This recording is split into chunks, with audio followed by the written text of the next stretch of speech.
Yo, let's continue, shall we? Good to see everyone. Let me start the timer here. Low for the tier 398 months. Thank you so much. Smart House Bottles with the 49 months. Thank you. Samsung with the 13 also. Oof. Thank you guys. I had a bit of a rough time sleeping, but we'll manage. We're gonna continue MGS1. Probably finish today and start MGS2.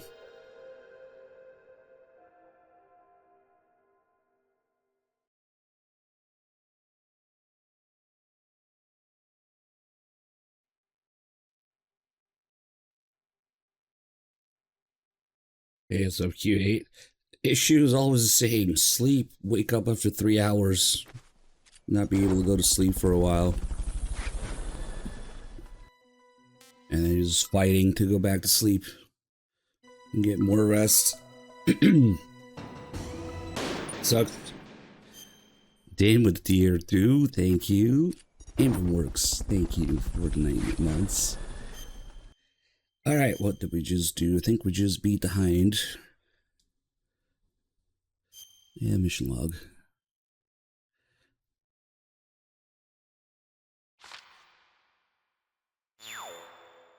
Not pictured snake backflipping off a missile.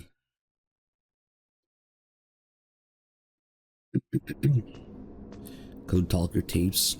I'm trying to go to sleep, not have a fit of rage. Alright. There's stinger ammo left down here yesterday. Yeah, no, that would make me very mad.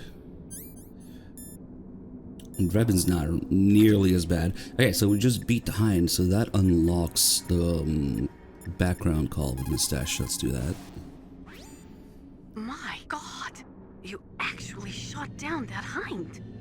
You're the one who said I could do it with a stinger. You didn't really think I had a chance, did you? It's not that.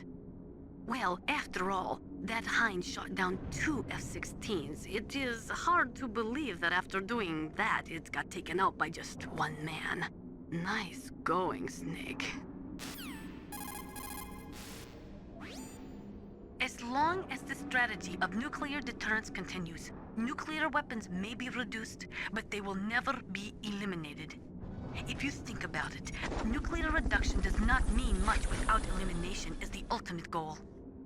I used to work in the DIA. I figured the only way to achieve nuclear elimination was to work from the inside to convince them of the ineffectiveness of the deterrence theory. Seems like you're pretty focused on that issue. Victims of nuclear radiation are a sad thing to see, and I have seen a lot of it. I have seen more than enough of it. I was born and raised in Pripyat, Ukraine. I was 10 years old on that day, April 26, 1986. You don't mean... Yes, Chernobyl. That is the day that changed my life and thousands of other lives. I live just 3 kilometers north of there. 600,000 to 700,000 people were evacuated. Over 650,000 children suffered the effects of radiation poisoning. Between 1986 and 1993, 12,000 children died. My parents, and many others like them who helped in the cleanup, died a few years later from radiation sickness. We must rid this world of all nuclear weapons before they cause more misery, before they destroy the delicate environment that keeps us alive.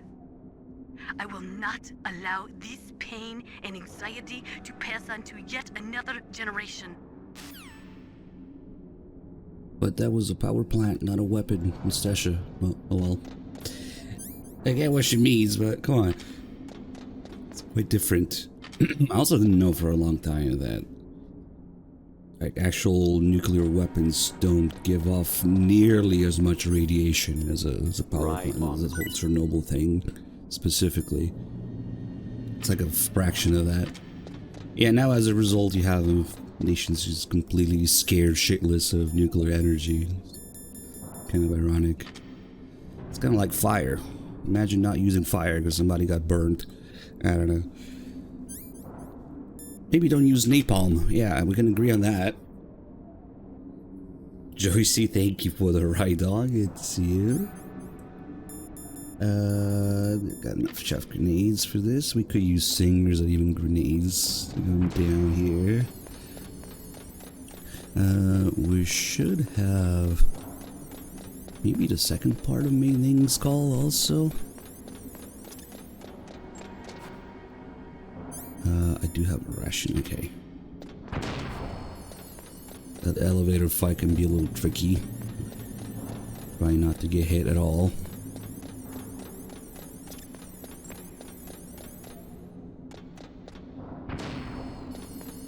These chef grenades are just completely out of timing. Here, whatever.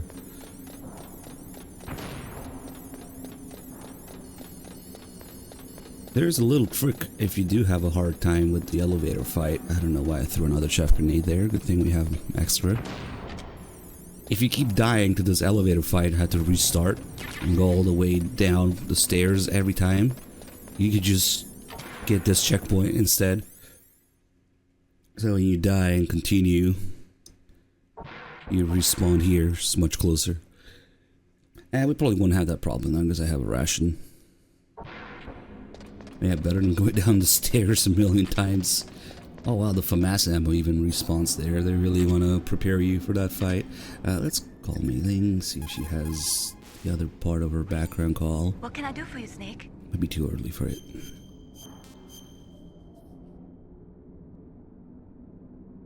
Snake, in China they say, when walking through a melon patch, don't adjust your sandals.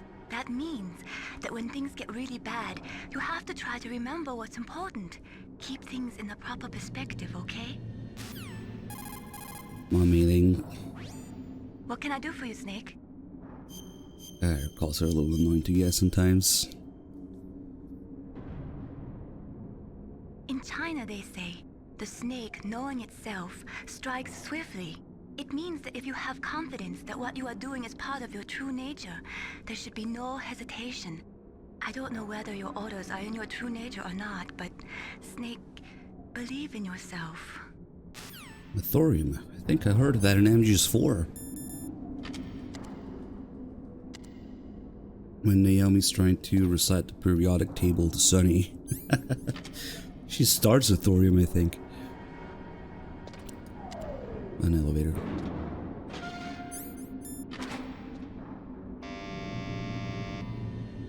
Huh? Why is this elevator so shitty? It can't hold any weight and it only goes to floor 9 and 1.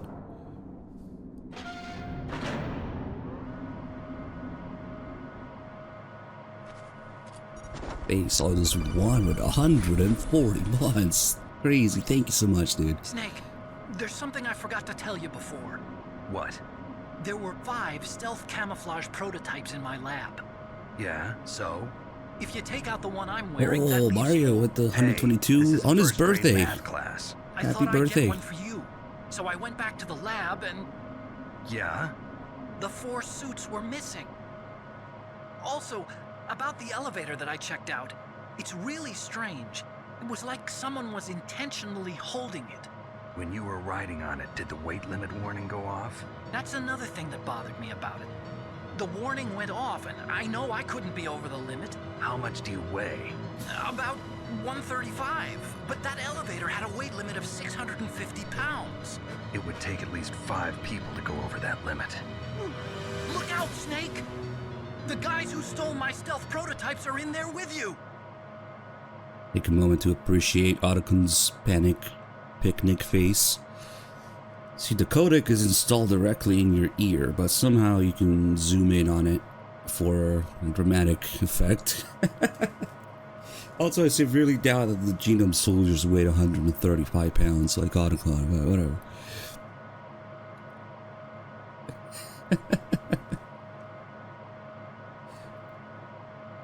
Such a unique codec portrait zoomed in like that.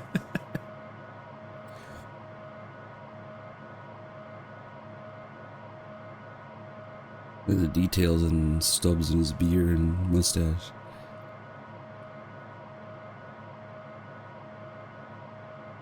Alright. Too late, Snake. Now die. Oh, we got a good start. Oh, I messed up though. After that, yep. Oh well. Didn't see the guy there. Oh, we killed the ration guy first. Nice. Now I can use the body armor. Just flip him around a little. And these guys have a lot of health, so it's better to just snap their necks. You keep shooting them. Takes forever. Oh, there's only one left.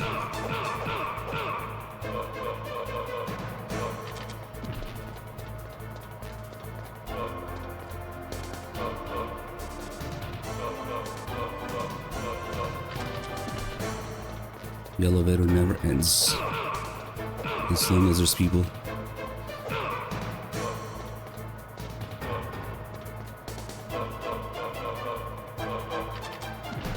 No, we're not done.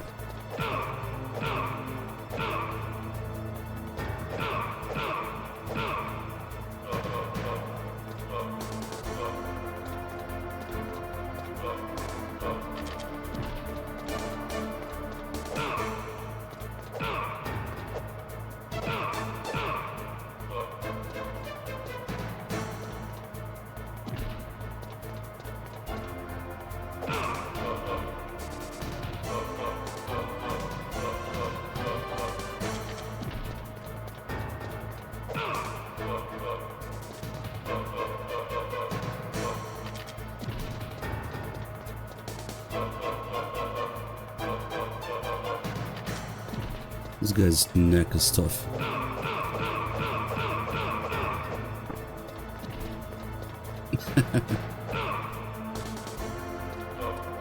It's interesting how every super soldier or enemy encounter works a little differently.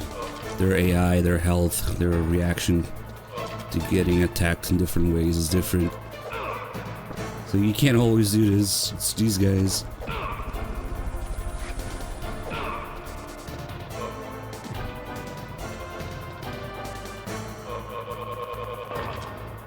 Enough.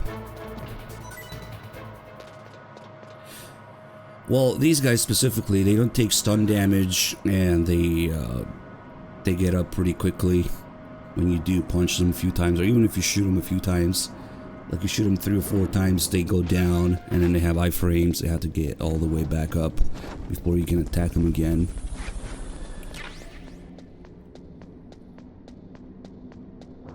Also changes how quickly they can get out of the chokehold. Like the guys on the cargo elevator later in the blast furnace, those guys get out of it really quickly. You can't even do the choking in time with the music with them because they get out of it so quickly. But yeah, I wasn't doing any damage there until I snapped his neck. That's why he kept getting back up. They don't get stunned or anything. Usually the choke does stun damage if you don't snap their necks all the way. Those guys are just different. You got the guys in the walkway, the guys in the elevator, the guys for the cell fight with Meryl, the guys in the cargo elevator later. They all work a little differently. Huh?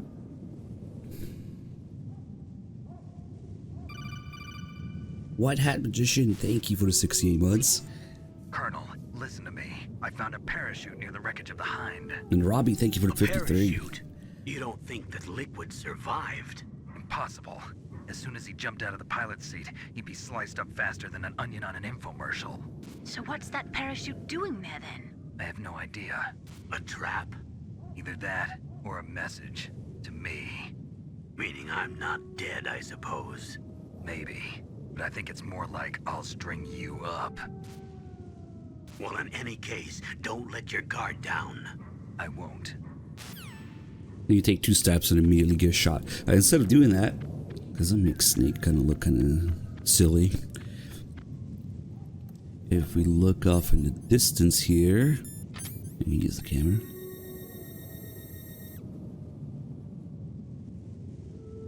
Where is it? It's one of these. There it is. If you look very carefully, you can see Sniper Wolf's breath. Condensation coming out of there. Guess she's not putting snow in her mouth. It's something you'll never notice the first time, but it's a cool detail. We can even go take a look at her with the Nikita.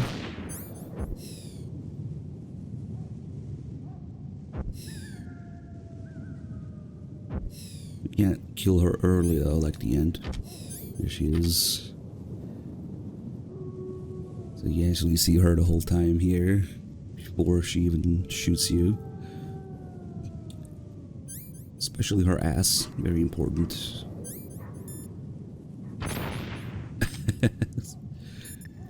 Hey Otacon, guess what? Otacon, which direction is the underground base? It's in the snowfield to the north of Tower B. The door is security level 6. The weather's terrible. Make sure you don't get lost out there. Snake, I don't have to tell you, but it's bitter cold out there. It'd be dangerous to stay out in the snowfield too long. Oh, what? Does he know? Nah. What's up, Snake? I think the mailing dialogue I'm thinking of is in a Colonel call. Snake, Leo DeRocher said, win any way you can. Nice guys finish last. What about you, Snake? Is that what you think? Is there anything that you wouldn't do to stay alive? You should think about that, Snake. It looks like the weather is getting worse. Try using your binoculars. Oh, he's hinting at it. I'm sorry, Snake. I can't see the entrance in the satellite photos either. What about a heat source? An exhaust pipe or something? I can't confirm anything. Only that there are multiple heat sources to the southeast of your position. That's probably just the burning wreckage from the Hind. Snake, you're in a big open space surrounded by walls. The entrance to the Southeast, underground yep. base should be somewhere in there. Stay close to the walls and you won't get lost. Snake, you're our only hope. Please stop them from launching that nuke. Yeah, they're actually hinting at both things here. He says use your binoculars. You can see Sniper Wolf in the distance, and also the parachute.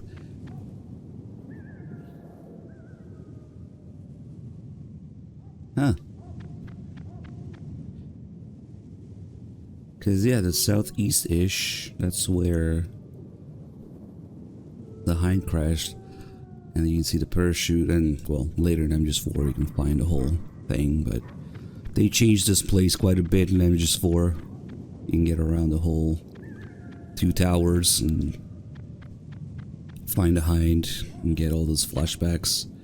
If only were that easy, just go around the towers instead of through them. So yeah, actually those calls hint to both things going on here. Didn't realize. Otacon. Okay, well he's happy for now, but whoops.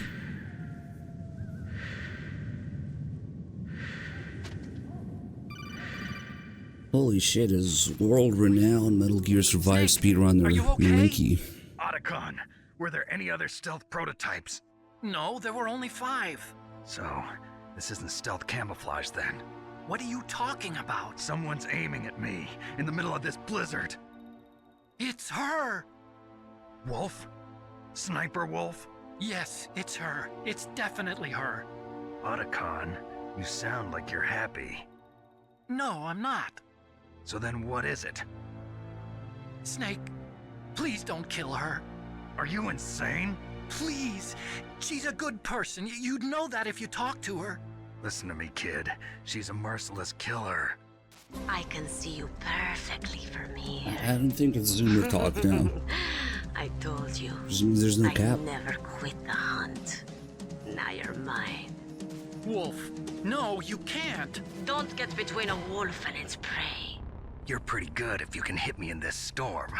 You see, women naturally make better soldiers. Wolf, don't do this. Yeah, it's unfortunate. Snake, I'm near. Not in the Can't Zoomer you sense, me in the near literal you? sense. It's a mistake for a sniper to reveal her location. Is that right? Well, I'm going to send you a love letter, my dear. Do you know what that is? It's a bullet straight from my gun to your heart. Please, Wolf! Snake, no! Quiet! Don't get in our way. Now I'm gonna pay you back for Meryl. You men are so weak. You could never finish what you start. Is she like borrowing Otacun's codec? Because Otacun's here, somewhere in the snowfield the whole time, so she's talking to Snake through Otacun's frequency or something. The relay function on the codec. Anyway, this fight is much easier in the first one because you can shoot her with a bunch of other things. Singer and Nikita. Her reaction time is way slower too in the first fight. It's funny because they tell you can only shoot her with the PSG-1. Yeah, right. It's Sniper Wolf. You can only shoot at her with your PSG-1. Snake, You sure? Wolf is hiding somewhere in that snowfield. First, you'll have to find out where she is. She should come out of hiding briefly to shoot at you. The Stinger's wall hacks too. It always tells you where she is in the distance. That's why I like to leave some Stinger ammo after the hind fight. Here it is. And it hits her when she's behind cover too. Doesn't always hit her when she's moving or aiming at you, but it's perfect when she's behind cover like that.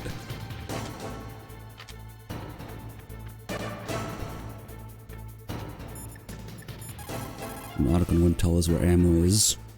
Otacon, where can I find ammo for the PSG-1? I can't tell you. Okay, I'll just shoot her with the Stinger. You don't actually need to run out of PSG-1 ammo for that call. That's just a normal Otacon call you get here by calling him. He doesn't want to tell you where the ammo is. I guess a pretty efficient way of doing it would be to shoot her with a Nikita when she's behind cover, and shoot her with the PSG-1 when she's running in between cover. But yeah, you gotta time it right. Oof.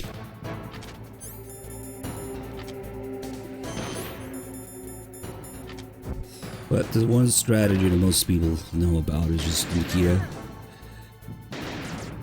That one's completely safe, especially if you go here. She can't hit you at all in this corner. It's just kind of slow.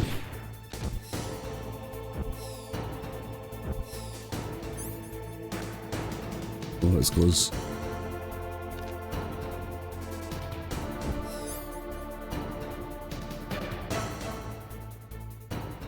Little Nikita through the knees.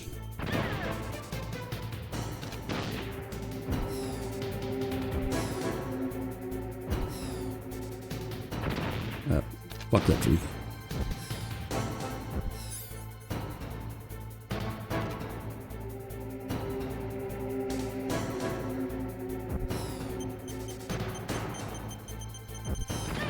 You can take one more. It really is the best cutscene. Sniper Wolf's death, probably the best cutscene in the whole game. The rest of the calls are basically the same as the first fight. After this, Pretty unusual for a sniper to announce their presence before they shoot. She must have a real thing for you. Anyway, I do not think it is going to be as easy as before. it'll be even easier, Nastasha. Don't worry. And it's all the Get on your stump. the sniping calls from the first fight. The scope of the sniper rifle. Yeah, same stuff.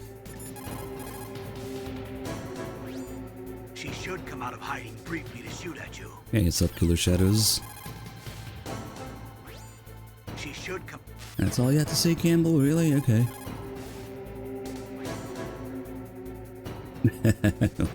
Just nothing to say. Just his face.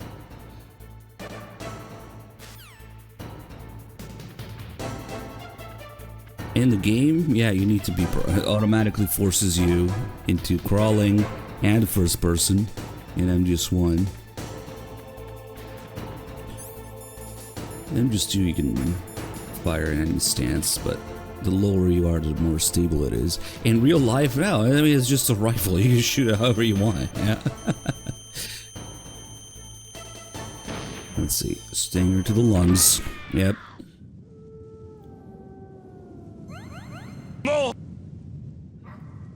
Although they do have a very typically over-engineered tripod for the PSG1 that we don't get in the games, but that in itself is crazy complicated enough. But it really depends, because in real life you could be sitting and just, you know, some sort of bench position would be just as accurate. Probably even more, I mean, because shooting prone in real life has some disadvantages.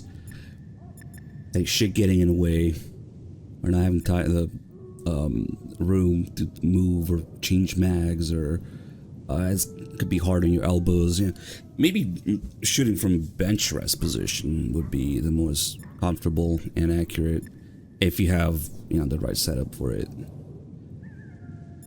it's just a gameplay limitation in MGS1.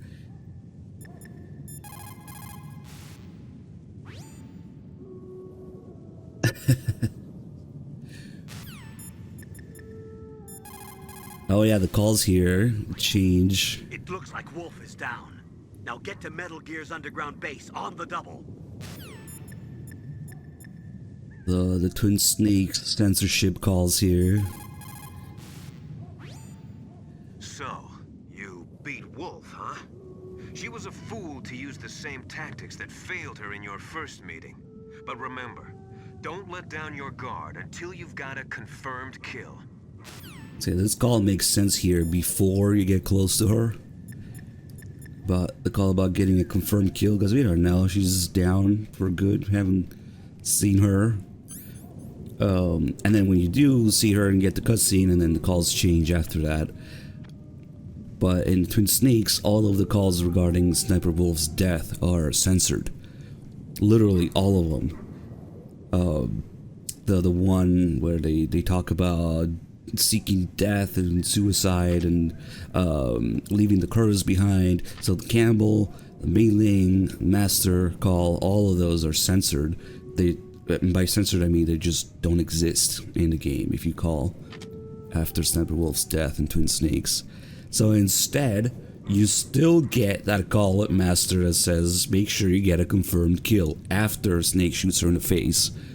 And since it's Twin Snakes, MGS2 engine, you can even shoot her body even more. You can unload a whole magazine in her body, blood splatter everywhere, and then you call Master like, make sure you get a confirmed kill. We don't know if she's down yet. That's ridiculous in so many ways.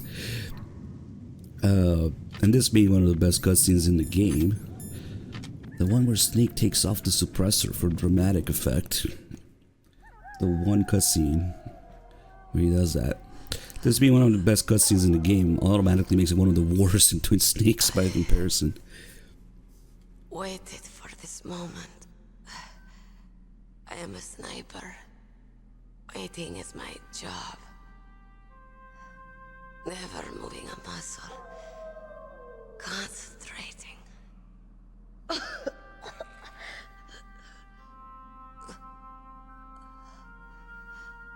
I am long shot. You cannot save me. Please. Just finish me quick. I am a Kurd. I have always dreamed of a peaceful place like this. A Kurd. So that's why you're called Wolf. I was born on the battlefield. Raised on the battlefield. Gunfire, sirens, and screams. They were my lullabies. Hunted like dogs, day after day. Driven from our ragged shelters. That was my life. Each morning I'd wake up, and find a few more of my family or Guys, friends please. dead beside me. I stare at the morning sun and pray to make it through the day. The governments of the world turned a blind eye to our misery. But then, he appeared. My hero. Saladin. He took me away from all that. Saladin? You mean Big Boss? I became a sniper. Hidden. Watching everything through a rifle's scope. Now I could see war. Not from inside, but from the outside. As an observer. I watched the brutality, the stupidity of mankind through the scope of my rifle. I joined this group of revolutionaries to take my revenge on the world. But I have shamed myself and my people. I am no longer the wolf I was born to be. In the name of vengeance, I sold my body and my soul. Now I am nothing more than a dog. Wolves are noble animals. They're not like dogs. In Yupik, the word for wolf is Keglanek, and the Aleuts revere them as honorable cousins. They call mercenaries like us dogs of war. It's true. We're all for sale at some price or another. But you're different. Untamed. Solitary. You're no dog. You're a wolf. Who are you? Are you Saladin? Wolf. You spared Meryl's life. She was never my real target. I don't kill for sport. Rest easy. You'll die as the proud wolf you are. I finally understand. I wasn't waiting to kill people. I was waiting for someone to kill me. A man like you. You're a hero. Please, set me free.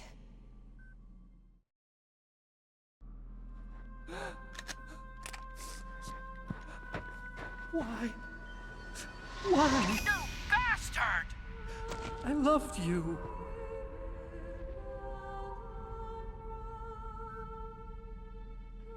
What is it? My gun. Give it to me. She's part of me.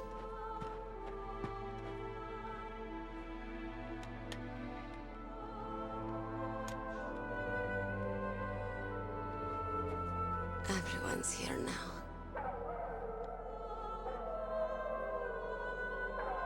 Oh, okay, hero. Set me free.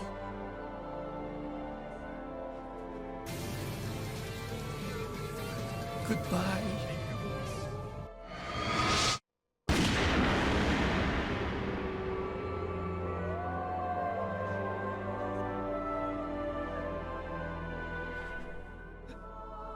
Snake, you said that love could bloom on the battlefield.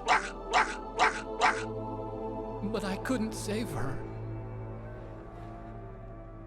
What are you doing?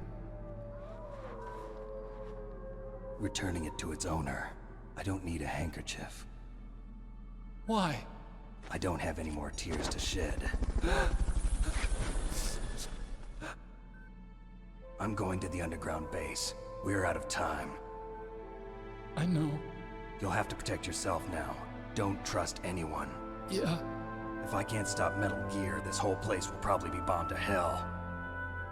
Yeah. Please might not meet follow again. my instructions. I'll hang on to my codec. I want to keep helping. You can leave anytime. Get a head start. A head start on your new life.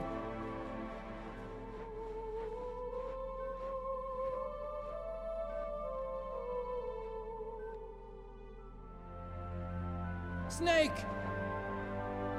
What was she fighting for? What am I fighting for? What are you fighting for? If we make it through this, I'll tell you. Cuervo. God damn it. They just completely tainted the scene. I'll be searching too. We got Twin Snakes choking sounds, Phantom Pain, Doctoro, and Cuervo, and now Pachinko sounds. You guys are amazing. God damn it. Raiden GTR, thank you for the 8 months. Now, Snake definitely shoots her in the face. That's why he puts her handkerchief back on her face.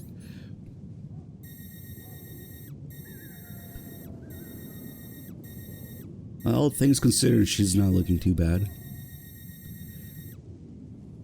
This scene really shows like all the different pieces coming together perfectly somehow.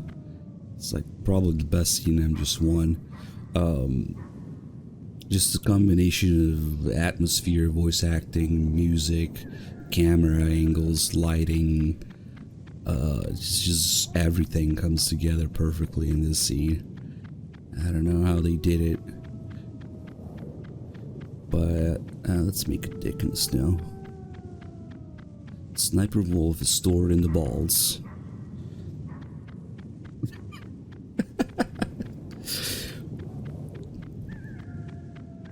And she too has her camera angles. You crouch next to her.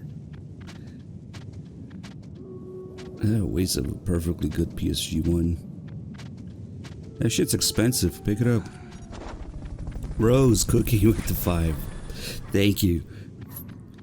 Oh, that is a tiny chode. I didn't even mean to do that.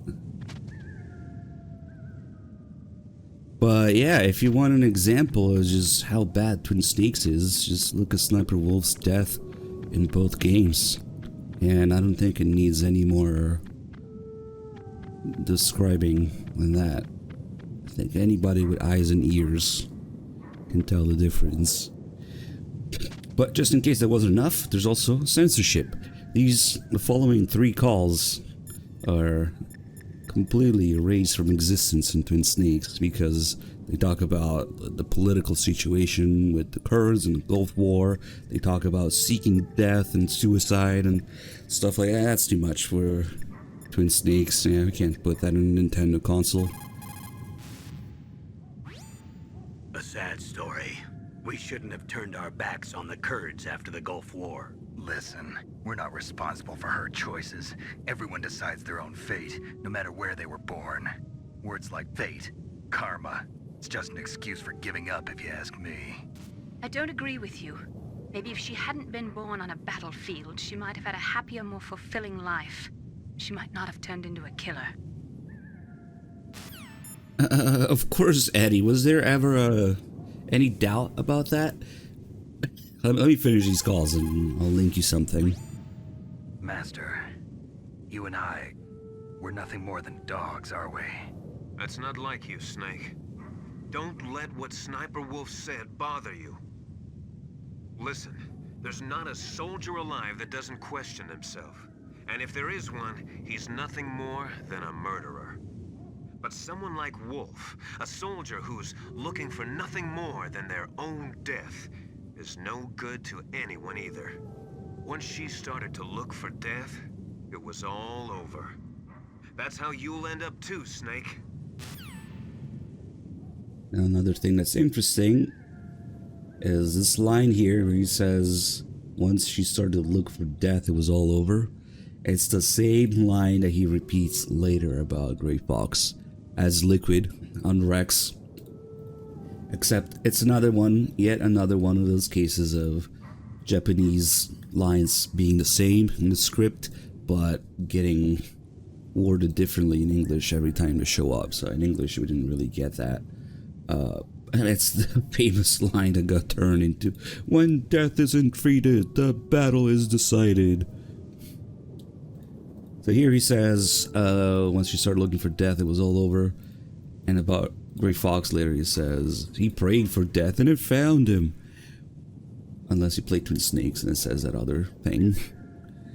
So yeah, it's supposed to be a slight hint.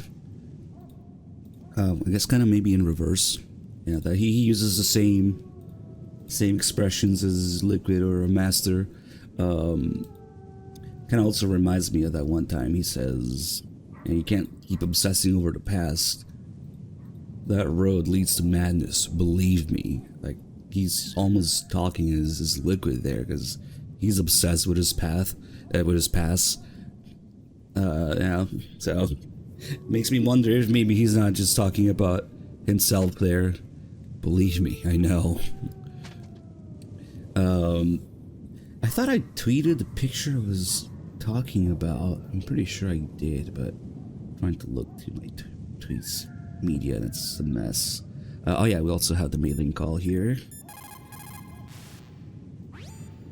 In China, they say it's better to live ugly than to die beautiful. I think it's true. Once you're dead, you'll never have another chance to be happy. I can't understand people who want to die before their time. Please, Snake, promise me that you'll come back alive. Maybe we have a command for it? Okay, I don't know if we have a command for it. Let me see. Maybe it's TTS shit. TTS. I mean, that one's about the voice acting. There was... I know that people are mostly joking when they say, yeah, Twin Snakes was Kojima's true vision. Yeah, we're just memeing because it's a piece of shit. But some people do think that Twin Snakes had Kojima's approval. And that's how it turned out, so it automatically means, yeah, that's what Kojima wanted. That's not the case. The true story, which I had a forum post about, and I even took a screenshot of it, but I can't find it right now. That's why I'm wondering if we have a command links to it. But basically, the actual story, as being told, was it by Kitamura or Kojima himself? One of the two. There's this misconception going around that, oh, Kojima approved the Twin Snakes, or Kojima let Kitamura do whatever he wanted with Twin Snakes, so he approves of it. The real story is that they had these meetings to figure out how to, you know, create the game, where Kitamura said he wanted to break it, and instead of working, they ended up talking about random shit like movies and books and media and whatnot for most of the meeting, and just laughing it off and hanging out and not getting any work done. So basically, Kojima didn't give a fuck. It was like, yeah, okay, here's whatever, okay, do whatever you want, and they just talk about other shit. So it's not that Kojima approved of it, it's that they wouldn't get any fucking work done, and he was just laughing it off, and yeah, just do whatever you want, I don't care. Remember, this is also around the time that Kojima realized people didn't give a fuck about MGS2, so, and he was unable to pass on the series, and MGS3 was being developed at the same time, so it's not hard to imagine why Kojima was just let it roll, yeah. I'm positive I had a screenshot of that, because the post wasn't an old, was it Junker HQ or something? Fuck, I don't remember. It was already an old website. It was on Internet Archive, and then so I was afraid I would disappear. So I also took a screenshot of it. Now we gotta look for it, because there is no end to the Twin Snakes damnation. Let's see, some of my old stuff here, maybe. I have so many folders and files named Twin Snakes shit. I should have been a little bit more specific. What kind of Twin Snakes shit? There's so much Twin Snakes shit. Yeah. Oh, fuck. Same with MGS1. There's a lot of MGS1 shit. I mean, you think I would have tweeted this? Let me see.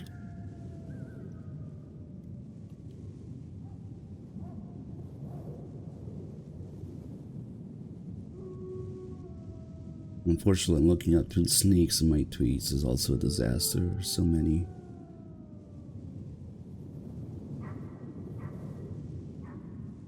Oh, man. Let's see. Maybe we can find the original post.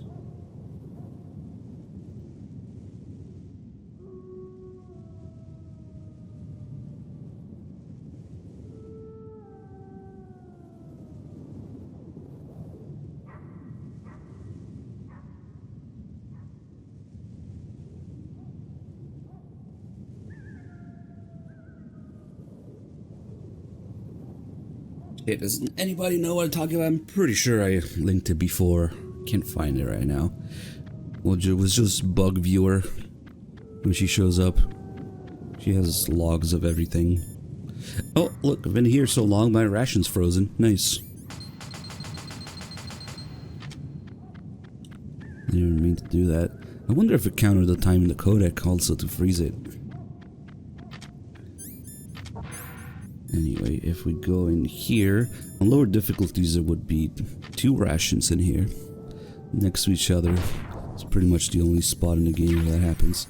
But you can also get the last box here, box C. So much junk in inventory, which lets you come back to the snowfield. So now we can use the previous boxes to get around the base. Kind of useless, but just in case you want to backtrack, maybe you stock up on rations or something, you could do that. Now we have access to all 3 trucks here. You just wait in here for a few seconds. Is this all there is to load? I don't know where this guy's coming from.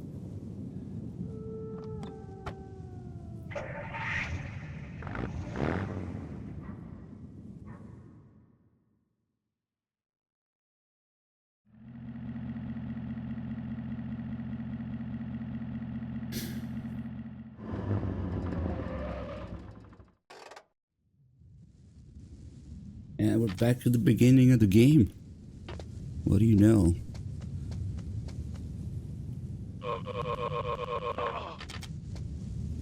I did forget to do the struck call. Ah, oh, damn, stupid thing is still frozen. Can I just eat the non-frozen one right now? Takes a while for them to unfreeze if you don't hold on to it. Oh, there we go. Nice. But if you have it equipped, they unfreeze pretty quickly. It looks like a cargo truck. They must use it for transporting goods around the base. Snake, why don't you try to hide in the truck? If you disguise yourself as part of the cargo, you might be able to use the truck to get around. How do you think I got here?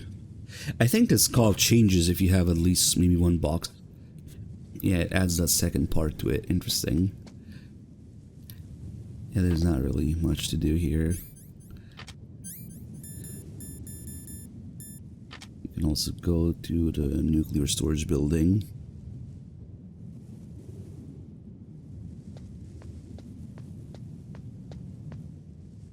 Is this all there is to load? The nuclear warhead storage, huh?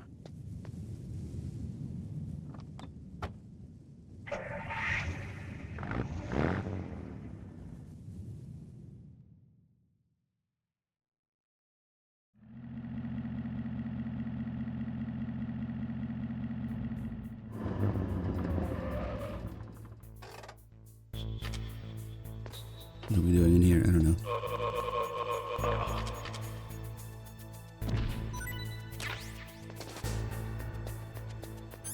wonder if the gas calls changed now that I had the gas mask. Let's try that. Get caught here.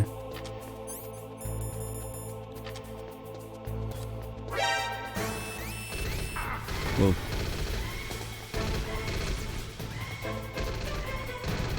That other guy guarding the stairs is annoying. Get in here.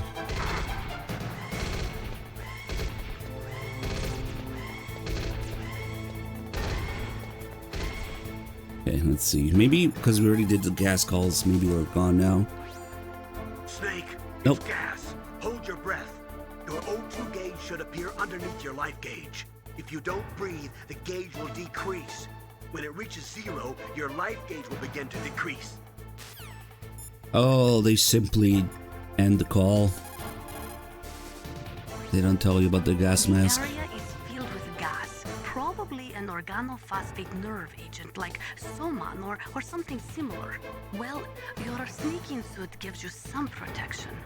Also, your nanomachines contain anti-BC neutralizing agents, so you should be okay for a short time. Oh, she still talks about it. But what you really need is a gas mask. I think we're getting the shorter versions. Organophosphate nerve Oh, agent no? is a Okay. gas which invades an animal's nerves. It was first used as a weapon in World War II, and the casualties resulting from it were tremendous. In its pure form, it is a colorless, odorless gas. That gas was probably colored yellow to make it easier to detect in case of a leak.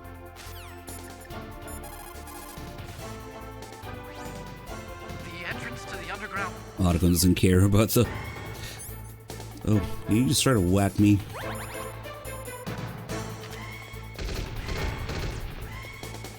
You can do it.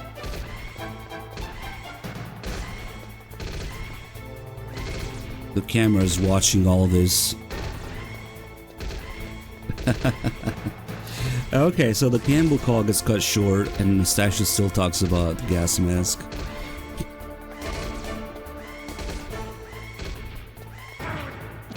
Oh wow, he got me. Damn it.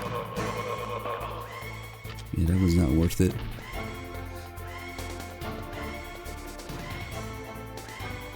Oh, what a camera angle. Nice. I should have just choked him slowly. You can't survive in here without the gas mask if you get an alert.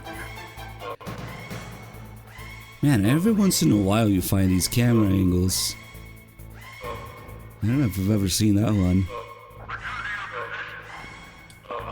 It's pressing against this. Wow. Wait, did they specifically make you look through the glass up there? There's a window. Oh, I never knew about that actually. That's fucking cool. I gotta go see now. Is that why that window's there? I haven't been up here in ages. Usually there's a ration of lower difficulties up here, but there's no reason to come up here otherwise. That's what that does. The camera angle looking through the glass. Okay, that's cool. That's one of the coolest camera angles I've seen in this game. Okay, wasn't a complete waste to come here. I did eat through my rations though.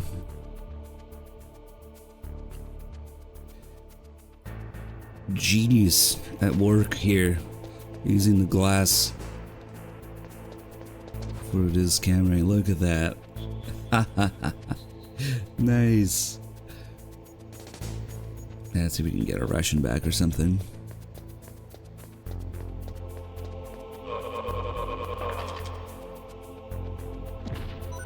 Nope, ammo. Dang it. Well, I could just, yeah, like Miller says, that's how you'll end up too, Snake. Once you start looking for death, it's all over.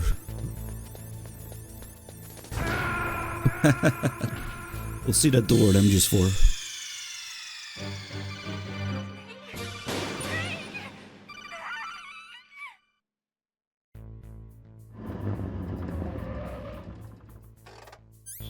Alright. New cool camera angle found. Let's go back to the snowfield.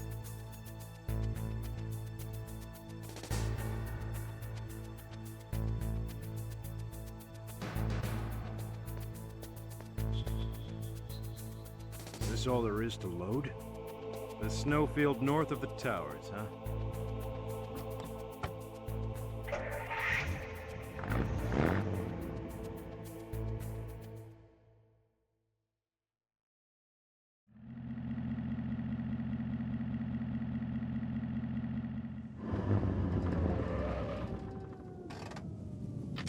Yeah, I wish I found that article. Somebody drives us here, but then there's nobody around.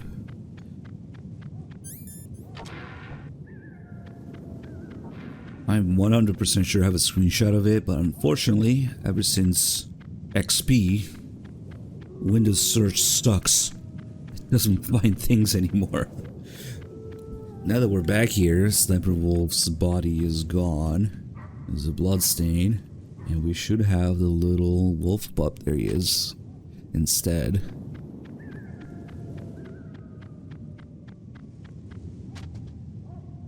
What are you doing? What's in your mouth? What's in your mouth? Usually he runs around there where Sniper Wolf's blood stain is. I don't know what he's doing here. Oh, there you go.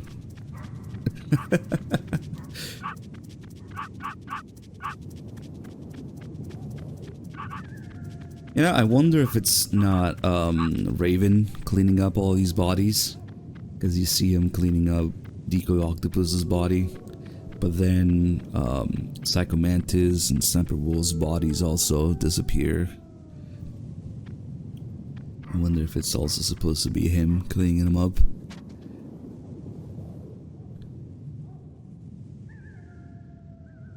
And I'm not sure if this is the same wolf pup as the caves. This one's immortal too.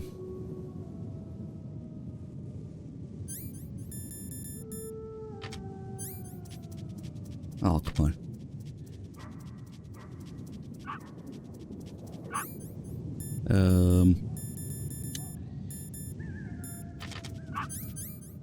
Yeah, I guess we won't shoot him this time. I already showed that the adults aren't immortal, but the little ones are.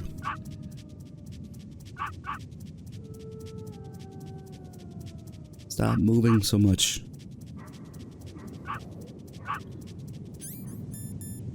Yeah, this one's a lot more excited than the one in the cave.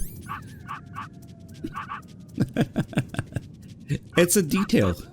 It's a nice little detail that the little wolf pup is immortal. I don't want to look at your ass. Look how good it looks for a PS1 model. It's crazy. It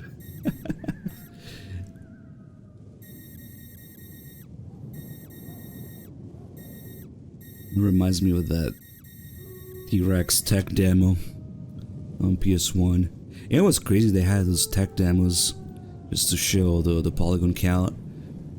The PS1 back in the day, and the two things you could look at are a T-Rex and a manta ray.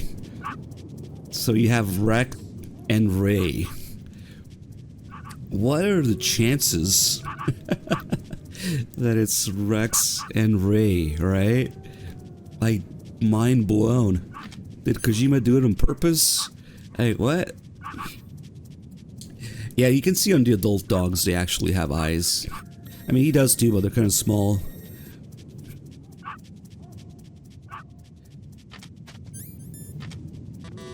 But yeah, those had many more polygons, because of course you have to also render everything else in the background here. Those are just nothing, just black background and your polygon count. All these rooms, they're kind of useless. This one has claymores. Now that the Azapam's kind of useful, I guess. It's not really worth going out of your way to get the stuff here. There's also a level 7 door in here, which you would have to come back after you beat Raven to get inside there, but there's just some stinger and maybe Nikita ammo in there. Maybe some stun grenades. Yeah, just a bunch of supplies I don't really need. I guess this one doesn't have claymores.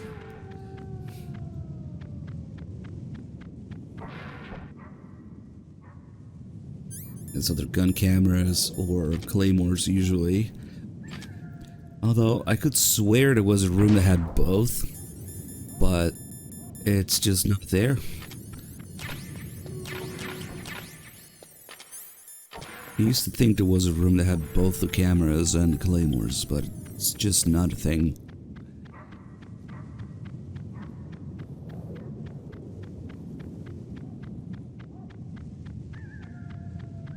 Once we did some extended testing with the PAL key changing shape ahead of time, it turns out it takes 11 minutes, if I remember correctly. That's what I found. It takes 11 minutes for it to change before you know about it. And here, I think it was, yeah. And then it definitely also changes in the blast furnace before you know about it, but it takes longer again. Well, I think that's not as long as this. I guess not 11 minutes. I guess we'll do that.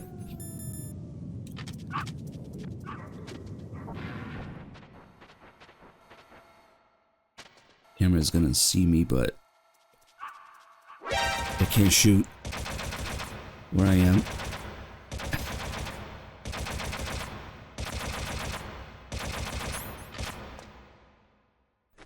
Alright, time to change the disc. You see the disc labeled 2? Snake, hurry up and get to Metal Gear's underground base. The entrance should Herb, be towards thank the you back for of the 5 gift snowfield. subs. Snake, Yeah.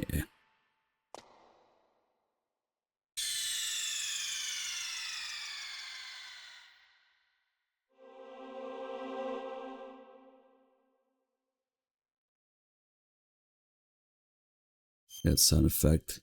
And another cool thing where this game is superior to Twin Snakes, when you change disc, if you go back to disc 1 areas, guess what? You don't need to change the disc again.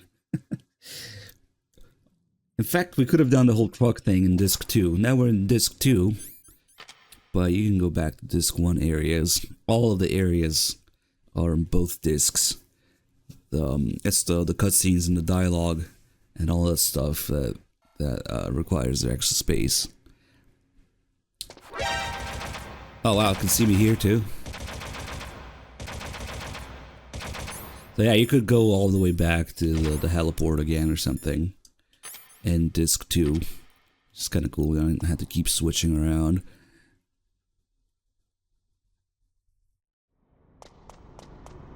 Alright, let's terminate this guy.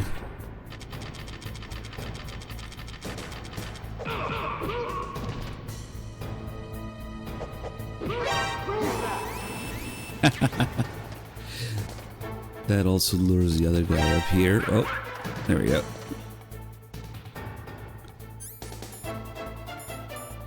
Like Nastasia says, use the PSG-1 here.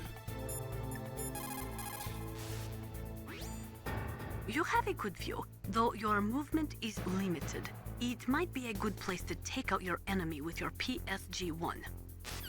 Okay. The blast furnace is a little unique in how enemies work. They don't seem to respawn as much, and that guy I just killed is very unique, which is his pattern changes depending on how close you are to him, or which side of the map you're on.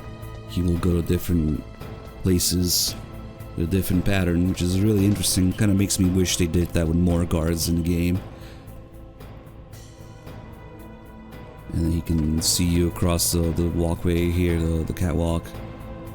Usually I mess with the Nikita there to kill him. But Nastasia really loves the PSG-1 in here. That's all she talks about. If I can use the PSG-1. Meryl's dead. That's what happened. We also have this elevator here, which is how you're supposed to get down.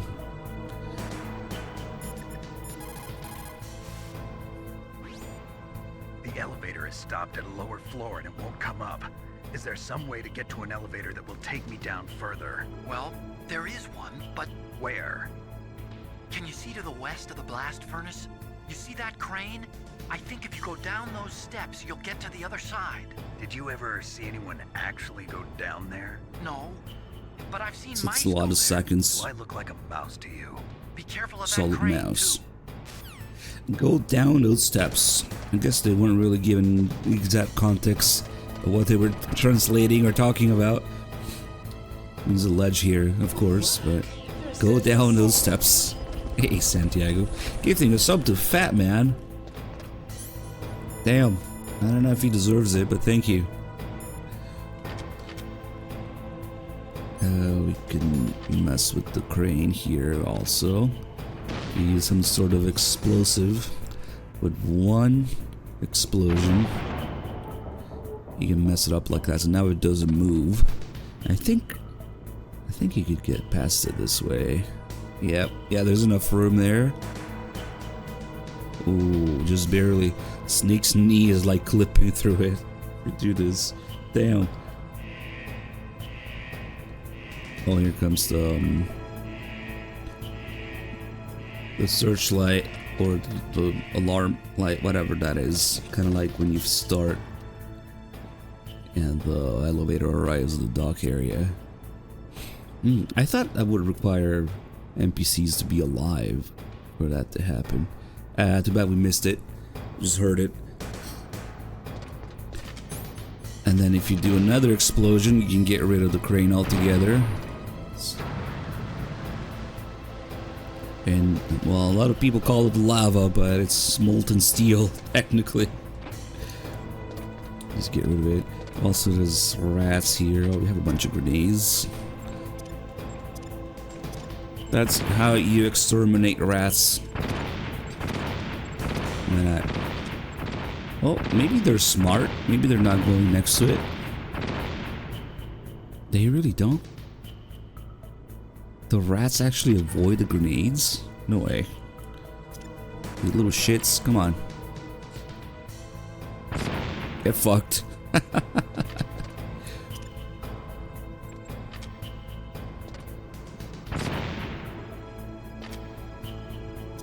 Might be a bit of a excessive solution. But that's another spot. I guess the rats are there to hint at the fact that you could go there also with this ammo. Well, I probably haven't picked it up in ages. It's good use for grenades. Or stingers.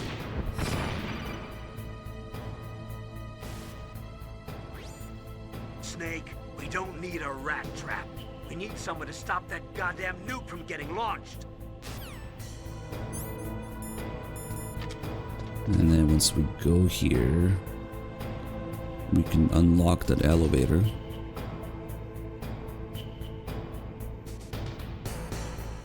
Because there is that level 7 door in the snowfield, so if you want to come back through here, instead of going back that way, you can just take the elevator. Also C4 there for some reason.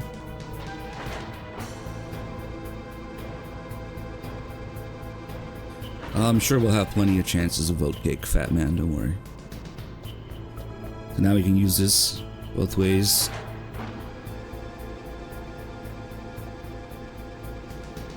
Let's see, I'm trying to fuck around here long enough that the PAL key changes. It's been way longer than a minute and it hasn't changed yet. That's because we don't know about it yet in the story, but it still happens. It just takes way longer. So now that I've invested all this time in here, I might as well wait until it happens.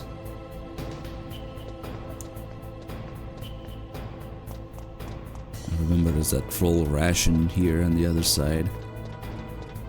Just to bait you into falling in there. You can get it if you're really careful, but you have to be really careful. Oof, oof, oof. That looks bad. And we can get rid of some other stuff here. Too bad I didn't flip any of the enemies in here. Razor GK, thank you for the 13 months. No, unfortunately there's no calls about it. It's interesting because it even says emergency input or override device. If you look at the description of it, it's supposed to be this kind of big revelation that the PAL key can also be used to input the detonation code, not just override it. It's not until you reach the control room that Otacon explains it, that it can also be used to activate the warhead, not just deactivate. But the description says it here. Okay. Let's see.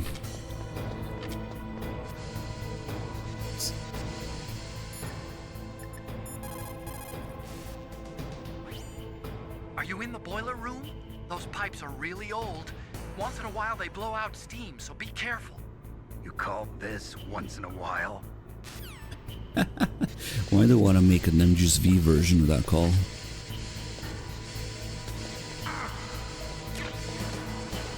Are you in phantom pain? Once in a while the game bugs, so be careful. You call this once in a while? It's perfect. There used to be a myth that if you stay in here, the card would heat up quicker because it's way hotter in here or something, but I don't think that's the case. I think it just looks at where you are as a whole, as the whole area, so just being anywhere in the blast furnace does it. This is where we would find the body armor, if I didn't have it already. Yeah, we have a lot of chef grenades, might as well. Wow.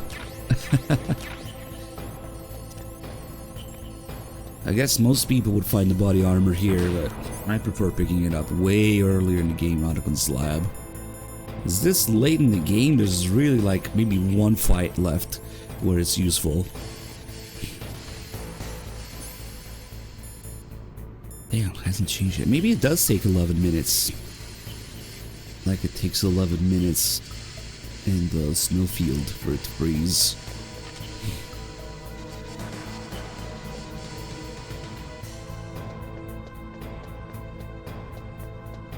What else do we have here? Oh yeah, the call about the blast furnace itself.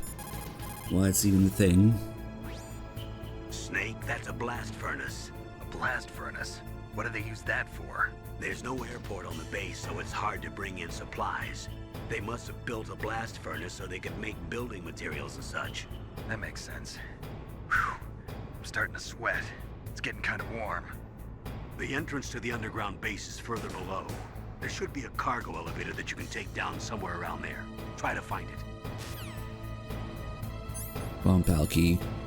Damn. I'm running out of stuff to do.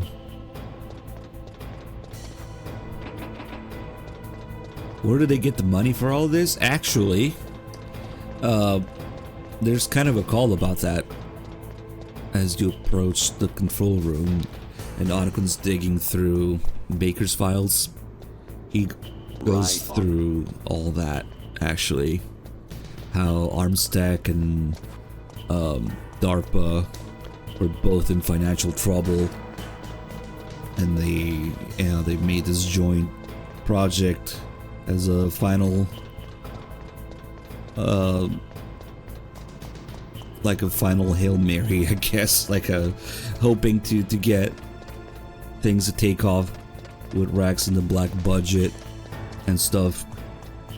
So yeah, there's a call pretty much about that, about how all the hostile takeovers and the black budget and the Otacon calls it mutual back scratching between Armstech and DARPA. And yeah. This is an Armstech facility, but now Armstech has business with DARPA jointly, yeah, so it's a civilian base, but it comes from funds from both, so. Come on, stupid card. There we go, it changed. So even though we know nothing about it, if you fuck around long enough in the blast furnace, it still changes. This doesn't really do anything though, because, well, for one thing, when it shows up in the cutscene later, it's still the yellow one. And even if it weren't, you know, Snake loses a card in the cutscene anyway. So when you pick it back up from the rat or the water, it would still be the regular card. And even if it weren't, you still have to put them in order in the 3 terminals anyway. So you have to start with the room temperature key anyway. It doesn't matter if it changes earlier. Now, it would be interesting if you could do something like in different order, or it was like a call about it, or even if it just showed up red in the cutscene. Yeah, that would have been cool too, but unfortunately it's not really acknowledged in any way, shape, or form. I do wonder why they just changed the timer to about, was it 11 minutes? Have I been here 11 minutes? I don't know. I feel like 11 minutes is a timer we found outside for it to freeze. Don't remember exactly though. But yeah, after the cutscene in the control room, you know about it. It only takes 1 minute instead. Much better. First time you get here, the elevator isn't quite there yet.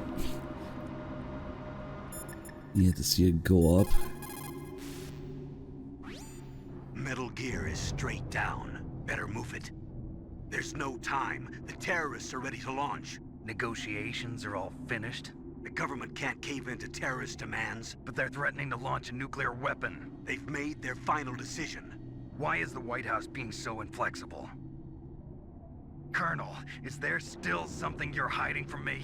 Snake, please. Just concentrate on stopping them, okay?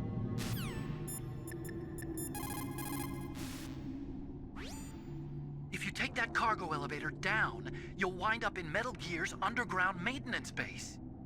It's automatically set to go back and forth between the blast furnace and the underground base. It's not there yet, so you'll just have to wait. And not only does Otacon call it a mutual back scratching,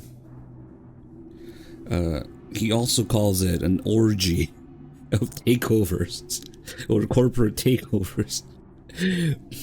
There's a second optional call around that time where Otacon talks about orgies or something, which they surprisingly took.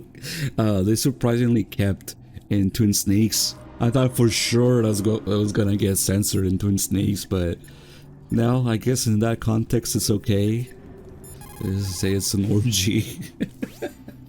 If you take that cargo elevator... we know where you're getting that information from, Otacon. Come on.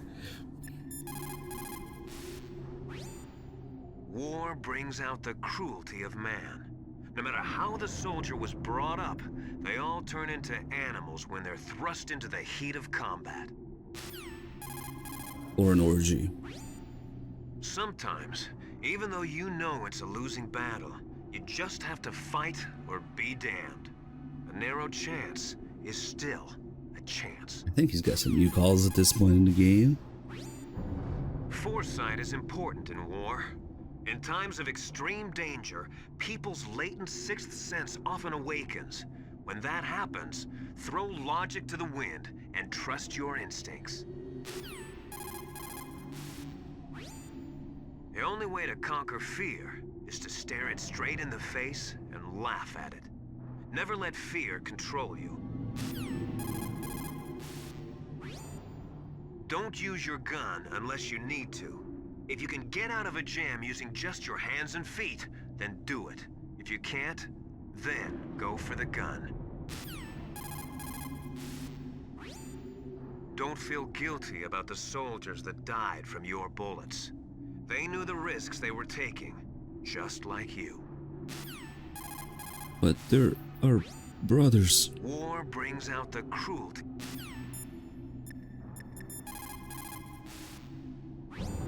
What's up, Snake?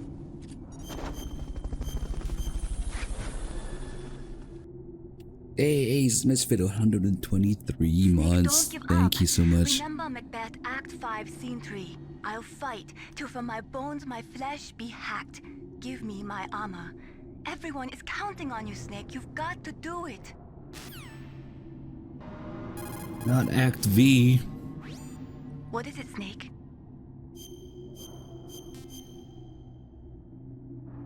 Trying to get that second part of her background call. War, he sung, is toil and trouble. Honor but an empty bubble. What about you, Snake? Is your honor just an empty bubble too? Chap. Ironically, it's probably the more memorable. When you think about it, it's the most memorable one. We have... I forgot to look at the one in Mantis's room, but we have the Armstack logo. The A-T combined there. One of the few places where you can see it. Ah, I forgot to do the call where Otacon gets sassy about how to use the elevator. There he is. Ah! That guy's the best. Damn. Let's see.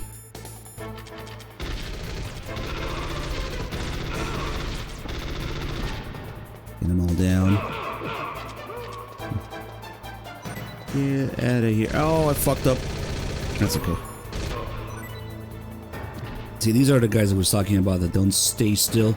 If you grab them, they break out of it almost immediately. That's hard to play them like a damn fiddle. Gotta keep choking them.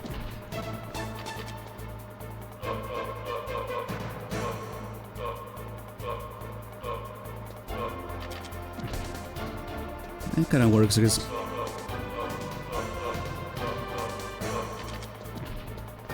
They also have the unique hip fire move that they do,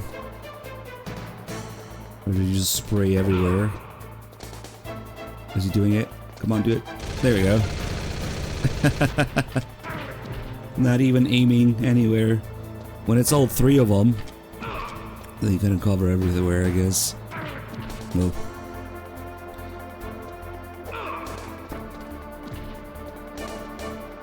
What are the calls here? Oh, I thought he wouldn't answer for a second. Naturally, in an enclosed room, your motion is limited. But that doesn't mean that you should stand still and become a human target. You can win if you watch how your enemy moves and then cleverly counter it. Oh, Nastasha doesn't answer here. Okay. Snake, there's nowhere to hide in that elevator. You'll have to fight. Snake. Okay. Snake, blow away all the bad guys, or you're not going to be able to get out of there and get to the underground base. Snake, blow all the bad guys. Wait, what? Okay, bye. I like how they still drop an item. It's technically... he just fell off the platform. The elevator isn't really moving. Actually, they talk about this in the developer frequency and integral again. Lots of good stuff in that. How the textures scroll on the side to give the illusion of movement for the elevators. The elevator isn't really going down. It's not something that's like natively supported on PS1 or something. They had to make like a custom mechanic for it, like in the game engine or something. It's pretty effective. You wouldn't know about it. It's pretty good illusion. Also, we'll do this one a couple times because there's a whole lore about the ravens and crows, as they call them first. Snake, that's the relay point between elevator 1 and elevator 2. Why was it set up this way? Well, for a long time it had been set up so that you could take one elevator all the way to the bottom. But I heard that they changed it because of something to do with the structural integrity of the rock. The number 2 elevator is next to you, right? Transfer to that one. wonder if we can still get that call. Probably not, because we already used one elevator. We know how they work. If you take that elevator down, you'll wind up in the warehouse. Metal Gear's underground maintenance base is just past there. There's also some claymores here. And there will be a ration in the corner there and lower difficulties. These claymores are probably here to maybe prepare you for Raven also. Speaking of which, how do we want to do Raven? I have plenty of Nikita ammo. We'll just cheese him probably. Here, there's a crazy little detail as well as a couple typos.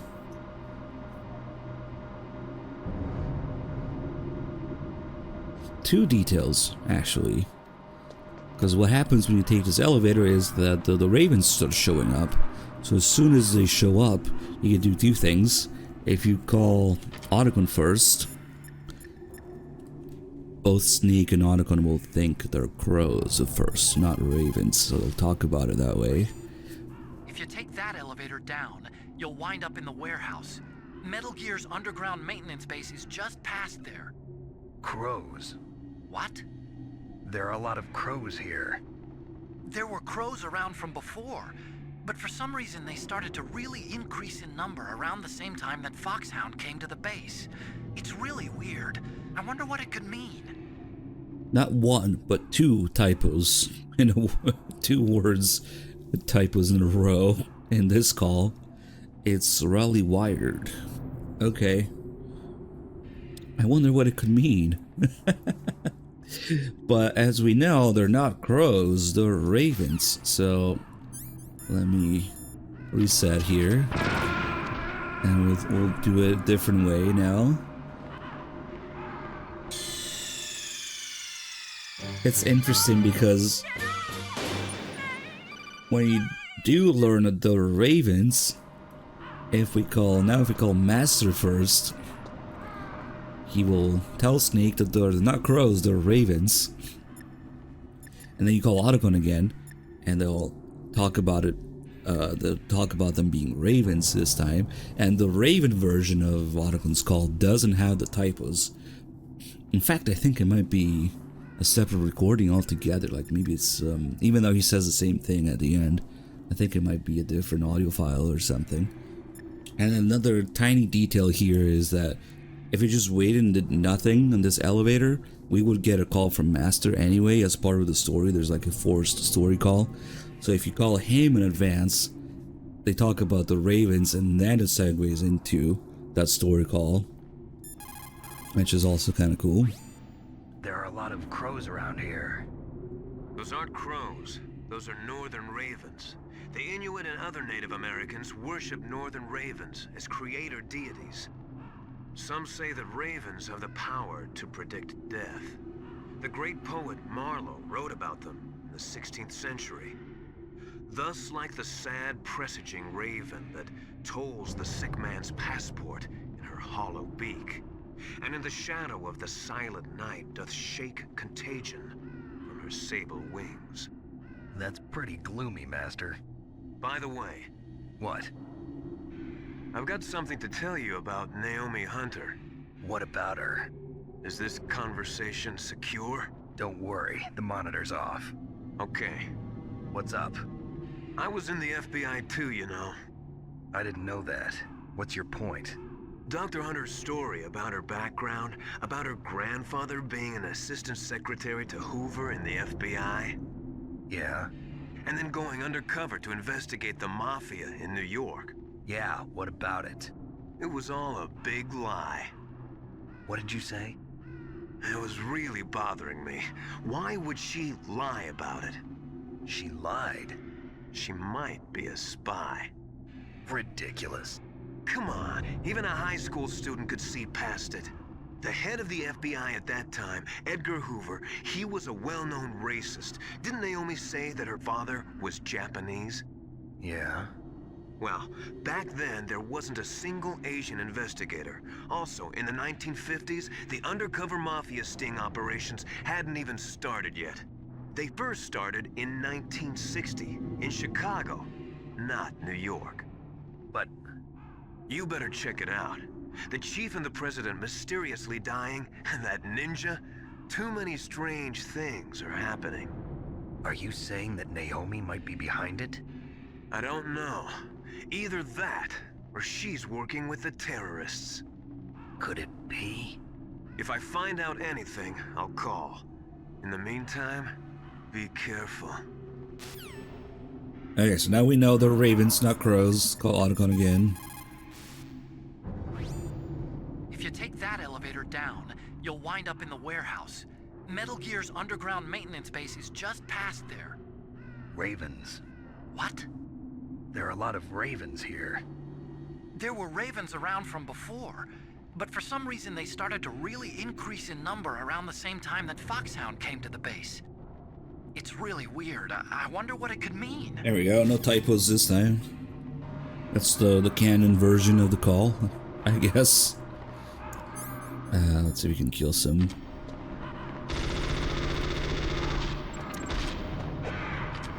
Little shits.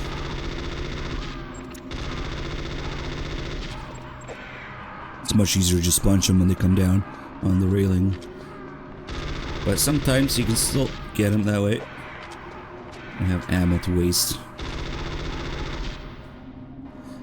If you kill at least one raven, it will add a line when you fight Vulcan Raven. It adds that one line where he says, "How dare you hurt my kill my friends?" Doesn't say that otherwise. Okay, now we gotta make an elaborate raven trap. Let's see. Are they mostly here, or do they move around maybe?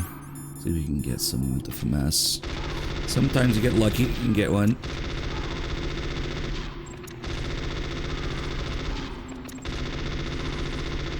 And the auto aim kind of sucks. It is.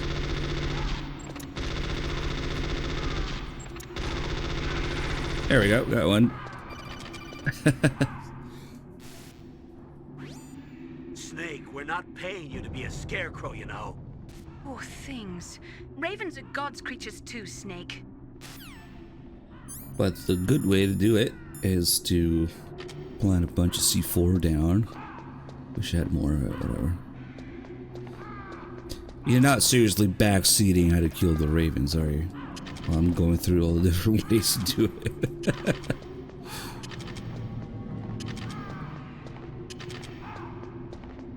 Let's see. Maybe a little bit here. There. We should get something this way. The C4 alone isn't enough, but with a stun grenade you can make them go all the way down. And then they do have a little bit of iframes as they get back up. Whoa. Okay. There you go. Get them now. There we go. Damn, that wasn't enough. Oh, it is. Okay. For the second call. Snake, we're not paying you to be a Oh, scarecrow. it's the same. That's right. Poor things. Ravens are God's creatures It's too, not like the Snake. rats. I forgot.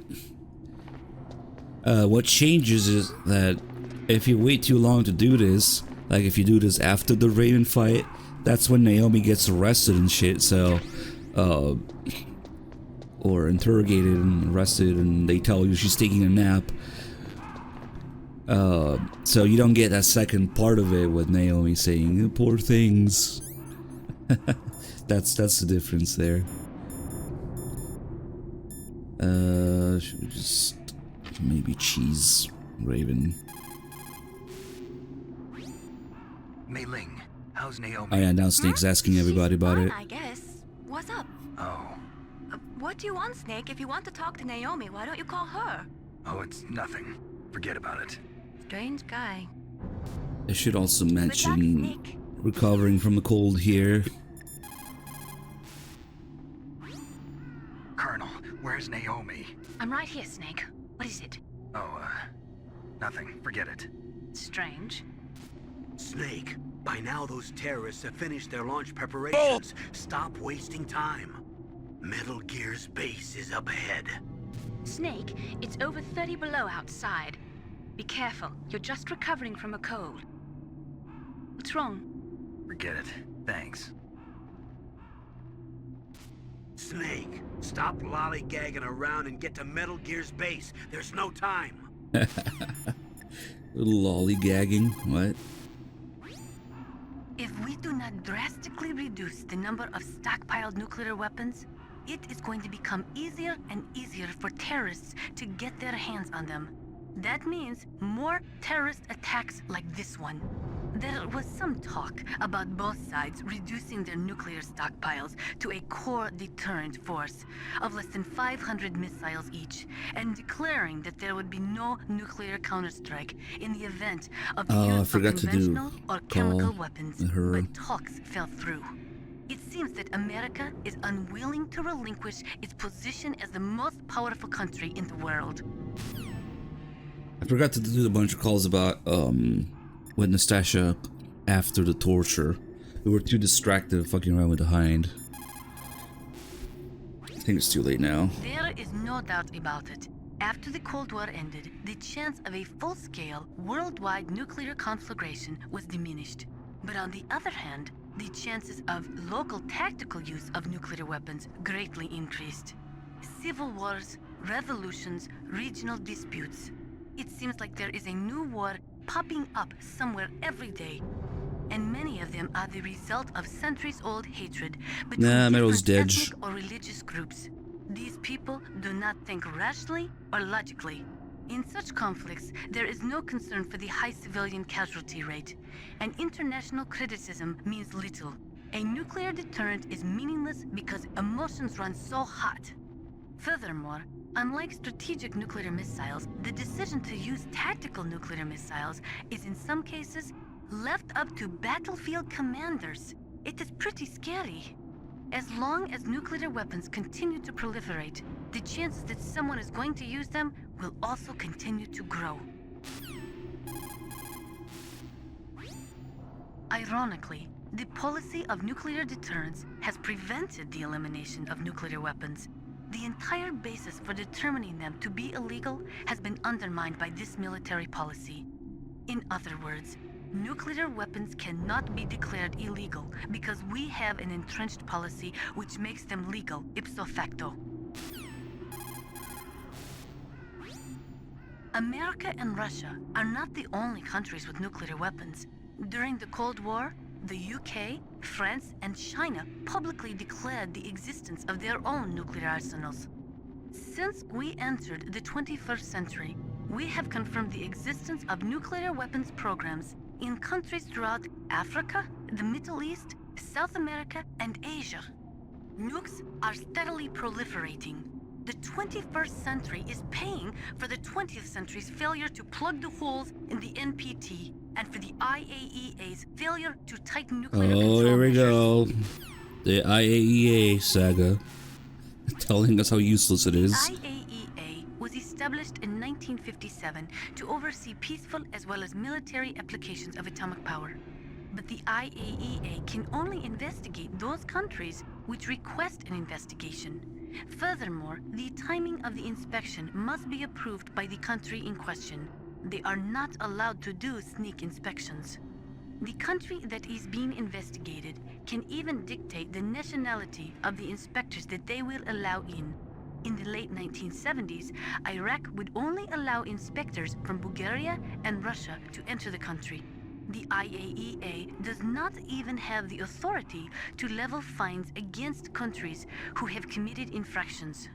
After the Gulf War, they discovered that Iraq had been developing nuclear weapons in secret right under the investigators' noses.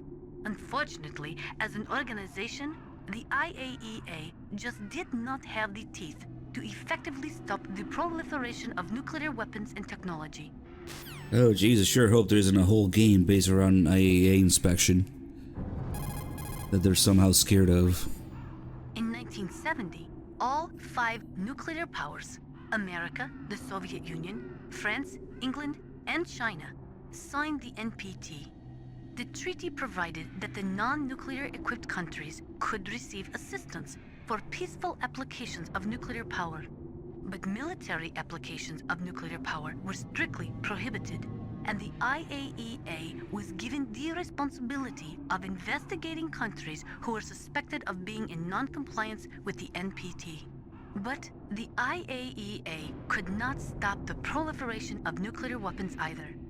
Not only couldn't the IAEA levy any penalties against violating nations, but it became impossible to distinguish between technologies which would lead to military development and technologies which were for civilian applications.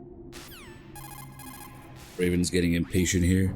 In the 20th century, in order to be a military superpower, you had to first be an economic superpower.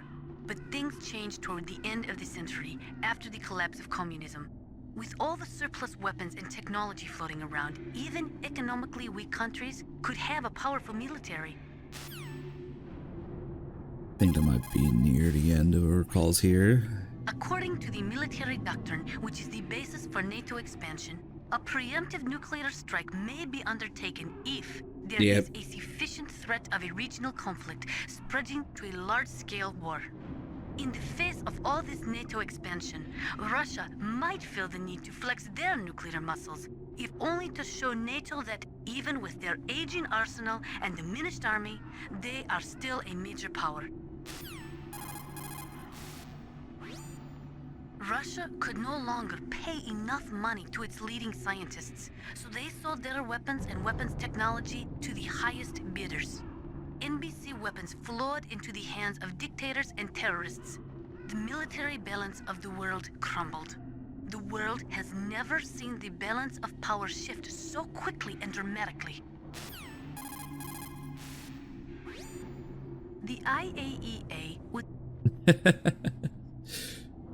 It's fun to stay at the IAEA. What the hell are all these ravens doing around here? Oh, this again? Ravens? You got That's me. the same call at There the were end. ravens around from Yep. Okay.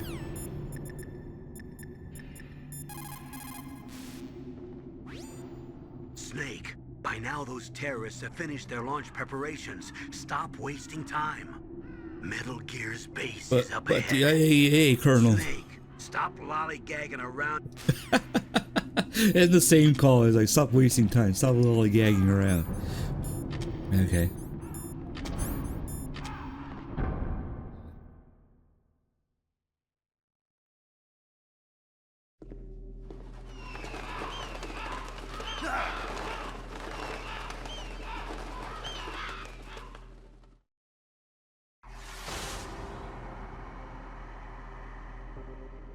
Welcome, Cossack. This is the end of the road for you. Right, my friends? Listen, they agree. How dare you kill my friends? Ravens aren't scavengers like most people think.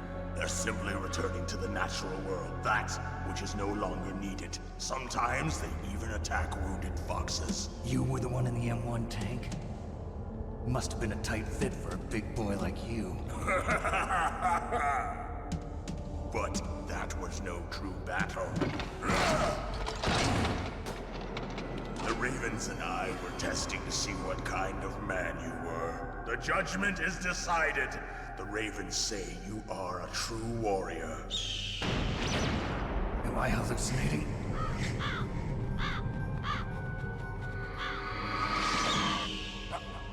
I can't move. The Raven has put the mark of death upon you. Blood from the east flows within your veins.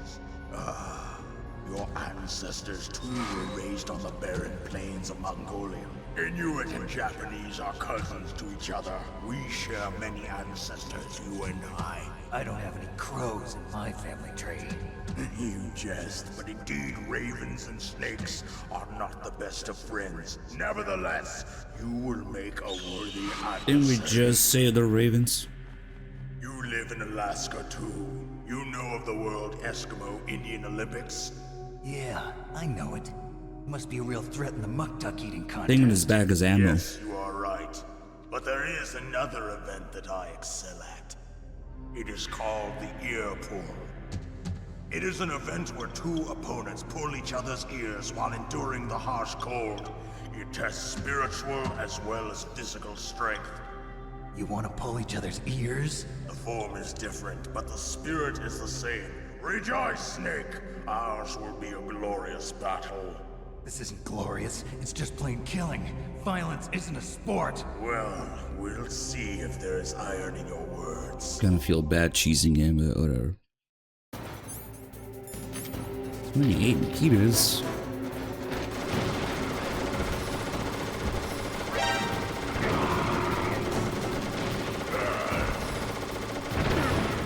You can either cheese him with Nikita, or if you know his pattern, put some claymores in his path.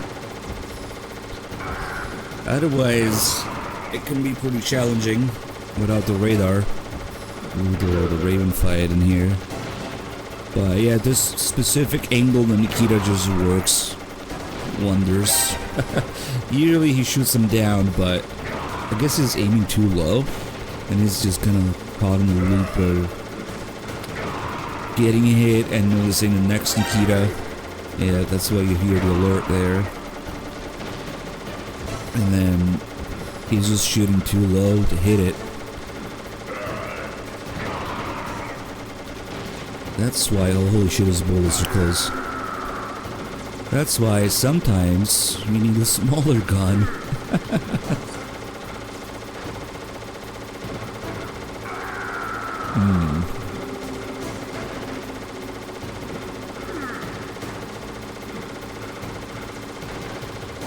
Yeah, another one of the differences on Extreme, he starts off by running around.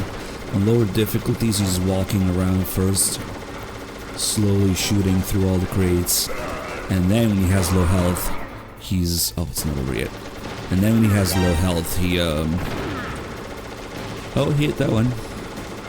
He starts running at low health, usually.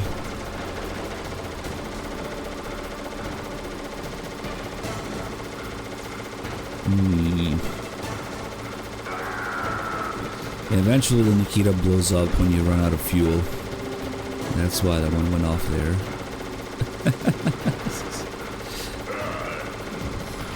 Let's see, let's let him be for a second. Oh yeah, the body armor doesn't work against this thing. We also have pretty much the only ration that you can find out in the open on Extreme is in this fight.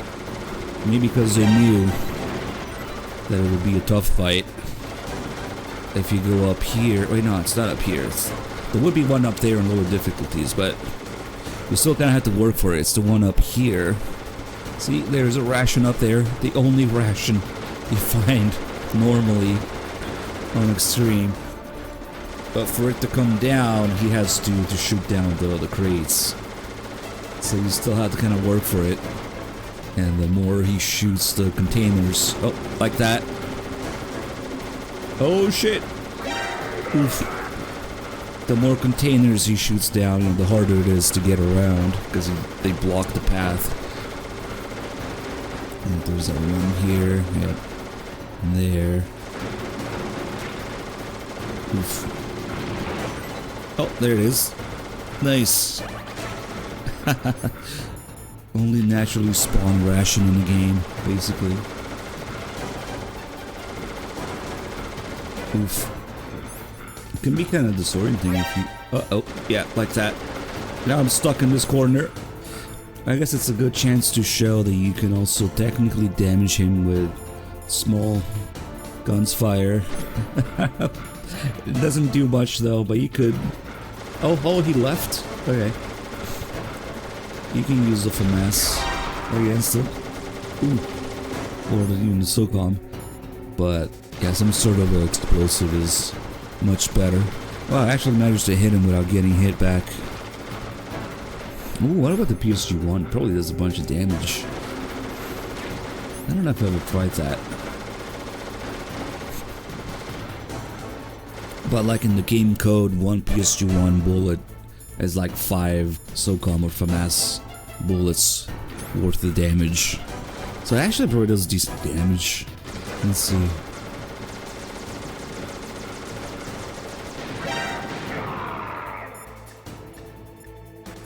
I wonder if the fight is over or I'm gonna get my ass handed to me. Let's get the calls. I just froze time for that. Vulcan Raven is half Native Alaskan American and half Inuit. Hey, what's up, Raven Shizzle? is a shaman, and they say he has supernatural powers. During the Cold War, he trained in Russia with the BIMPL, the Soviet Special Forces. The In Pimple. 1993, he was demoted by President Yeltsin following his coup d'etat, so he fled the country and became a mercenary. After that, he joined those rent-a-war bastards at Outer Heaven, Inc. He stayed there Fuck until those he joined guys, us Outer as a Heaven. Foxhound, next to a strong recommendation from Revolver Ocelot. That cannon he's holding is a 20mm Vulcan gun. You usually see them mounted on fighter planes. You can't take him on in a firefight. He'll make mincemeat of you. He's not just strong, Snake. He's a graduate emeritus from Alaska University, so he's a quick thinker, too. In any case, you'd better not try to attack him from the front. Those weapons are no match for his 20mm Vulcan. Try to attack him from the sides or behind. You mean the thing I'm doing right now? You could also try to predict where he's gonna move and set up some C4. If your timing is good, it might work. I think we might eat shit and he needs another hit, maybe. You could also try to... Let's see. It looks like Raven is holding an M61A1 20mm multi-turreted machine gun. They are usually mounted on F-16s. With its 6 rotating turrets, it can fire Turrets? You mean barrels? 4,000 rounds per minute, and it is accurate too. If you come at him from the front, he'll turn you into borscht. Stay out of his way. You have to hide and attack. Try a remote-controlled missile or your C4 explosives. Stay out of it. Oh yeah, interesting call here after this one. That place is right in the middle of the permafrost. Just like the name says, it never melts. I've heard over 85% of Alaska is permafrost. It's extremely cold there, Snake. If you don't hurry, your sea rations will freeze. One way to prevent your sea rations from freezing is to hold them close to your body by equipping them. And the next call is where he almost messes up and gives himself away because he knows something that he shouldn't. A Native Alaskan American, huh? Probably Athapascan. They're originally from the same tribe as the Apaches and Navajos of New Mexico. Anthropologically, they are related to the Japanese. There are even linguistic similarities between Athapascan languages and ancient Japanese. You and he probably share many of the same ancestors. Master, I don't remember telling you that I was part Japanese. Uh-oh. How does he know? So originally, Snake is part Japanese because Big Boss was part Japanese. That is, before the biggest retcon in the series, Big Boss's entire background in MGS3. So then MGS4, they pulled out of their asses that Paramedic had a Japanese assistant. And that's why Snake is part Japanese now after all the retcons. Yeah. But originally it was just because Big Boss was part Japanese. In his original background, it got completely changed when MGS3 came out. So now you have Snake being part Japanese because Big Boss was part Japanese originally. And then, well, Japanese assistant for the retcons. Yep. Well, it depends on how you look at it, Eddie, because he's no longer part Japanese. With the reinvention of Big Boss as a playable character, starting with MGS3. Yeah. They completely changed that. But if you read the original character guide and background from MGS1 and Big Boss, yeah, it's just completely different background and origins and even his ethnicity.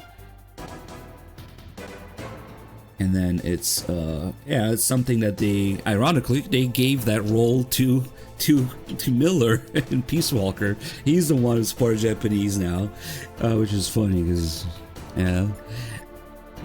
Is now Liquid's posing as him, but he has no idea. So yeah, the whole thing is really confusing. I mean, if you look at the whole thing, that's why you should never look at the whole thing. Just look at one game at a time. Figure out what was going on at the time of that game's development, that game being written, the intentions behind that one game. Yeah, one thing at a time. I can see how this could be extremely confusing. Otherwise.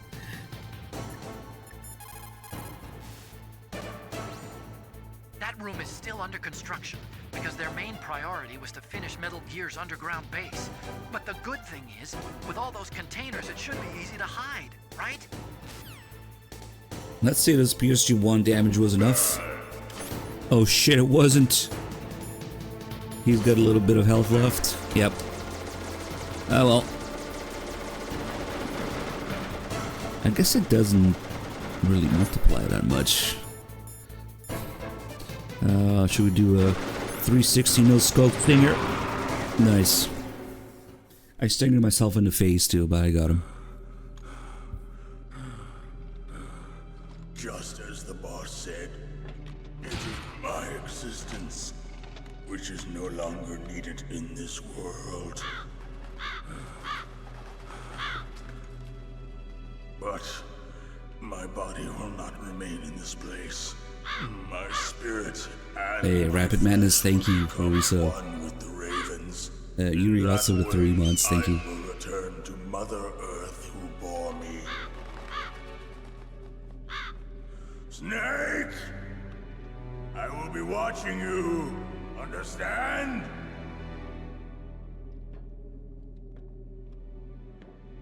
Snake, take this security card. It will open that door. Why? You are a snake which was not created by nature. You and the boss. You are from another world. A world that I do not wish to know. Go and do battle with him. I will be watching from above. First, I'll give you a hint. The man who you saw die before your eyes.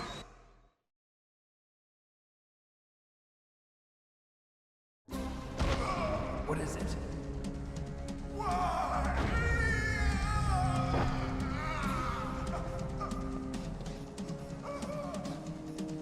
That was not the Darba Chief.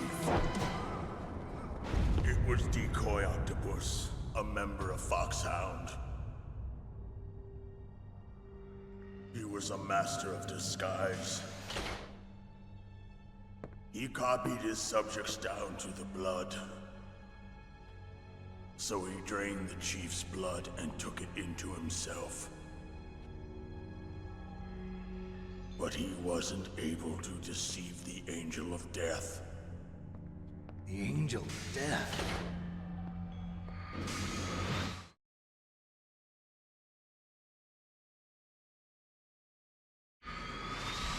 But why go to so much trouble? Why impersonate the Chief?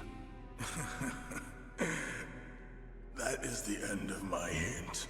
You must solve the rest of the riddle yourself. Snake, in the natural world, there's no such thing as boundless slaughter. There's always an end to it. But you are different. What are you trying to say? The path you walk on has no end. Each step you take is paved with the corpses of your enemies. Their souls will haunt you forever. You shall have no peace. Hear me, Snake. My spirit will be watching you.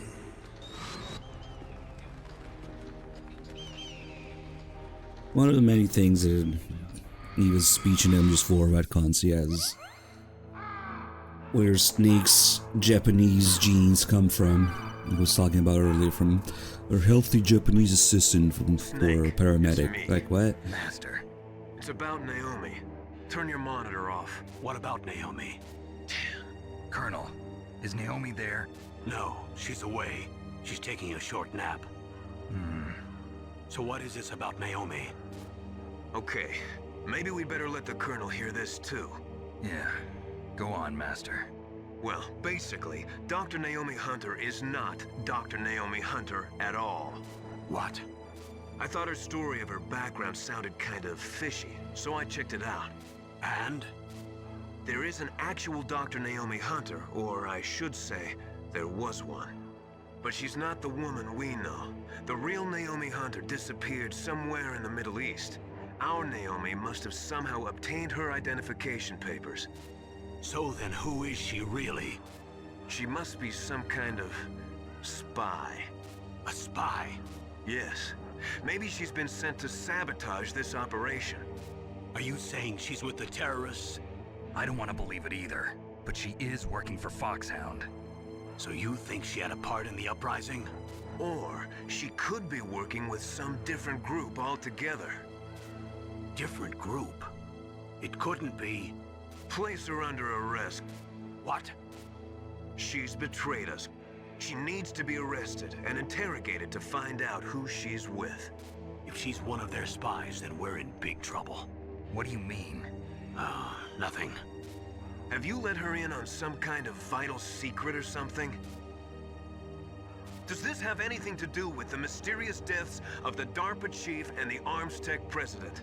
I have no idea.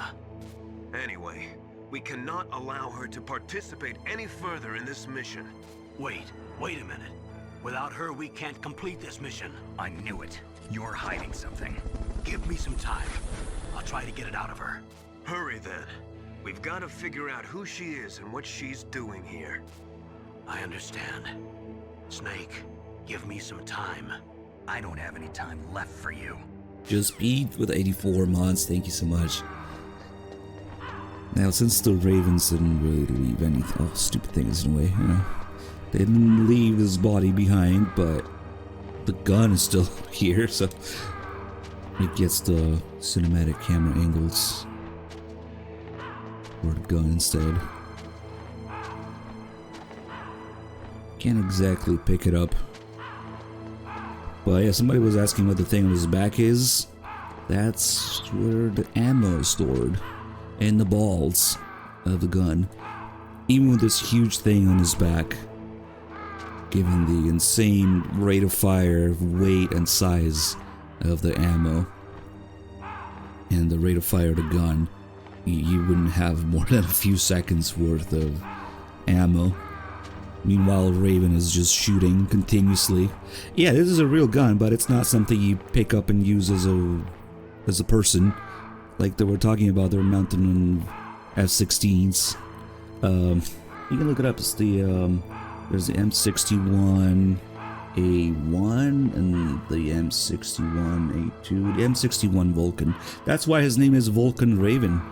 You guys ever notice that all the Foxhound members have their names after whatever weapon or means of attack they're using? I wonder if this is an A1. I think it's probably an A1. Nastasha says it's an A1. So, Sniper Wolf has a sniper rifle. Vulcan Raven has a Vulcan machine gun. Psycho Mantis uses psychokinesis, I guess. Close enough, right? Liquid uses liquid, yes. Can confirm. Obviously, Liquid is an exception to be the counterpart of Solid Snake, but yeah, Revolver Ocelot uses a revolver. No, really? And Liquid uses liquid, yes. Unknown origins. But yeah, I guess it's not immediately apparent if you don't know about the gun or called Nastasha about it. That's the name of the gun, the Vulcan, the M61 Vulcan.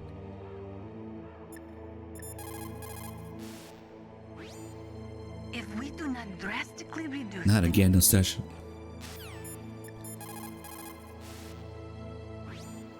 Snake, if it's about Naomi, I'm looking into the matter right now. Give me a little more time. Where is she? She's still sleeping. I can't believe it. First, the DARPA chief turns out to be an imposter, and now Naomi. What the hell is going on here? I suppose you're going to tell me you don't know anything, right? I'm sorry, Snake. A madman is threatening the world with a nuclear weapon. I guess that's what I should worry about now.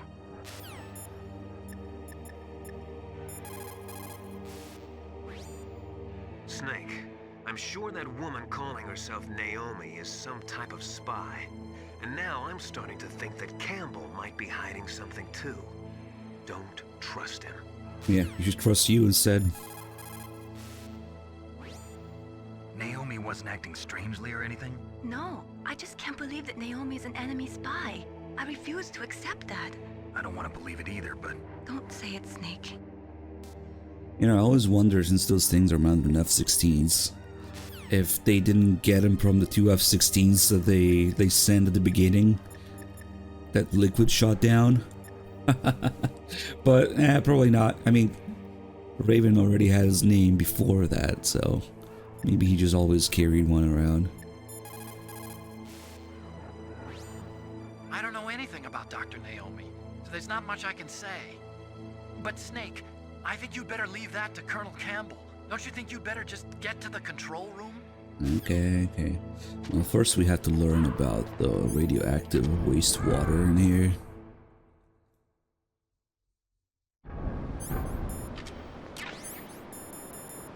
Get some Stinger ammo.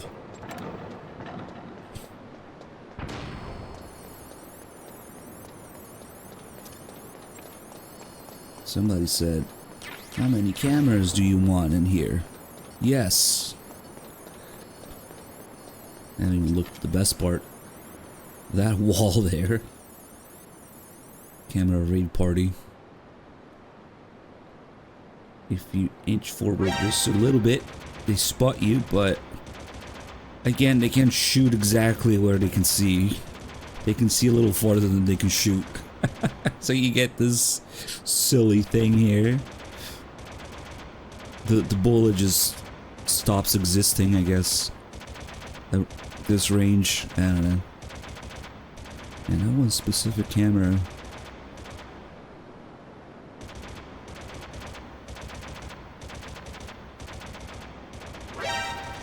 Oh, there's another one now.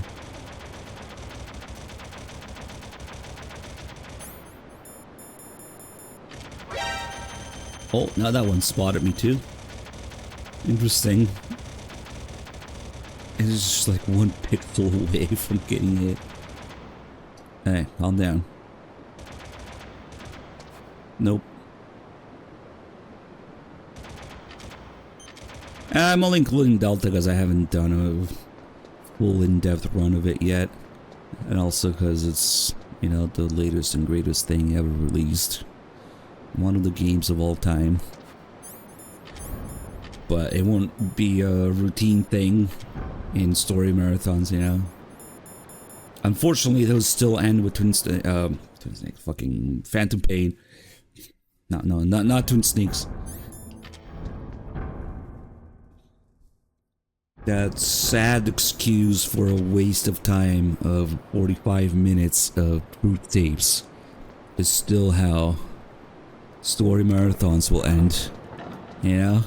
That's what we get at the epic conclusion to the series. Fucking around Mother Base for 45 minutes of truth tapes that were full of contradictions and retcons. It's amazing. That's the latest, greatest story content you get. Look. But at least we're gonna switch to Delta after that this time. And little sparks jumping around and destroying other cameras. It's kind of satisfying. But they keep reinstalling these cameras every time, so it's no point in destroying them. If you just stick to the right path here, under these cameras, and the right side of this bridge here, and then just under these here, then you can get away without even needing a chef grenade or something. Little touch here, there's no music when you first enter until the big Rex reveal. You can go check it out with Nikita first, but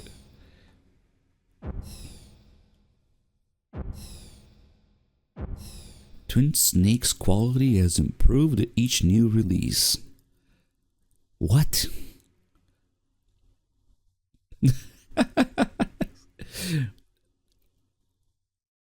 I don't understand. What new release? There is no new release of Twin Snakes. That's beyond even talking about the game being good or bad. He's just talking about releases, yeah? Oh, maybe he just... No, wait, hold on. Maybe he means well. That's the joke. Yeah. I get it now. No, I get it now.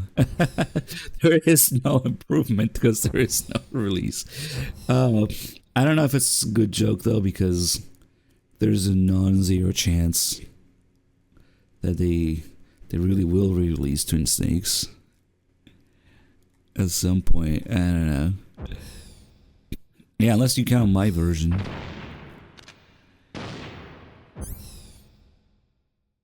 You guys want to know a joke? Actually, it's a real story. The first year MGS1 I went, when I was just going to my desk to set up the very first MGS1 stream, there was this guy in the staff. My very first experience with real life Metal Gear fans. He was in the staff. I think he was a volunteer or something. The very first discussion I had at the very first MGS1 was this guy coming up to me and be like, "No, bro, it's the same. No, it's better. No, Twin Snakes forever, man. Twin Snakes." That was my very first experience at MGS1. Unfortunately, it was very traumatic. But the funny part is that a couple of years later, that guy got banned from MGS1. So, not because of Twin Snakes, mind you, probably. I don't know. I forget exactly what happened. It wasn't anything crazy or anything. I think it was just a case of people volunteering and not doing a whole lot of volunteering. You know, they mostly volunteer when there's no tickets left just to get in. I think it might have been that, but it's just confirmation bias of, man, people who like Twin Snakes, they're always idiots in at least one other way, in my experience. It's just a confirmation bias of that. Completely unrelated to Twin Snakes, but it's very telling. At least in some other way. Oh shit, Dr. Killjoy, thank you so much for the tier 3. 13 months. I remember slightly trying to remind him that things like music and atmosphere and voice acting and controls and lighting and things are a thing if you have eyes and ears, but luckily it didn't last long. I just got to my desk and remember when I took that picture, because right next to my desk was a Twin Snake station, and I took a picture with it. Yeah, it was right before that, right as we were approaching the fucking Twin Snakes desk there. Oh man. No, I wouldn't even say that, because have you seen the sales? The Twin Snakes sales sold like nothing. I have a feeling that like 90% of people talk about Twin Snakes and even fucking play it. In comparison to the real MGS1, it's like nothing. So I didn't even do a good job of making the series known. Like, I don't know. Yeah, of course. It is in GameCube. What a fucking disaster the whole thing is. It's incredible. It doesn't even do a good job at spreading the word. It's like nothing in comparison. So, I don't know. But yeah, that guy got banned. It's funny as fuck.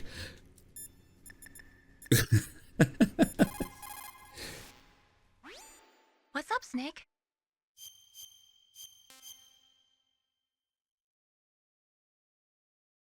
Snake, come what come may, time and the hour runs through the roughest day.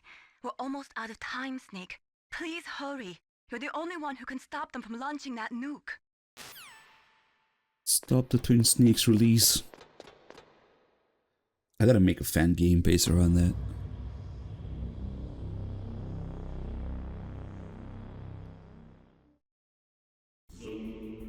Imagine that. Music, camera angles, atmosphere, lighting, voice acting, level design.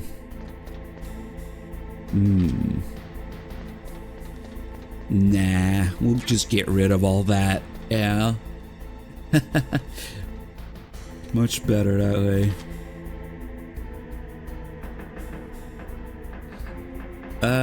Gee, I can maybe tell you later who it is. If you dig around, you can probably find the story. Also, Rex isn't made of plastic in this. Plastic Gear Rex. Lots of cool camera angles here, but first, the Fox AIDS Evil AIDS water. Fox Die Evil AIDS water.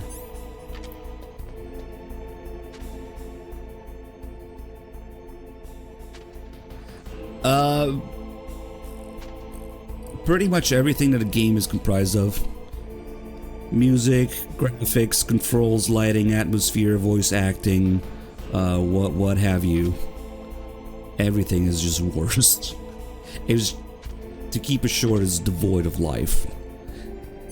And worse in so many ways. Yeah, pacing. Well, pick one. Pick one component of anything that makes up a game, and I can tell you why it's worse in Twin Snakes.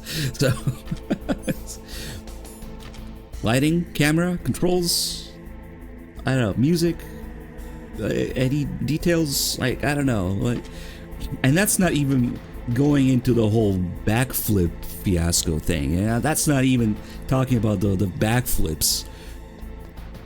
The calls being out of order, the thing being censored, the fucking floating snake in the background, the god-awful animations on Rex, the god-awful details, models, even though supposedly, allegedly has better graphics.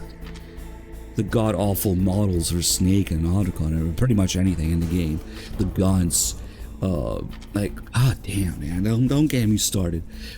And I can just rip that thing apart without even mentioning the backflips. The backflips are just the cherry on top of the shit cake.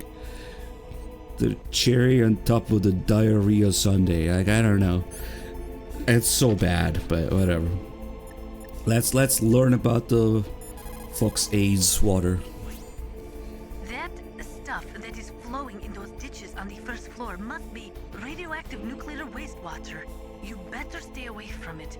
You are already exposed enough. That's Twin Snakes water. Better stay away from it. Further exposure could be fatal. That place does not have a nuclear processing facility. It must be some other kind of nuclear material that is leaking, besides the dismantled nuclear warheads. Probably spent nuclear fuel or something. Melodeath, have you ever read the back of a Twin Snakes cover? You think it was a parody? I don't know, legit question. Have you ever seen what it says on the back of a Twin Snakes cover? Or a Twin Snakes disc, whatever, CD case. The package. Oh, man. Hold on. Maybe we'll do it later. I have a screenshot of it, but... yeah. Look it up. It was not a parody. It was not ironic. One of the many things that are wrong with Twin Snakes is how it constantly has this feeling of taking itself seriously and thinking that they're making the game better. It constantly, the whole marketing around it is about making the game better. Like, we know better. Look at us. We changed this because we know better. We can make it better. That is one of the biggest bullshit problems with Twin Snakes. So the back says, experience Metal Gear Solid in the way it was always meant to be played. And Kojima's true vision Meanwhile, you have all these changes that they made for no reason, like the colonel adjusting his zipper, or checking the time, or forgetting what Vulcan Raven's name is, or leaning back and spreading his legs with Snake during the briefing. They just... God, why am I going off about this? Let's just fucking keep going, please. There's just all these little things that they're constantly trying to tell you, look what we can do now with this technology. We made it better. Oof. Oof. Oof. Big oof. Anytime fuel is burned in a nuclear reactor, it will always produce as a waste product. It's not ironic. With highly toxic Yeah, you saw it? radioactive Yeah. compounds. Spent nuclear fuel stays radioactive for 300 years. In other words, this material will remain lethal Big for the oof. next 3 centuries. Twin Snakes will remain lethal for the next 3 centuries. Damn. I hope all the copies decompose and decay by then. Including all SSDs and hard drives of digital copies. Rob RG1 with 126 months. Thank you. There was a time when we thought it was safe to seal nuclear waste in special containers and bury it in a layer of rock salt without much exposure to underground water. Okay, Even though we now know bury there it are in a big layer of rock problems with salt. that, we still do not have an This is the effective best. disposal solution. This is the best time Most of the to nuclear do waste this. we produce is just shoved underground with no intention of ever Dude. processing it. It is like an ostrich with its head in the sand. No. These calls are fucking gold right now. This is the best time to start bitching about Twin Snakes and MGS1, because the stash is constantly talking about burying it in a layer of rock salt. It's like an ostrich with its head in the sand. We don't have an effective disposal solution. Oh my god, this is perfect. Nastasha, how can we take care of it? Which involves mixing the nuclear waste with The low-grade waste. uranium to convert it into a mixed oxide fuel for burning in light water reactors, usually in the form of glass logs. But A shit logs log, can more contaminate like. a nuclear reactor more quickly than low-grade uranium. It is also highly toxic. It is economically unfeasible unless the price of uranium is more than 4 times what it currently is. Not only that, you cannot ignore the danger inherent in transporting the MOX from the processing factories to the nuclear reactors. An accident could lead to radioactive contamination, or the materials could be hijacked by terrorists. No, I do not think MOX could be called a viable solution to the problem of plutonium disposal. The problem with Twin Snakes disposal. Yes, I too am from a country where we had dubbed MGS1 at first, and that was my first experience with it. My god, the cringe. Yeah, I'm glad they dropped that too. There is only one effective use for nuclear waste: military applications. You see, after chemical Drop Twin Snakes reprocessing, bombs. they can separate plutonium from the nuclear waste. Nuclear weapons normally use military-grade plutonium-239 with a purity of 93 to 94%. It is made in special nuclear reactors designed for military applications. On the other hand, the plutonium in spent nuclear fuel only has a purity of about 60%. But that does not mean that spent nuclear fuel cannot be used for military applications. America has been successful in tests I can't using do that, weapons Jay. made from nuclear reactor-grade plutonium. That means that eventually, everyone will be able to make nuclear weapons from plutonium separated from spent nuclear fuel. Spent nuclear fuel can also be used to make depleted uranium bullets or shells. They are armor-piercing anti-tank rounds. DU is 2.5 times denser than steel and 50% denser than lead, so it makes it an extremely effective armor-piercing weapon. It can cut through tank armor like a hot knife through butter. Unfortunately, when a DU round explodes, it spreads a fine dust which, when absorbed into a body, supposedly causes terrible long-term health problems, including genetic damage. During the Gulf War, American as well as Iraqi soldiers were exposed to DU dust and suffered from radiation poisoning and other illnesses. The American government conducted research to discover whether exposure could lead to cancer or genetic damage, but the results were inconclusive. Some people think that this type of radioactive contamination is what is behind the Gulf War syndrome, but the government will not admit it. The Twin Snakes dust, please no. They are currently doing research to find ways to transform minor actinoids Is that the dread dust? such as americium and neptunium, which are highly toxic with long half-lives, into nuclear materials with short half-lives. It is called extinction processing, but it is not being used much due to all the technical and economical problems with it. A serious program for nuclear waste treatment has yet to be established. That's a survive thing. The dread dust. Don't get me started on that. Seems like Twin Snakes dust. There is only one effective. Bury it. Okay, he's repeating shit now. You caught Snake? MGS2 VR. If we have nothing left to do, maybe. Snake, Leo DeRocher said... Damn it, Mailing, why are you repeating shit again? Oh yeah, Otacon was gonna call here anyway. It looks like they've finished getting Metal Gear ready. How do you know that? I overheard them talking. Where are you now? Right in front of Metal Gear, but it's strange. What is? There's nobody here. No guards, nobody patrolling. It's too quiet. Maybe because they're all ready. They said they even input the PAL codes. What should I do? All we can do is use the override system that President Baker told you about. But I've only got one of the 3 keys, and besides that, like Ocelot said, there's some trick to using the keys. Leave it to me. You got some kind of plan?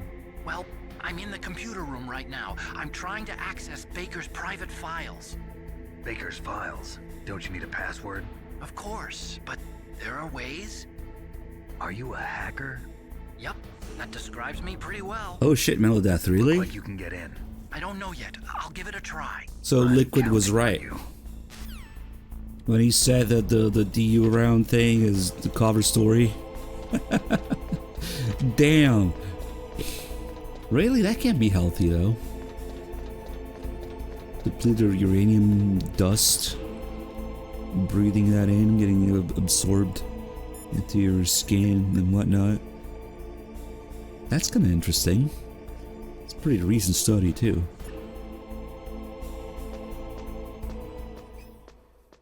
What caused it? The injections with Big Boss genes. Didn't you play the game?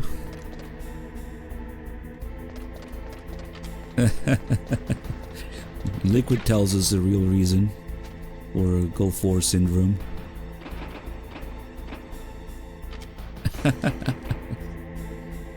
It was a US study. We have investigated ourselves and concluded that we did no wrong. Okay.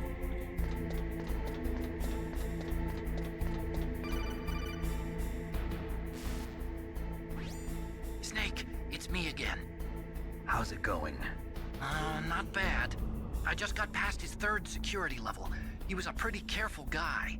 Do you think you'll break in soon? I never met a system I couldn't bust into.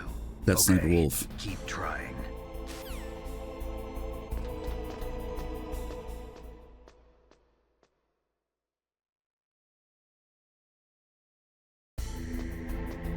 Dude, I don't know. Sometimes the fucking scheduling thing is ape shit. Oh yeah, we can look at the control room from here.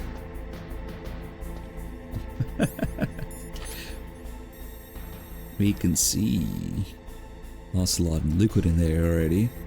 Usually when Liquid is around, for some reason Master won't answer the codec. But right now it works. Snake, isn't the detonation code input system in the control room? Hurry up and get in there. Get in here. I mean, in there. You guys think Liquid just puts on the sunglasses and hair tie real quick every time Snake calls and then gives it back to Ocelot or something? To be fair, you're not supposed to really know the look in the distance. be able to see them. But it's cool that they render the whole thing here. In fact, if we go back down for a second, I always thought it was interesting how this is divided into 3 areas, right? So the higher up you go, the more detail is added to the control room. Because you can actually see the control room down here as well. It's not as much detail there. Well, I guess now the glass looks like glass, at least if we go back down, it's got even less. As you'd expect, it's just managed that way, it works. Let's see what it looks like from here.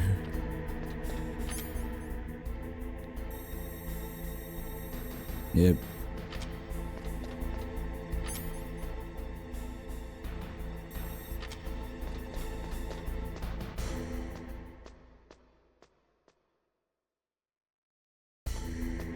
Hey, cheers, Mr. Plushy. Glad you're enjoying.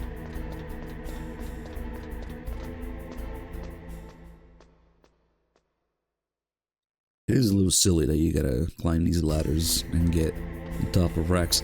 I sure hope they'll fix that in the remake, right?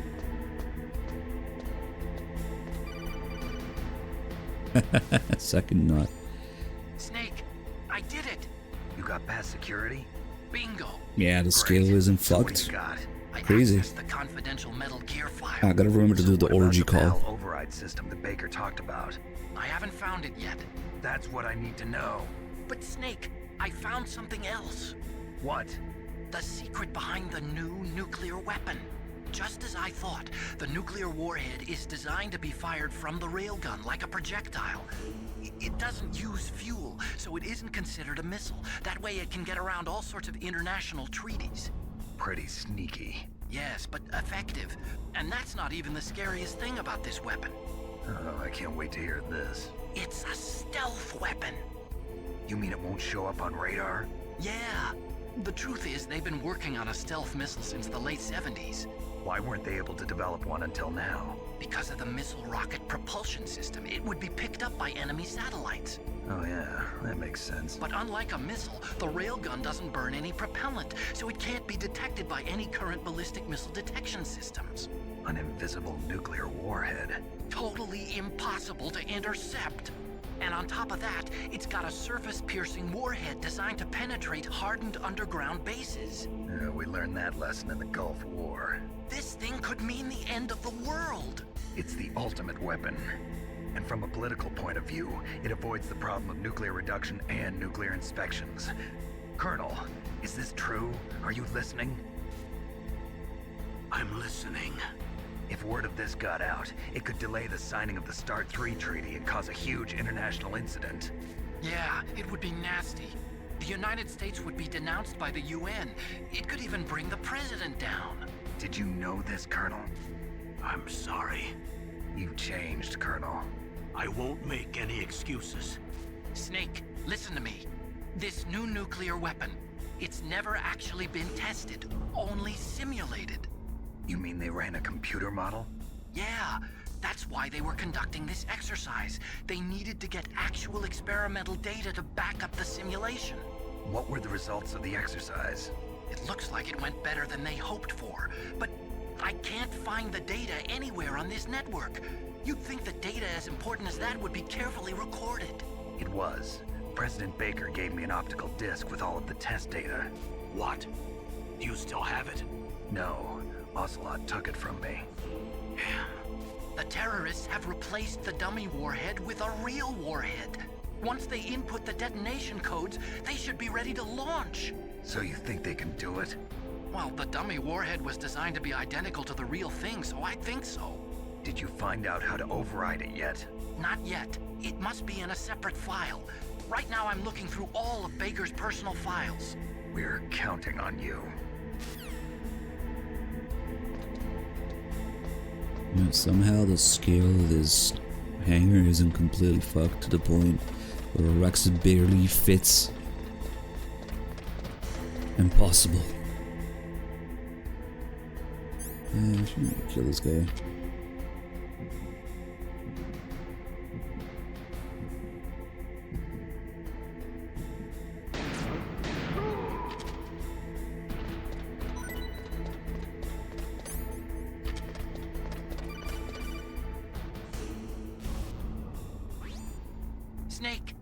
Did you find it? No, I haven't found out about the override system yet, but I found Baker's ulterior motive. He's just looking to get rich, isn't he? Well, that's part of it. Armstech is in much worse financial trouble than I thought. I know they lost their bid to make the next generation fighter jet. That plus the reduction in SDI spending. It looks like there was even some talk of a hostile takeover. Everything was riding on this project, I guess. And it looks like we were paying a lot of bribe money to the DARPA chief. Bribe money, huh? Yeah, and Baker was a big proponent of the nuclear deterrent theory. I see. So anyway, what about the override? Just give me a little bit longer. And what about the orgies, Otacon? Tell us about the orgy. Did you find the file for the override system? Just wait a little longer. I found out a lot about the arms industry, though. After the Cold War ended, the United States slashed its defense budget by more than 15%. Naturally, the arms industry was severely affected. It resulted in an orgy of mergers and acquisitions. Some of the big arms conglomerates today are made up of what 10 years ago would have been 20 or more smaller arms companies. Armstech is one of those. But we lost our bid to produce the U.S. Air Force's next line of fighter jets. Then we took a stab at civilian applications, but that was a failure too. The company was about to go belly up. Ironically, the Defense Department was in pretty much the same situation. Thanks to big budget cuts, they were forced to turn to the private sector to help fund their weapons development. On top of that, the government began to actively export their advanced weapons technology to the private sector in order to maintain a high standard of quality in the country's defense armaments. Eventually, they decided on a joint development project for new weapon systems between the DoD and the private sector. And since both sides were in such bad financial shape, that's where all the back-scratching came in. So there was another reason for the joint development of Metal Gear, huh? It wasn't just President Baker trying to keep Armstech afloat.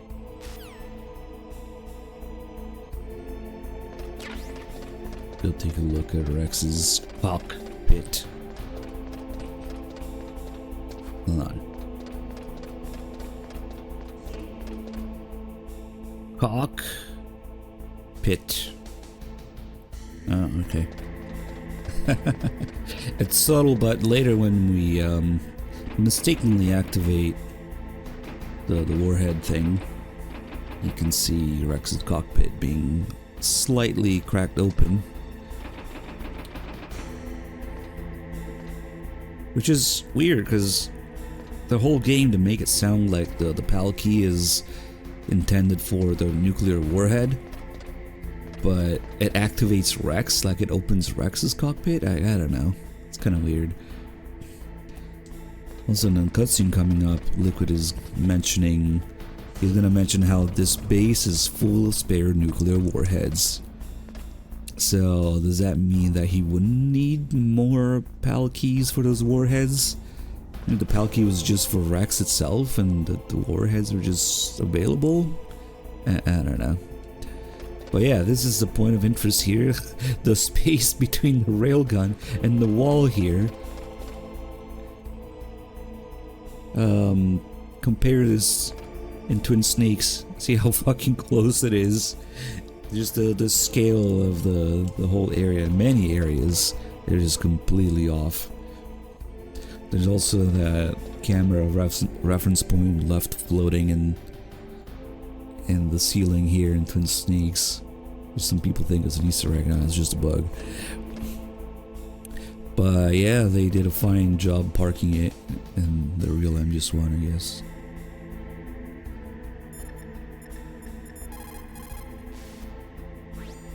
What can I do for you, Snake?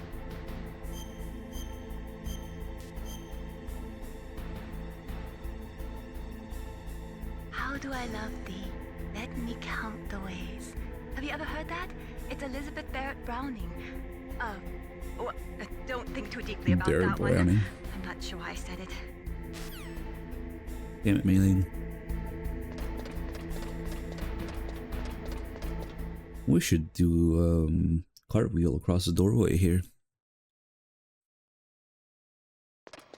Yeah, the whole thing with the camera, the extra camera, the third camera that they used to look at Snake through this. Okay, I've entered the They're just saying things they want Snake to hear. We can launch anytime. There's still no response from Washington. It looks like we'll have to show them that we mean business. Should I set it for Cherniton, Russia? No. There's been a change. The new target is Lopnor, China. Why, boss? I'm sure neither you nor Mr. Golukovich would really like to see a nuclear bomb dropped on your motherland, right? Liquid. But why? There's nothing there. Wrong. It's a nuclear test site. A nuclear test site? If we nuke a major population center, the game's over. But a nuclear explosion at a test site can still be concealed from the public. Meanwhile, Washington will be worried about the retaliatory strike from China. That'll probably mean top-secret talks between both countries' leaders. Of course.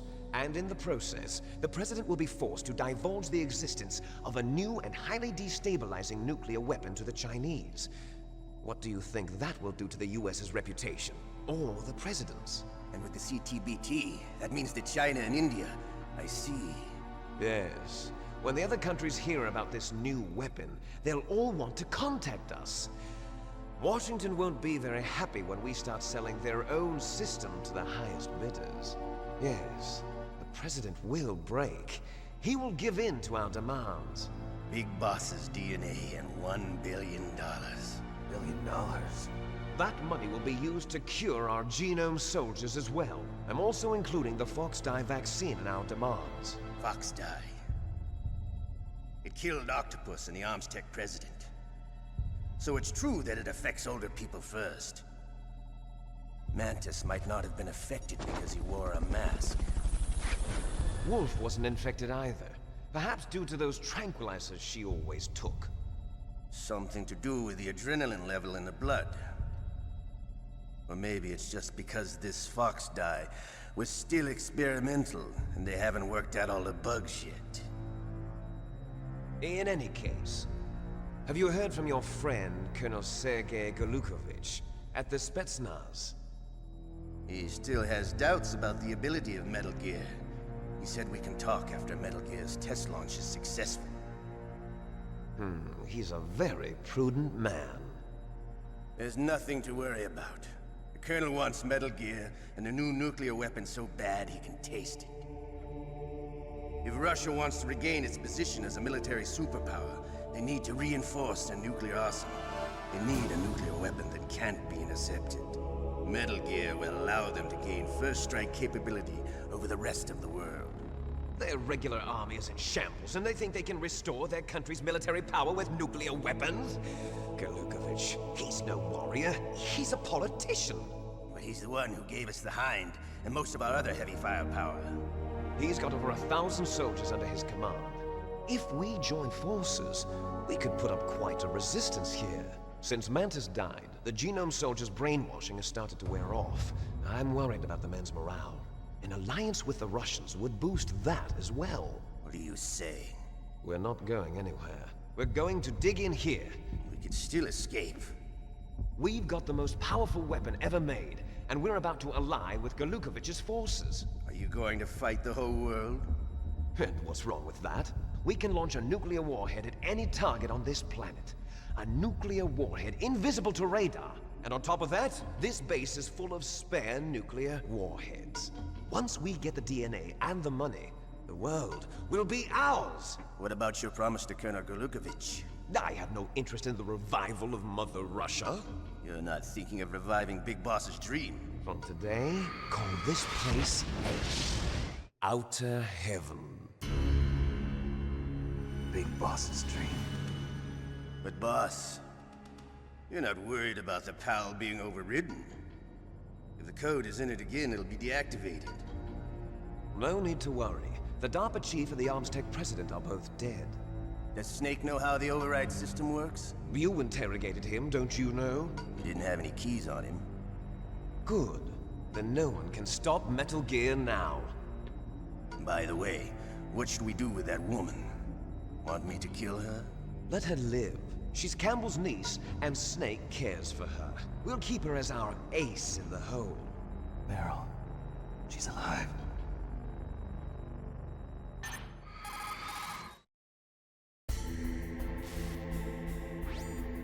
Snake, I found Baker's top secret files. Great job. How's it going there? They've finished inputting the PAL codes. So how do we deactivate them? Okay, you see the override system that the President was talking about. It can also be used to input the detonation codes. You see, if you insert the keys when the warhead is active, you deactivate it. And if you insert them when it's inactive, it becomes activated. And you can only use the keys once. Only once, huh? Yeah, you better get started. We don't have much time. But it takes 3 keys, right? I've only got 1 of them. Hold on a minute. You see, that's the trick. You already have all 3 keys. What are you talking about? The card key is made of a shape memory alloy. Shape memory alloy? Yes. It's a material that changes shape at different temperatures. The key is made out of it. This card key? Yeah. The card key changes shape at different temperatures. So this key is actually 3 keys in 1. Clever. Can you see the input terminals in the center of the control room? I see them. Those 3 laptop terminals are for the emergency input. There should be a symbol on each screen. Each symbol corresponds to a different key. Input the keys in order from left to right. The left one's for the room temperature key. See the symbol? Next to that goes the low temperature key. The one on the right is the high temperature key. Okay, I got it. First, I change the shape of the card, and then I input them in order, right? That's right. All you do is insert the card keys. After you insert the key into the module, a hard disk reads the information contained on it. Once you've finished with all 3 terminals, the code input process is complete. But here's the thing. You can only use the key 3 times. It's an emergency system. It's only meant to be used once. The world is riding on that key, Snake. Who's that? Damn!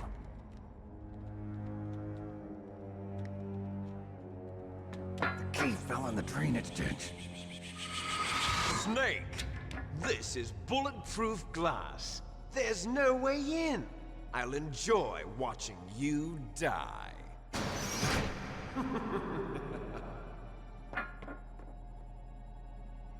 Snake, you've got to get that key.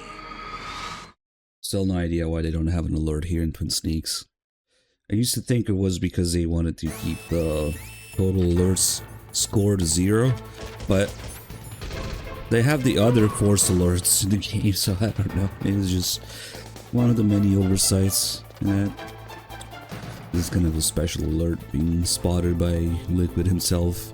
It never ends unless you get away. Oh, this guy already had some stone damage.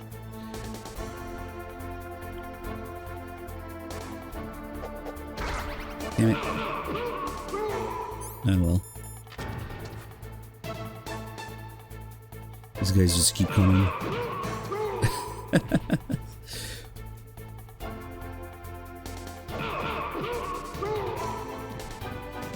Pretty satisfying. But even funnier if it was the same guy who keeps coming back up. But now they die. And you kick him like that. And MGS1, these indirect kills actually count, unlike other games, because they didn't have the whole non-lethal completion thing in mind, yeah. Holy shit, Dark Dylan, 124 months. Thank you so much. Yeah, it's been one. It's funny. Unfortunately, the Genome soldiers were not properly trained in how to use ladders. So...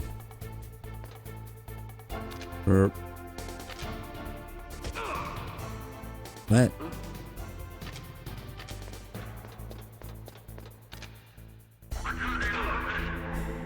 Something just... Oh well. Well, maybe it'll drop something. Nope. Okay.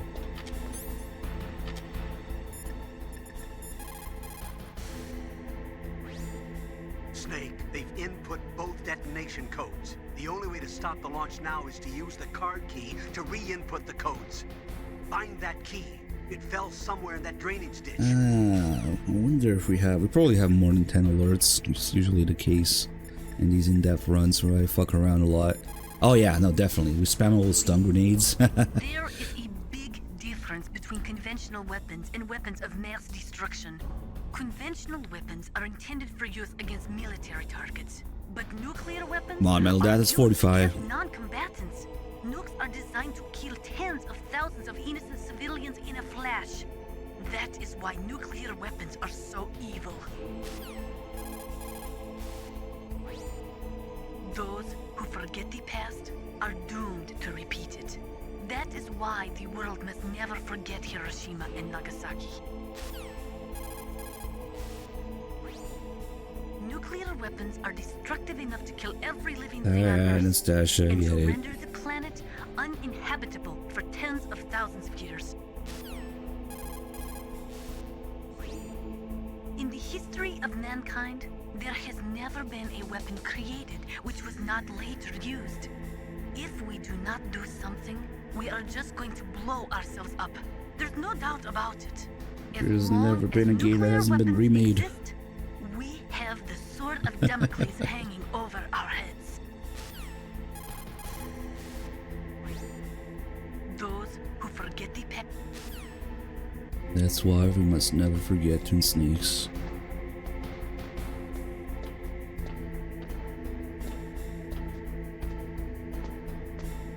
There's more Nastasia lore in MGS2 if you want to read her book. It adds a lot of context to what was going on in MGS1 and what happened to her after. And MGS4 is just briefly mentioned in an optional call just to let you know she's still alive, I guess. But yeah, kind of a shame if they're gonna go with the whole MGS1 fan service. All the characters coming back in MGS4. And Nastasia. Except Nastasia. Okay, so since we definitely have more than 10 alerts, the Palki is now in the water. I'm pretty sure. But the way it works is if you have 10 or less than 10 alerts, it's the rat that eats it. So we had to look for a big rat here. But which could be on either side. It's kind of random. But now I'm pretty sure it's in the water. And the water has a bunch of different spots. Let's see if we get a good one here. Nah. There's like a bunch, like maybe 6 or 7, something like that. Different spots in the water where you get, where it could be. And you have 2 unique items. One's the Palki and one is another time bomb. There we go, speak of the devil. This one only has a few seconds in it. Ah man, it must be on the other side. You do need a little bit of health. Nope. So it's a chunk of C4. Sneak throws like a grenade. Paul Andy with the 136. Holy shit, dude. And Frunk back with 124. Yeah, just casually drop some 10-year plus, 11-year plus resubs. Yeah. Just crazy how many long time supporters we have. Thank you so much, guys. Holy shit. How did I not find it? I thought I checked everywhere. Maybe not. Oh, there it is. Damn, can't remember last time I got in that spot. The really good one is just right here, just under the bridge. And well, we took some damage from the Twin Snakes water, but that's okay. Yeah, it's Shadow Cloud. You got me. That's what I spent my time on. Definitely. Count is 141 months. Yep. Yeah, just a little sub there. Thank you so much, man. Good job. Now Crazy. hurry to the control room. Master seems to get more and more excited the closer we get to changing the card's shape. You found the card key, right? First comes the room temperature key. Put it into the far left terminal in the control room. That key is actually an IC card. Its connector pins and main body are made of a shape memory alloy. IC wiener. It's designed so that unless it's been changed to the correct shape, it won't be recognized by the PAL Shadow code Cloud, thank you for the 22 months. and the detonation code won't be entered. Shut up, letters, you're old too. Yeah. Everybody's old Sneak. The card key. Good. Now get back to the control room and use that key to re-input the PAL codes. Stop that launch. Hey, Nazareth, thank you for the 3 months. You're not old. Welcome back. Let's see. Yeah, let's just go back there right now. Couldn't mess around with all the different ways of changing the card's shape. The unconventional ways. With the snowfield and maybe the heliport. I think the heliport as well. But it takes like 11 minutes instead of 1 minute. Jesus, Melodeath, please, no. Hey, come on, I had 0.7 upload, not 0.5. You know the difference that makes? What part of the boot? It's not even the boot. It's the boot kicking the ass. It's the ass that the boot is kicking.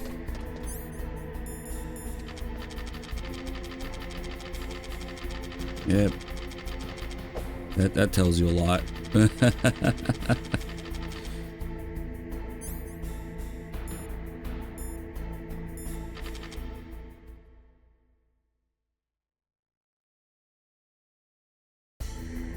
So we have this third camera here, which is not a real active camera. It's what you see using the cutscene, how Liquid and Ocelot here know that Snake is listening in on them. And that's why they're saying a bunch of things that they want Snake to hear. Like, oh, Meryl's alive, the detonation code is in, yeah, has been input. And Snake didn't have any keys on him, yeah, right. It's all stuff that they want Snake to hear in order to get him to input the PAL key. That's a cool camera angle, and see a lot as well. Nice.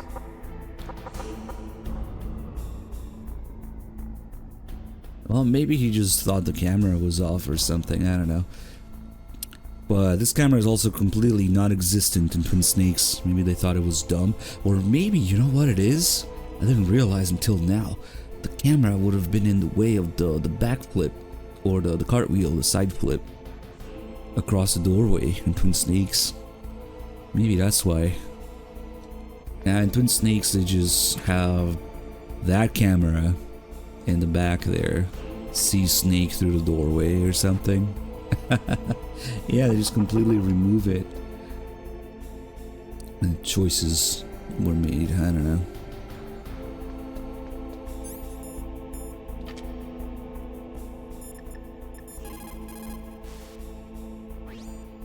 You found the card key, right?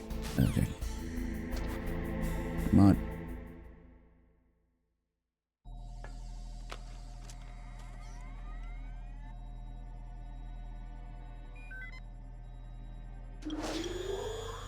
PAL code number 1 confirmed. Awaiting PAL code number 2. Gord Sears. Okay, that takes care of PAL code number 1. Time paradox. Now PAL number 2. Freeze the key. Thank you, Eric, for that. You'll be happy to know that there's a mod that restores Gord Sears in the Master Collection after it got fixed.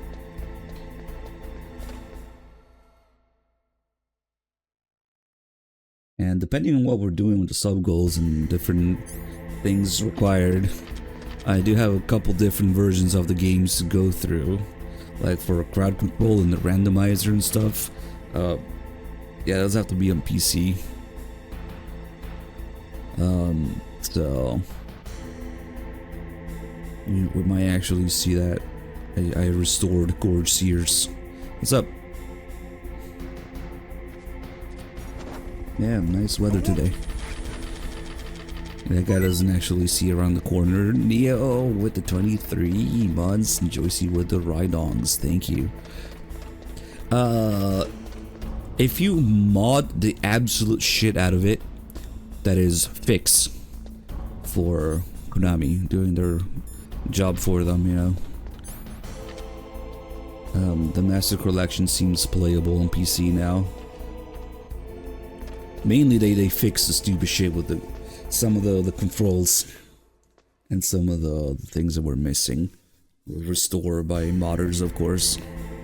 So honestly, I don't know if I would suggest Master Collection on console, but on PC, if you mod it or fix it, it's a lot better. It's a lot closer to what should have been in the first place, but still no pressure sensitivity. But whatever. That can be emulated. There's some interesting stuff, like they restored the skybox in MGS2, for example. And you don't have to walk around with your gun aimed like this everywhere like an idiot, like on console. Fuck that. Yeah, there's some pretty cool mods. Technically, really, they're just fixes. Alright, let's go get this thing to freeze.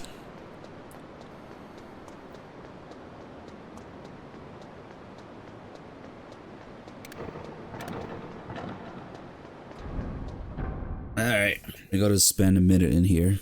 Piss time.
Guys, you won't believe this. I went to the bathroom.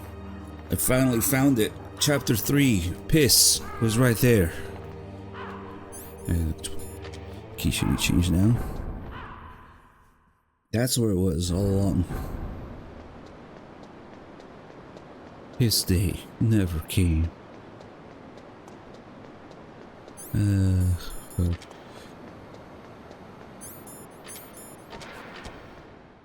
I didn't know until recently how deep the rabbit hole went with the whole FOB thing. It's way worse than I thought. I used to think it was just a meme, but I recently watched that Did You Know Gaming video on it, and holy shit, it's way worse than I thought.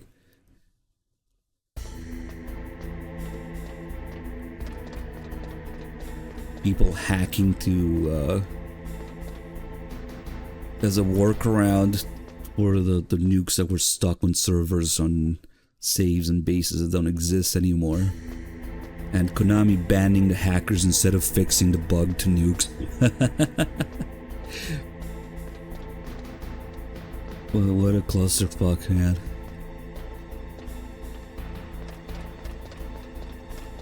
And people hacking out of necessity, botting nukes or glitched on the servers.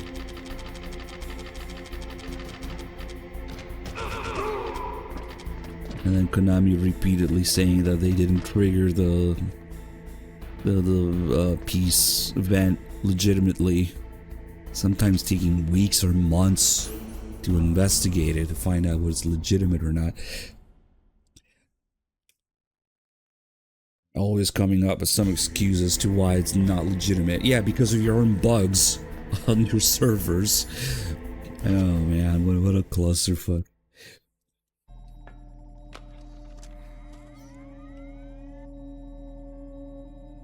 And all the hinting at how Chapter 3 is behind it. I thought it was a meme. They really did hint at it. Awaiting pal code number 3. Okay, there goes pal code number 2.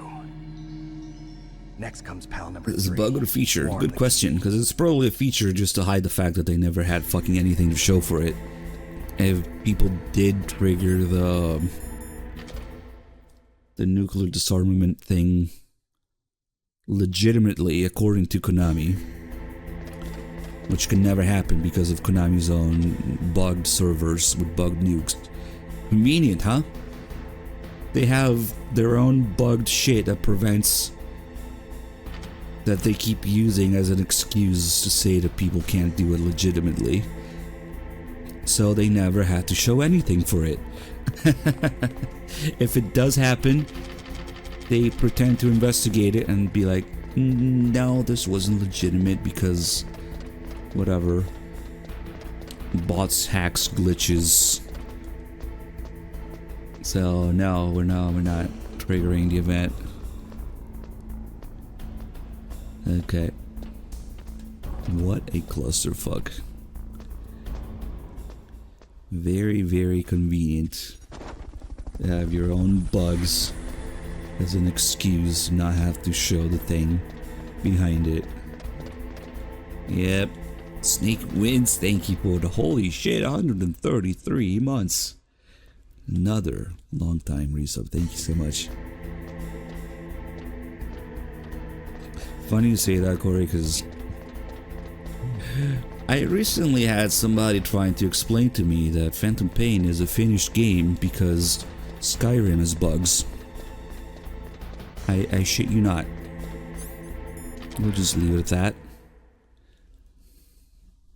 that. All games have bugs, so it's finished.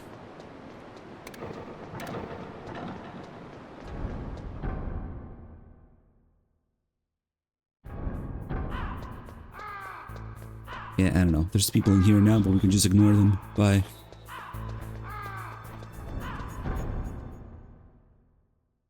Unfortunately, other than knowing that Bethesda's a giant meme and reuses the same bugged engine for every game for the last 30 years or something, I don't know enough. But yeah, bugs.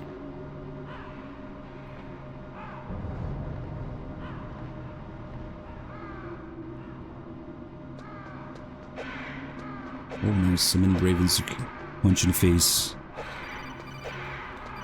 Now we can get the version with Naomi because she's gone. Snake, we're not paying you to be a scarecrow, you know.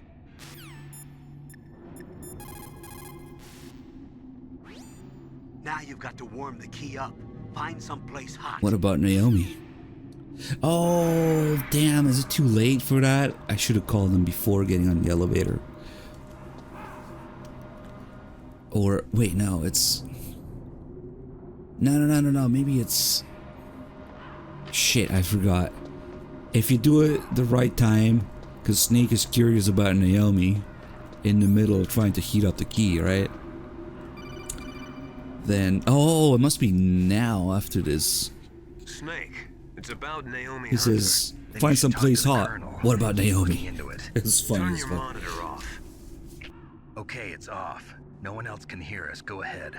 Sorry, but I didn't want the Colonel to hear. Okay, so what's up? I've got a good friend in the Pentagon. Yeah? He's the one who told me about it. It looks like the DIA recently developed a new type of assassination. Yeah, it should be now that Snake gets curious. An assassination weapon? Snake, have you ever heard of something called Fox Dye? No. Fox Dye. Liquid and the others were talking about it. Yeah. It's some kind of virus that targets specific people. I don't know all the details, but... What are you trying to say? It's too similar. What is? The cause of death. Didn't the Arms Tech president and the DARPA chief, I mean, Decoy Octopus, die of something that looked like a heart attack? Yeah? Well, apparently Fox Dye kills its victims by simulating a heart attack. No. You're telling me that Naomi was behind it? Snake, try to remember. Did Naomi give you some kind of injection? The nanomachines. She was in the best position to have done it, but I don't know what her motive was. Does the Colonel know? I'm not sure. But he still hasn't questioned her. Okay, I'll ask him myself. Colonel, what's new with the Naomi situation? I just placed Naomi under arrest. Arrest? She was sending coded messages towards the Alaskan base. I didn't want to believe it, but she must be working with the terrorists. Are you sure? I'm afraid so. She's being interrogated now. What kind of interrogation? Well, I'd like to avoid the rough stuff, but we don't even have any sodium pentothal here. Call me if you find out anything. So it's true, isn't it? Naomi, I can't believe it. That means the fox dye vaccine must be around somewhere. Listen, I've got bigger things to worry about. But Snake, you might be infected too, you know. All I can do is leave it up to the Colonel. Colonel, can we use Naomi to heat up the key? Now you've got to warm the key up. Find someplace hot. What about Naomi? Sorry, Snake. I'm still investigating. Phrasing. Context.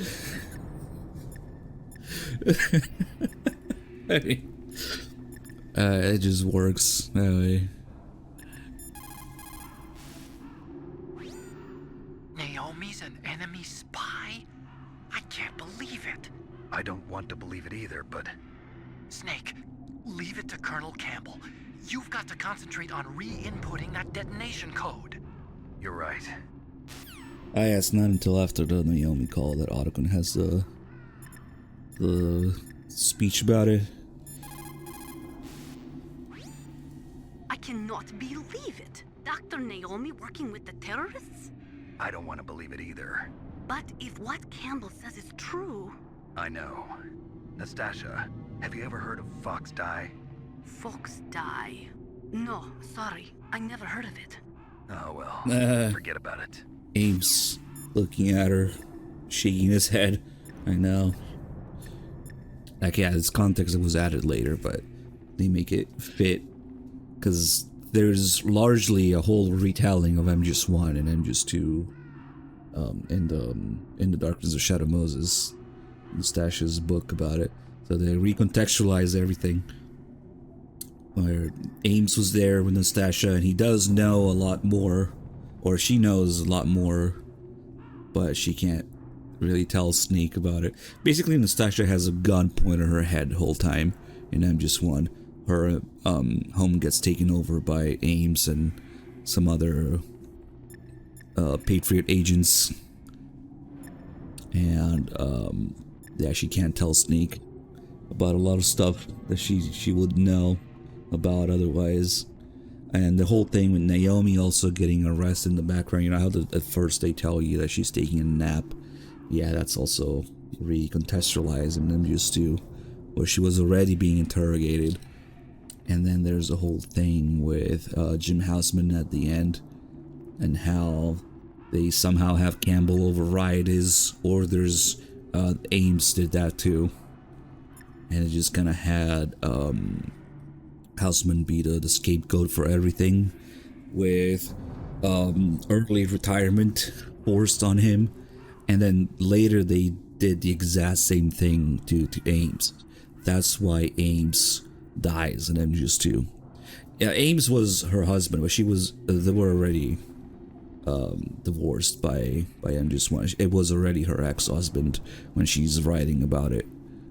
So they weren't together. It's worth reading. It takes a little bit of time, a few hours, but it's something worth reading at least once. So there's this forced early retirement thing where they blame Houseman for everything, and then they have him, basically die. It's the exact same thing that they tried to do to, not try, but to, like Houseman tried to do it to Campbell, and then Ames does it to Houseman, and then the Patriots do it to Ames and MGS2. I did read In the Darkness of Shadow Moses on stream a couple times. It's pages and pages of walls of text and reading out loud, and you can imagine how fun that is. A lot of people really like reading stuff. But yeah, I've done that a couple times. Maybe if you want to get really in depth, where I'm just to. The thing that pisses me off though is, since it's an MGS2, unfortunately it suffers from the god-awful MGS2 translation and localization. So, it being in large part a retelling of MGS1, it continuously quotes dialogue from MGS1 with that new translation, which just pisses me off so much. It's like yet another version, almost, of Twin Snake dialogue. That's unfortunate. Yep. That really tells you, like, if they ruined the MGS1 dialogue so much, like, what did they do to MGS2's dialogue? Unfortunately, in English, that's the only one you get. But damn, it really makes you wonder what they did to it, if MGS1 was butchered that much. Yeah, some sort of attention span issue there.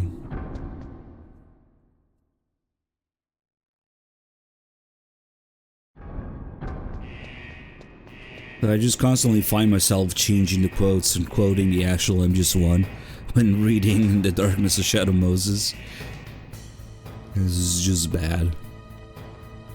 Alright, we gotta spend a minute here. And before the card changes, so we can do some more calls, and then they get kind of excited when it does change.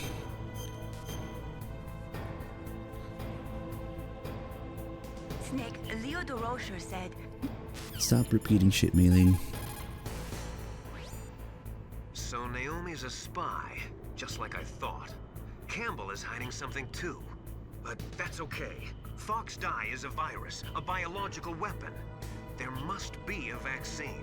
We can worry about getting that later, Snake. But right now, you've got to focus on re-inputting those detonation codes, okay? Ooh, you care about so much about the vaccine. Now you've got to warm it. You need to find someplace hot. What about Naomi? Nah, he's not gonna say that Now again. you've got to warm the key up. Find someplace hot.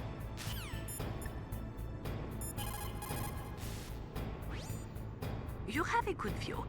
Ah, that's right. Nastasha loves the PSU1 in here. Somewhere warm? What about the blast furnace? But the problem is, if you go through a cold place on the way back, the card key might change shape. You need to hurry on the way back. Yeah, we can spend more than a minute in the warehouse on the way back, but that's okay. Go for a smoke. Here, light up the cigarette here.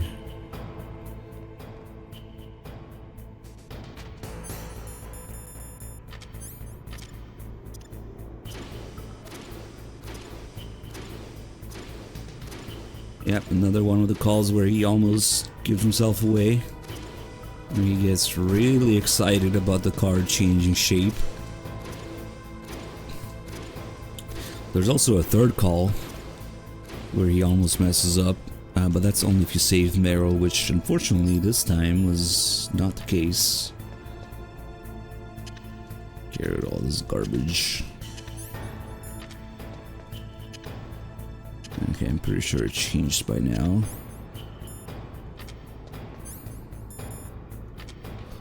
Look how excited he is.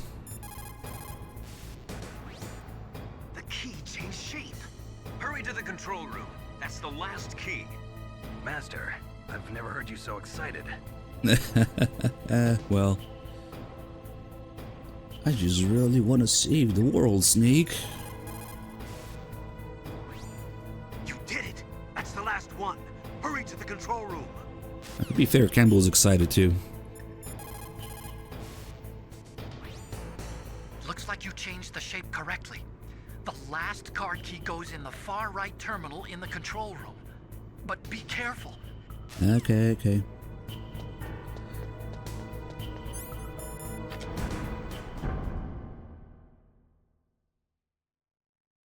Yeah, if you save Meryl and you get your inventory back, there's a bomb in your inventory. Which apparently was just Ocelot's idea. Liquid didn't know about it. So he genuinely gets pissed when he finds out and you call him about it. He's like, that's a despicable act. You should never... never mind. That's Liquid genuinely getting pissed at Ocelot for doing that. Especially, I guess, since they're trying to save... not save, but use Snake. Maybe that's why he gets so pissed about it.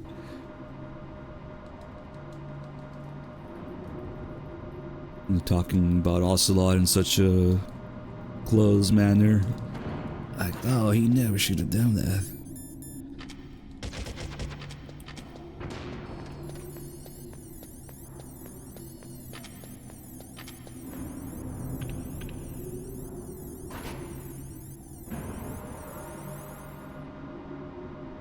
Was it when we changed screens when there was like 1 second left or something? On an elevator, wasn't it? I forget how I got around that.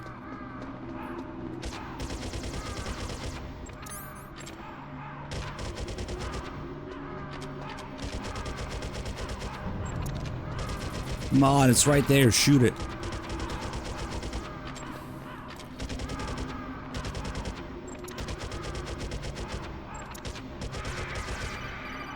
Damn it, not now, I'm trying to shoot birds. Snake, can you hear me? It's Naomi. Naomi? What the hell? Campbell and the others are busy right now. I'm on a different codec. Naomi, is what the Colonel says true? Yes, but not everything I said was a lie. Who are you? I don't know myself. I don't know my real name or even what my parents looked like. I bought all my identification. But my reason for getting into genetics was true. 'Cause you want to know yourself, right? That's right. I want to know where I came from. My age, my race, anything. Naomi. I was found in Rhodesia sometime in the 80s. A dirty little orphan. Rhodesia? What's now known as Zimbabwe? Yes. Rhodesia was owned by England until 1965, and there were lots of Indian laborers around. That's probably where I got my skin color from, but I'm not even sure about that. Naomi, you're too worried about the past. Isn't it enough to understand who you are now? Understand who I am now? Why should I? No one else tries to understand me. I was alone for so long, until I met my big brother. And him. Your big brother? Yes. Frank Yeager. What? He was a young soldier when he picked me up near the Zambezi River. I was half dead from starvation, and he shared his rations with me. Yes, Frank Yeager. The man who you destroyed was my brother and my only family. No. Gray Fox? We survived that hell together, Frank and I. He protected me. He's my one connection. The only connection I have to my past. And he brought you back to America? No. I was in Mozambique when he came. Who is he? You mean Big Boss? Yes. He brought us to this land of freedom, this America. And then he and my brother went back to Africa to continue the war. And that's when it happened. You killed my benefactor and sent my brother home a cripple. I vowed revenge and joined Foxhound. You egotistical woman. I knew it was my best chance to meet you, and I prayed for the day that I would. What? So, were your prayers answered? Yes. I waited 2 long years. To kill me? Is that all you cared about? Yes. That's right. 2 years. You were all I thought about for 2 long years. Like some kind of twisted obsession. That wasn't a sound redeem. Is the viewer lurking? Not exactly. I was partly wrong about you. What about Liquid and the others? I'll have my revenge on them too. Naomi, you didn't kill that doctor too, did you? The one that used Grey Fox for his genome experiments? Dr. Clark? No. That was my brother. Afterwards, I covered it up and helped him hide out. But you were lurking. So that ninja, I mean Grey Fox, he's come here to kill me?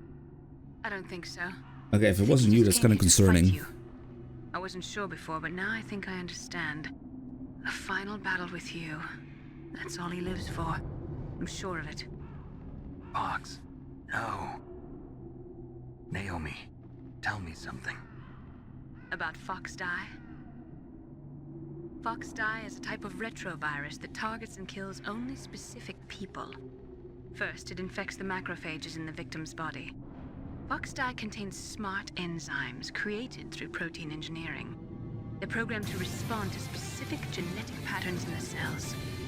Those enzymes recognize the target's DNA? Right. They respond by becoming active and using the macrophages. They begin creating TNF-epsilon. Huh? It's a type of cytokine, a peptide which causes cells to die. The TNF-epsilon is carried along the bloodstream to the heart, where they attach to the TNF receptors in the heart cells. And then they cause a heart attack? The heart cells suffer a shock and undergo an extreme apoptosis. Then, the victim dies. Apoptosis? You mean the heart cells commit suicide? Naomi. What? You must have programmed that thing to kill me too, right? Do I still have time? Ass. Naomi, I don't blame you for wanting me dead, but I can't go yet. I still have a job to do. Listen, Snake. I'm not the one who made the decision to use Fox Die. Huh?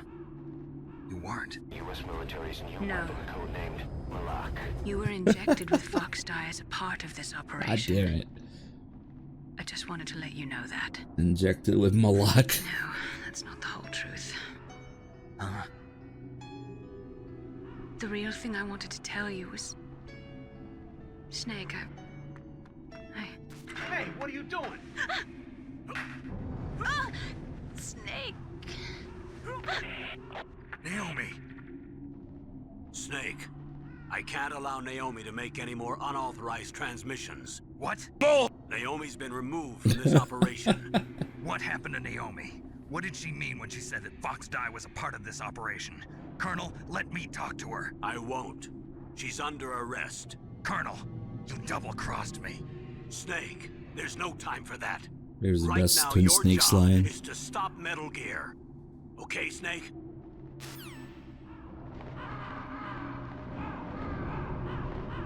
No, but for real, viewer, if it wasn't you triggering that sound manually, that's kind of concerning. And who was it? Then who was phone?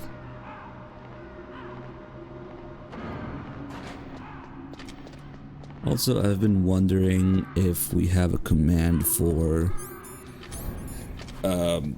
that story about Kojima and Kitamura just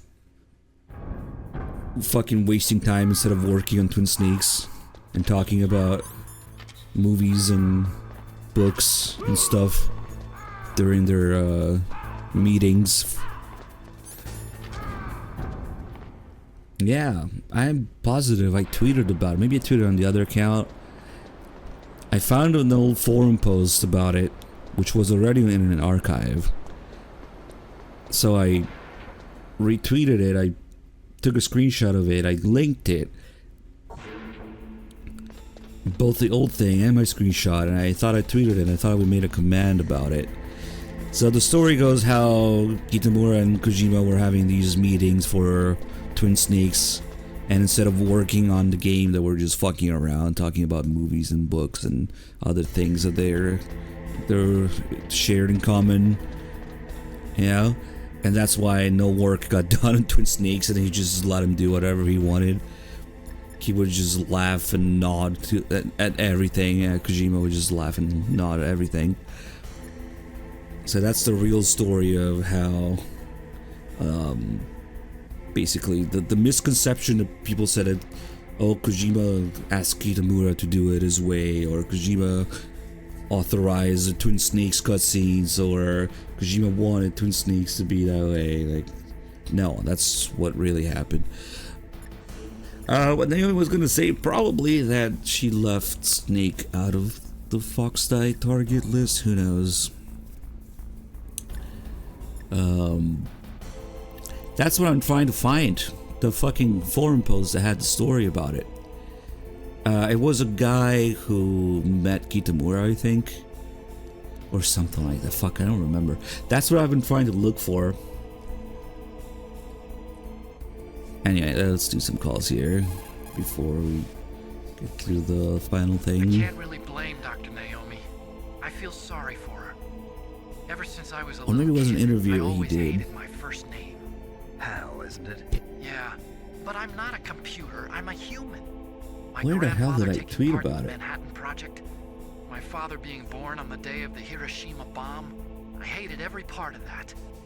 My name, my father, my grandfather. It felt like all those things were a ball and chain around my legs, dragging me down. And now that I think about it, I realize that I was blessed. At least I know who I am, where I came from. But Dr. Naomi didn't even know who her parents were, what her real name was. She must have been a very lonely little girl. Otacon. Sorry, Snake. I guess right now you should focus on re-inputting those PAL codes.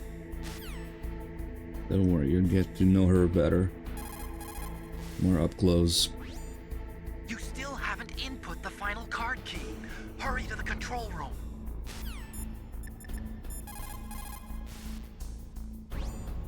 Colonel, what's new with Naomi? She's being interrogated, Snake. Leave her to me. You just worry about stopping Metal Gear. Please, Snake.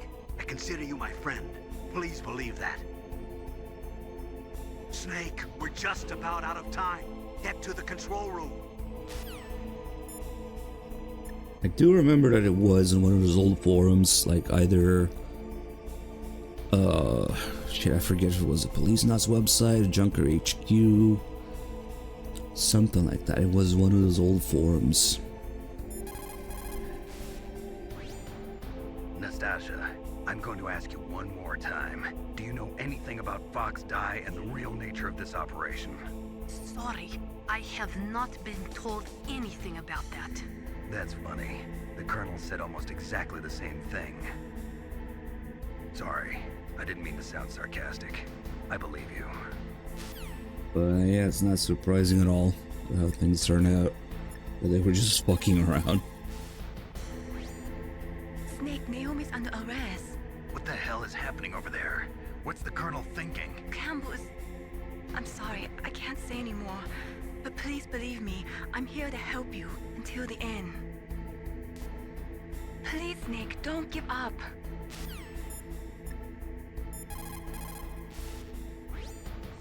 So Naomi used Fox Die to take her revenge on you. Yeah, but she said she wasn't the one who made the decision to use it. According to her, it was just one part of this operation. If this goes all the way up to Campbell, it might not be so easy to get that vaccine. Oh well, forget about it.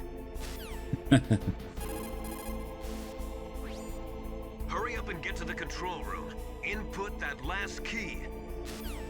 Alright, fine.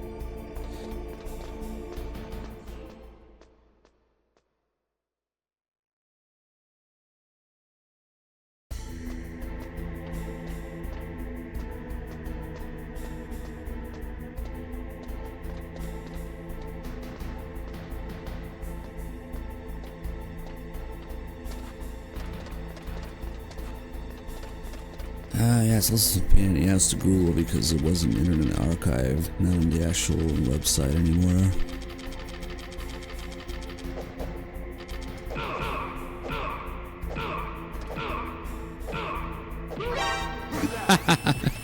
He alerted at the very end, the last punch.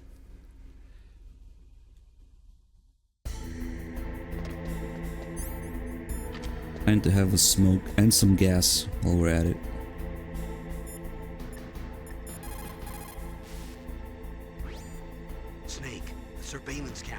Yeah. Alright. Now, don't put the cigarettes in there. Snake sticking the cigarettes in the laptop.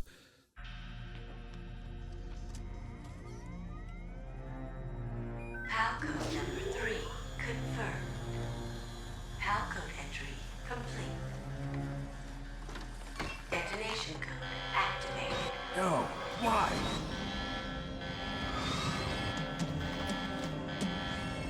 Ready for launch. I deactivated it. Thank you, Snake. Now the detonation code is completed. Nothing can stop Metal Gear now. Master, what's going on? You found the key, and even activated the warhead for us, too. I really must express my gratitude. Sorry to have involved you in that silly shape memory alloy business. What are you talking about? We weren't able to learn the DARPA chief's code. Even with Mantis' psychic powers, he couldn't read his mind. Then Ocelot accidentally killed him during the interrogation. In other words, we weren't able to launch the nuclear device, and we were all getting a little worried. Without the threat of a nuclear strike, our demands would never be met. What do you mean? Without the detonation codes, we had to find some other way. That's when we decided you might prove useful, Snake. What? First, I thought we might get the information I from found you, it. Snake. Finally. So I had Decoy Octopus disguise himself as the DARPA chief. Unfortunately, Octopus didn't survive the encounter, thanks to Fox Die. You mean you had Time this to plan upload from the it again. beginning? Just to get me to input the detonation code? Huh? You didn't think you made it this far by yourself, did you? Who the hell are you? In any case, the launch preparations are complete. Once the world glimpses the power of this weapon, the White House will have no choice but to surrender the Fox Die vaccine. To me, their ace in the hole is useless now. Ace in the hole? The Pentagon's plan to use you was already successful in the torture room. Snake, you're the only one who doesn't There we go. It was a guy who met Kitamura at a convention. Who are you anyway? I'll tell you everything you want to know. At Anime Expo If you 2006. come where I am, that is. Where are you? Very close by. Snake, that's not Master Miller. Campbell, you're too late. Master Miller's body was just discovered at his home. He's been dead for at least 3 days. I didn't know because my codec link with Master was cut off. But Mei Ling said his transmission signal was coming from inside the base. So who is it? Snake, you've been talking to... Me, dear brother.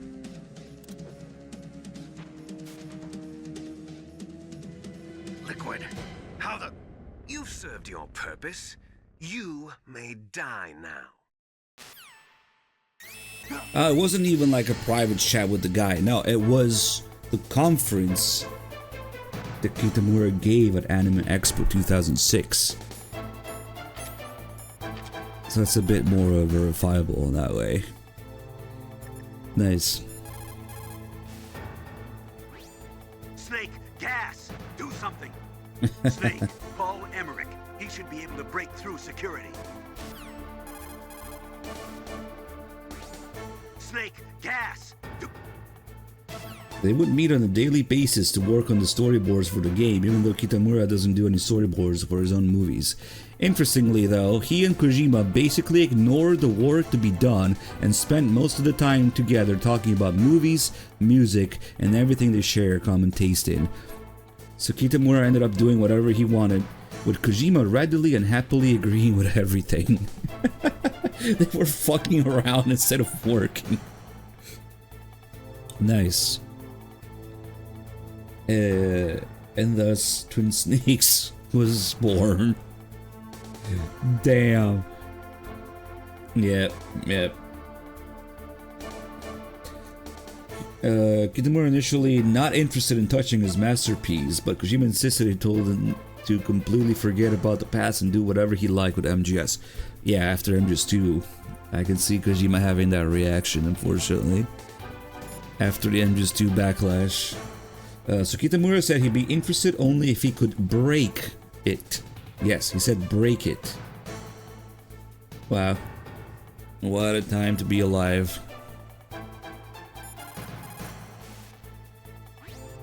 Snake, that's bulletproof glass. You can't break it with an ordinary weapon. Can't you open the security lock here? I'll try. Just hold on for a minute. Come on, hurry up already. Hang on. I'm out of time. Just hold on a little longer. Take a look at liquid here. It's right there at the very top left, right by the life bar. You can see him. I hacked into security. Snake, I'm opening the door. Man, this guy who made this post likes Twin Snakes more because of this now. Damn, what a guy. You can't really have a cold here, I don't think. By the time you reach the communication towers, the cold is gone by itself. Unless there may be something you could do to make it come back. I don't know about that, maybe. But no, I wouldn't imagine that it does anything here. There seem to be certain set story parts where the cold goes away, or maybe locations where the cold goes away on its own. At the very least, the whole thing with the hind, maybe here. Nice. Now we have a command for it. I really should have taken a broader screenshot, but I wanted it to fit all in one thing, being one page. But I think that's the Junker HQ forum. Maybe, if I remember right. But maybe with enough keywords you can find the real page where this thing was. Yeah. Oh, you found it, Fever? Okay, cool. Yeah, if we could also get the actual link, because that's like just my screenshot. Yeah, let's add the real link to it as well. But maybe if there's some video from Anime Expo 2006, it could be verified even more. Yeah, that's kind of obscure, but who knows. A Kitamura panel at Anime Expo 2006. There's liquid.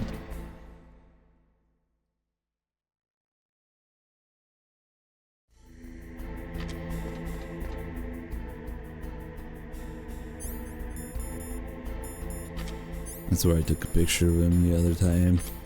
Maybe this is animation where he's covering his face or something. Is he shy?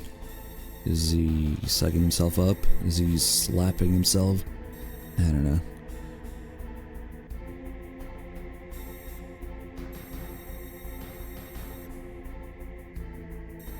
Oh, maybe you gotta be close now. There it is.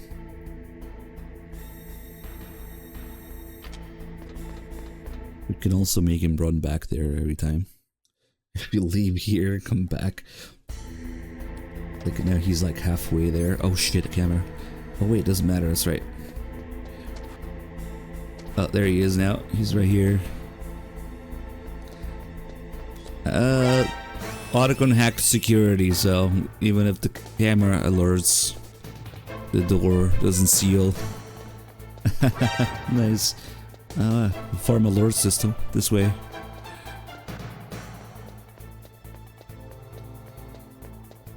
Now that Liquid starts halfway there, again, every time you reload this area, he runs back.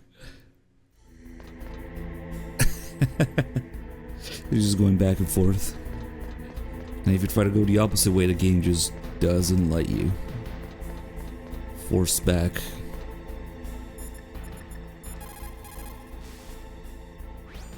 Snake, what are you doing? Go after Liquid!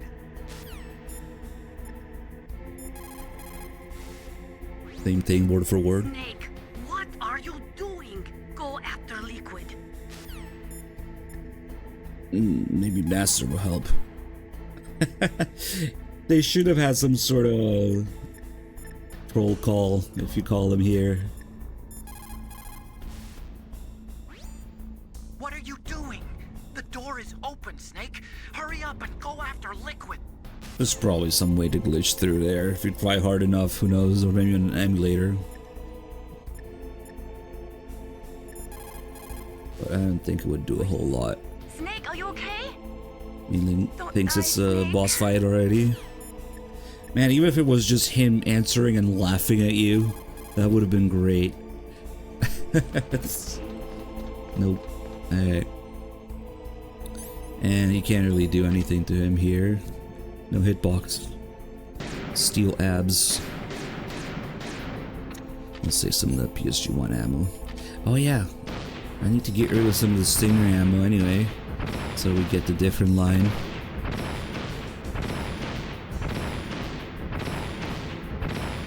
Let's see, it takes 9 hits for each phase. But we wanna run out after the first phase. So I'll keep maybe 10, just in case I miss or something. Because if you end the first phase of the Rex fight with no ammo, Snake will have a different line when it's time to aim at the cockpit and Gray Fox is in the way. Instead of saying, no, I can't do it, he'll say something different. I am out of missiles. Oh, you found the fever? Nice. Yep. It is Junker HQ. Nice. Did you like my sunglasses? You'd point a weapon at your own brother? Why did you disguise yourself as Master? So I could manipulate you more easily. And you performed quite well, I must say. Although the boys at the Pentagon are probably saying the same thing. What the hell are you talking about? Following orders blindly with no questions asked, you've lost your warrior's pride and become nothing more than a pawn, Snake. What? Stopping the nuclear launch, rescuing the hostages, it was all just a diversion. A diversion? The Pentagon only needed for you to come into contact with us. That's what killed the Arms Tech president and decoy Octopus. You don't mean... That's right. You were sent here to kill us so they could retrieve Metal Gear undamaged, along with the bodies of the Genome soldiers. From the beginning, the Pentagon was just using you as a vector to spread Fox Dye. Fox Dye? It can't be. Are you telling me Naomi was working with the Pentagon? They thought she was, but it seems that Dr. Naomi Hunter couldn't be controlled so easily. What? We've got a spy working in the Pentagon. He reported that Dr. Hunter altered Fox Dye's program just before the operation, but no one knows how or why. I wonder... Maybe they arrested her so they could find out the answer to that. No doubt. But I had no idea she was motivated by such petty revenge. We still don't know what changes she made to Fox Dye's program. Oh well, it doesn't matter. I've already added the Fox Dye vaccine to my list of White House demands. There's a vaccine? There must be, but that woman is the only one who really knows. Anyway, it might prove to be unnecessary. Why's that? You were successful in coming into contact with all of us, so we must have all been exposed to the virus. It's true that the Arms Tech president and decoy Octopus were killed by Fox Dye. But Ocelot, myself, and you, the carrier, were apparently unaffected. A bug in the virus's programming? Could be. In any case, if it doesn't kill you, then I'm not worried either. After all, our genetic code is identical. So it's true. You and I are... Yes, twins. But we're not ordinary twins. We're twins linked by cursed genes. Les enfants terribles. You're fine. You got all the old man's dominant genes. I got the flawed recessive genes. Everything was done so that you would be the greatest of his children. The only reason I exist is so they could create you. I was the favorite, huh? That's right. I'm just the leftovers of what they used to make you. Can you understand what it's like to know that you're garbage since the day you were born? But I'm the one Father chose. So that's why you're so obsessed with Big Boss. Some warped kind of love. Love? It's hate! He always told me I was inferior, and now I'll have my revenge! You should understand me, brother. You killed our father with your own hands! You stole my chance for revenge! Now I'll finish the work that Father began. I will surpass him! I will destroy him! You're just like Naomi. Well, I'm not like you! Unlike you, I'm proud of the destiny that is encoded into my very genes. Yeah.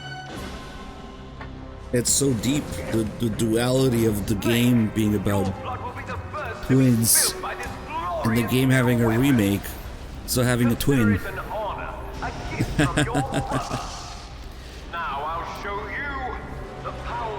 Yeah. Imagine cutting a video that's like the real MGS1 Snake talking to Twin Snakes Liquid. And it's like the MGS1 cover talking to the Twin Snakes cover. Can you understand what it's like to be garbage since the day I was born? Oh, it goes deeper. The game about twins has a twin. So you can make them interact that way.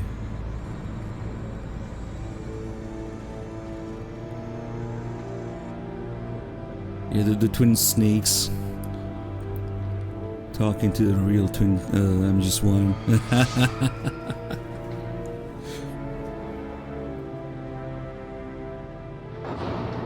Damn. The duality of the twin snakes. Not to mention the floating snake in here in Twin Snakes, whatever. Alright. Two things. Smoke. And Stinger.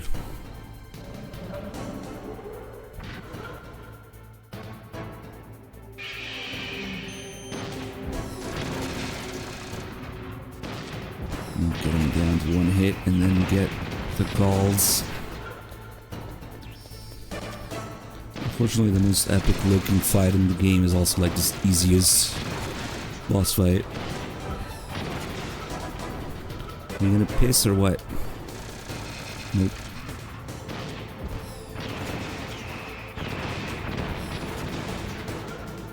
Yeah, then I gotta remember to empty the stinger. And make sure we don't miss on the last one.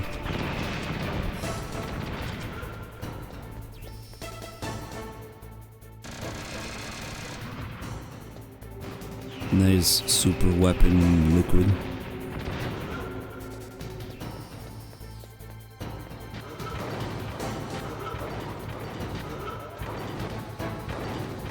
And I'll just make him lose me here. We'll fuck with the door, maybe. And I'll get all the calls. Are you okay?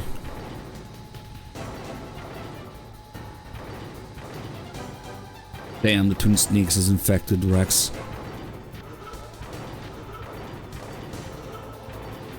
Damn, I don't know if I've ever seen him walk back and forth that many times before. Usually he stops after a while and starts looking around there, like that. There we go, okay.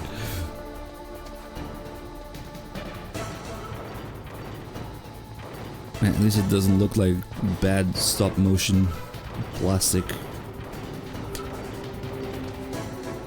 There's a door we go through after the fight. The first call. What the hell are you doing, Snake? You've got to stop Metal Gear. It's another call that doesn't exist in Twin Snakes, probably because people who made it had no fucking idea that there's even a door here. Anyway, if you're close to the door, that's all you get from Campbell. It's just funny. What the hell are you doing, Snake? Trying to leave. Oh well.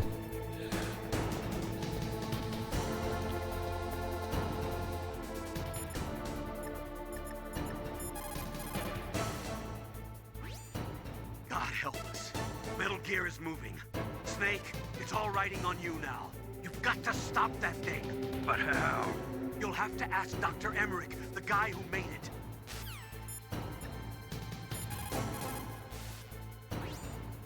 I am a military analyst and an expert on high-tech weapons. Hey, it's up, but Wrestle. I don't know anything about Metal Gear. Why don't you ask Dr. Emmerich? She says that, but then after we call Otacon, she has things to add. Master, help me. Yeah, okay. Snake, Rex's armor is impregnable. You can't do any damage with the weapons you've got. Rex uses the latest advances in compound armor. The only way you can pierce it is with a high-performance heat round. So what do I do? Rex's pilot seat operates exactly like a VR system. It's got multiple sensors connected to a high-tech interface used for the controls. It's completely self-enclosed and shut off from the outside environment. He's not using his naked eyes? That's right. So if you could somehow destroy the sensors... Do you see that round plate on Rex's left arm? Yeah, that thing that looks like a shield. That's a radome. If you can destroy that thing, it won't be able to use its electronic equipment. So he'll be blinded? Yeah, try to hit that radome with a Stinger missile. So that will stop it? No. Rex was designed so it can be controlled manually, too. Oh, great. The part that looks like a beak is where the pilot seat is. In an emergency, it'll open up.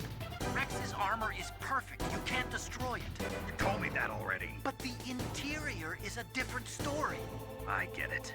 First I destroy the radome. That will force him to open up the pilot's seat. Right. If you can shoot a Stinger missile into the cockpit, you'll destroy the computer control system. You intentionally designed it with a weak point? It's not a weak point. I like to think of it as a character flaw. People just aren't complete without some type of character You mean a flaw, weakness? don't you think? I guess so. I owe you one, Otacon. Really? Why don't you use some Twin Snakes music for your ringtone? I hear superior. Here's the superior version. Destroy Metal Gear. We're out of time. If you can't do it, I'll have to resort to my last option. Last option? We have a submarine prepared to deliver a full nuclear strike on the base. What the hell? We have a studio prepared to deliver a full remake on the base. What the hell? We have Silicon Knights at ready. What the hell? Destroy Metal Gear. Destroy Twin Snakes, more like. It probably uses some kind of electronic targeting equipment similar to a tank. If you use chaff, you should be able to confuse it for a little while. Radome stands for Radar Dome. It is a cover, protecting a super-sensitive electronic scanning array. Almost all modern combat aircraft have them. It is not just a radar system in there. That radome probably contains infrared sensors, motion detectors, and other equipment too. It is like a combination of eyes, ears, and nose all rolled into one. If you could destroy that... Nose, bring our Johnny.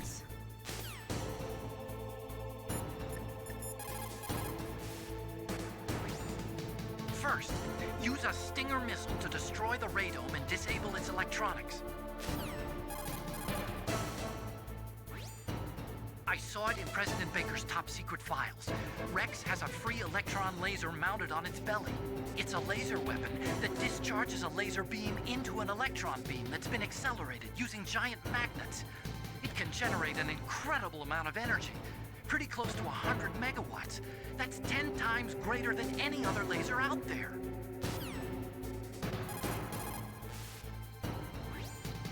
If Rex steps on you, it'll be all over.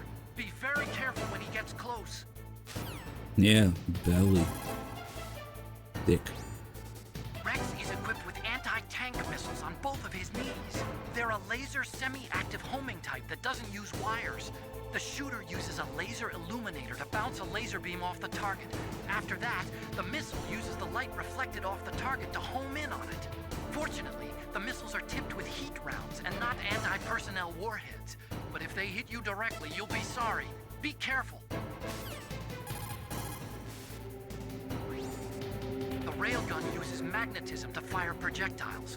By perfecting the process of shell acceleration, the railgun is able to fire a projectile with a muzzle velocity of over 100 kilometers per second. It was originally going to be used as a part of SDI to shoot down enemy ICBMs outside the atmosphere. It's ironic that now it's going to be used to deliver a nuclear warhead. Rex is the first actual prototype model, but they've been doing virtual prototyping for a while now. They pop it into a VR simulation while it's still in the design phase. That way they can make improvements to the design while testing it under all sorts of simulated conditions. So even though it's a prototype, it's extremely well designed. Be careful. If Rex steps on you, it'll be all... I think that's everything for now. You know what would be really silly? If Grey Fox died in the next cutscene, and instead of talking about that, the Colonel started talking about the grip cage or the Nikita controls. Because his calls are out of order. That'll never happen. Yeah, I want to make sure I'm missing this last one. So we have an empty stair for the cutscene. Come on, get down.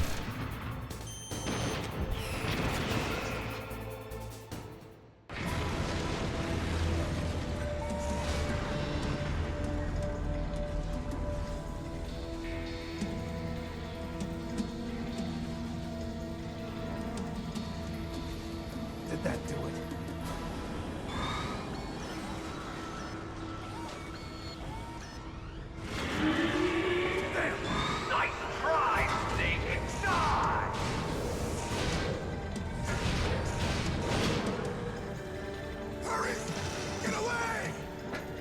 Grey Fox. A name from long ago. It sounds better than Deep Throat. So it is you. You look terrible, Snake. You haven't aged well. I'll send you back to hell!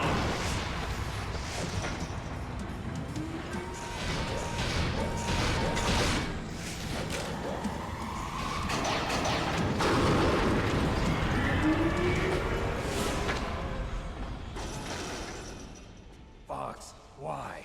What do you want from me? I am a prisoner of death. Only you can free me.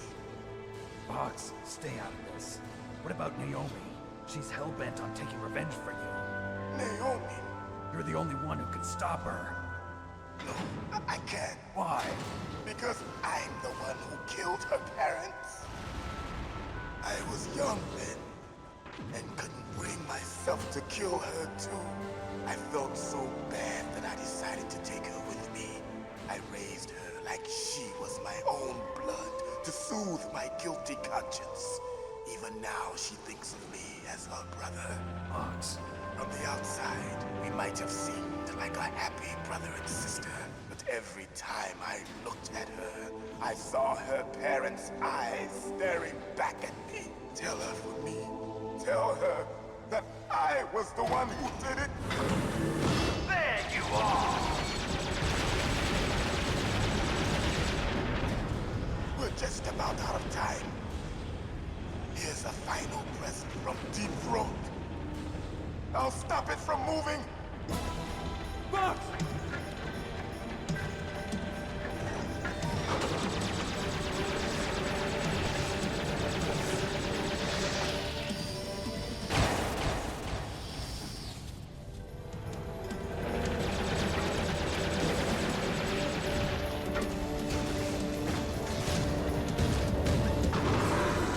In the Middle East, we don't hunt foxes, we hunt jackals. Instead of foxhounds, we use Royal Harriers. Fox! How strong is that exoskeleton of yours? Snake, are you just going to sit by and watch him die? Cornered fox is more dangerous than a jackal. He destroyed the radome. Impressive! You are indeed worthy of the codename Fox, but now you're finished!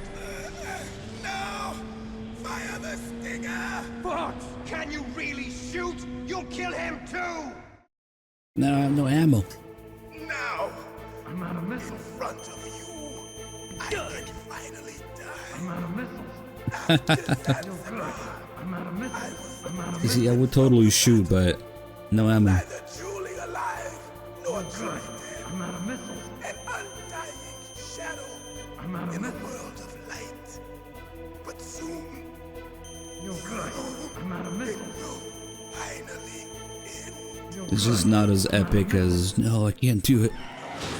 But it's interesting that it's they're counting for this different line. Frankie Zappa, thank you so much for 63 months. We're not tools of the government or anyone else. Fighting was the only Wish you could do both somehow. thing I was Gotta reload for that. But at least I always fought for what I believed in. Snake, farewell.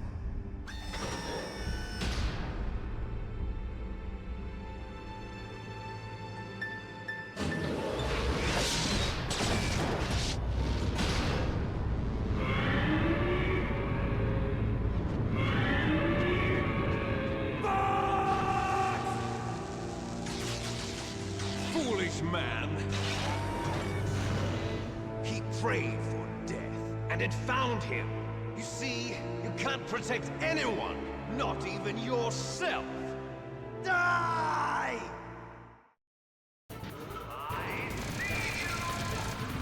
Oh, that's right, we had no ammo. It's much easier to have him lose you now because he doesn't have the radon.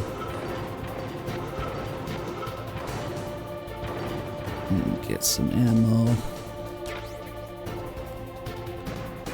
Probably finish it off with the PSG-1. There's one time I did the whole second phase with the PSG-1. It was a pain in the ass.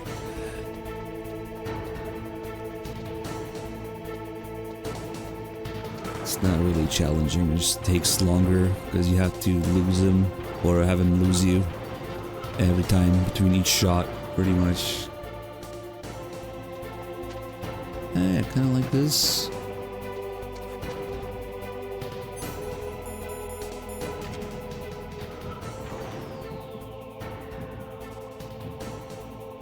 Nah, bad angle.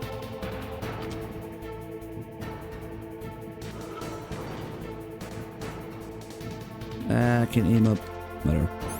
Maybe get his health down first. Or, you know, do some calls. Colonel, Fox is dead. I know. God rest his soul.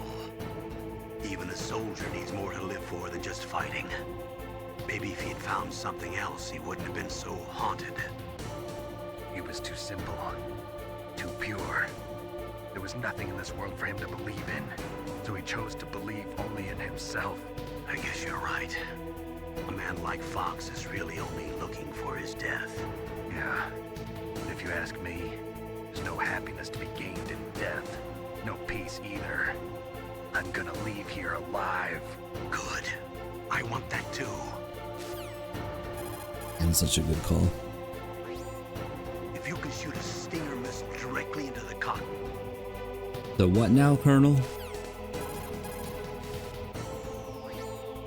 If you can shoot a Stinger missile directly into the cockpit. Okay. My article just says the same shit, I think. I saw it in President Baker's top secret files. Rex has a free electron laser mounted on its belly. The belly, yeah. Use your Stinger missiles carefully. No worry.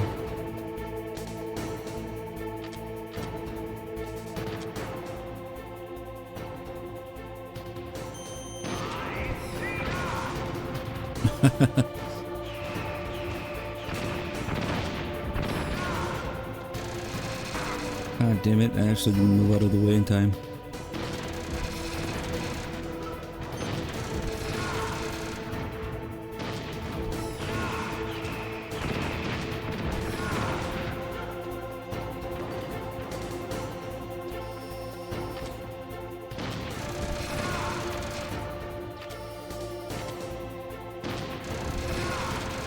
Let's see. That should do it. Directly into the park. He's constantly trying to use it on me. Yeah, it doesn't do anything if you shoot him there. Especially if you miss.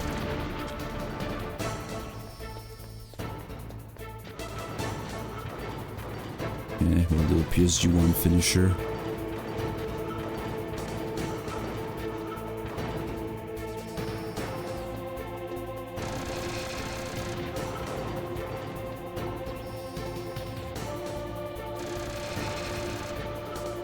Come on.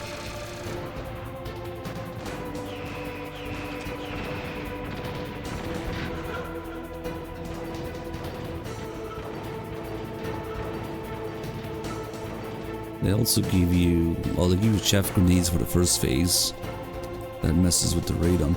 For the second phase, they give you stun grenades, because now he's using his naked eyes.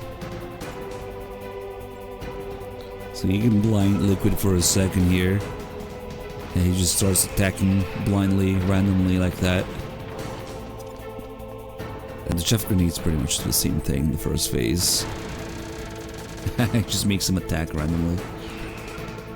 And then when he sees you, he'll say things like, I see you, or there you are.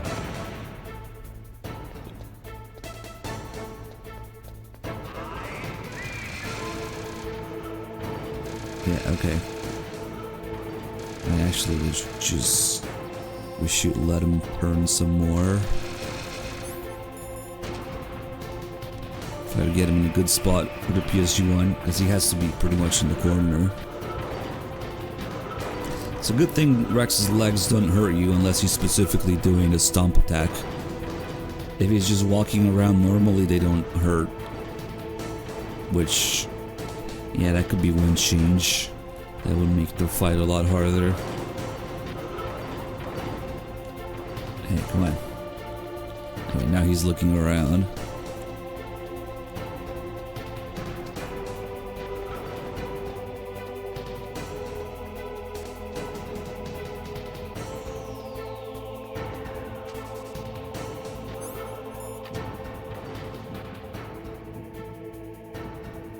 Oh, damn, which way is he?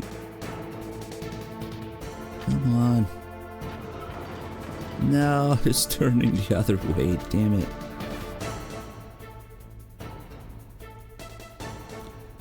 Yes, that is a nice wall. I do like how you can add some stealth element to the Rex fight, though. Oh, come on. I think that might actually work already, but... Damn it, damn it, damn it, damn it, damn it.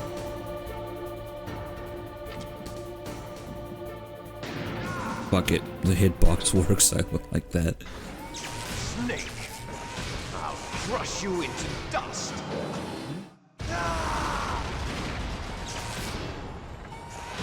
Spicy PSG1 round.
Sleeping late as usual. A snake. Liquid. You're still alive. I won't die as long as you still live. Too bad. It looks like your revolution was a failure. Just because you've destroyed Metal Gear doesn't mean I am done fighting. Fighting? What are you really after? A world where warriors like us are honored as we once were, as we should be. That was Big Boss's fantasy. It was his dying wish. When he was young, during the Cold War, the world needed men like us. We were valued then. We were desired. But things, are different now. With all the liars and hypocrites running the world, war isn't what it used to be. We're losing our place in a world that no longer needs us. A world that now spurns our very existence. You should know that as well as I do. After I launch this weapon and get our $1 billion, we'll be able to bring chaos and honor back to this world gone soft. Conflict will breed conflict. New hatreds will arise. Then, we'll steadily expand our sphere of influence. But as long as there are people, there will always be war. But the problem is balance. Father knew what type of a balance was best. Is that the only reason? Isn't it reason enough for warriors such as us? I don't want that kind of world. Ha! You lie! So why are you here then? Why do you continue to follow your orders while your superiors betray you? Why did you come here? Well, I'll tell you then. You enjoy all the killing. That's why. What? Are you denying it? Haven't you already killed most of my comrades? That was... I watched your face when you did it. It was filled with the joy of battle. You're wrong. There's a killer inside you. You don't have to deny it. We were created to be that way. Created?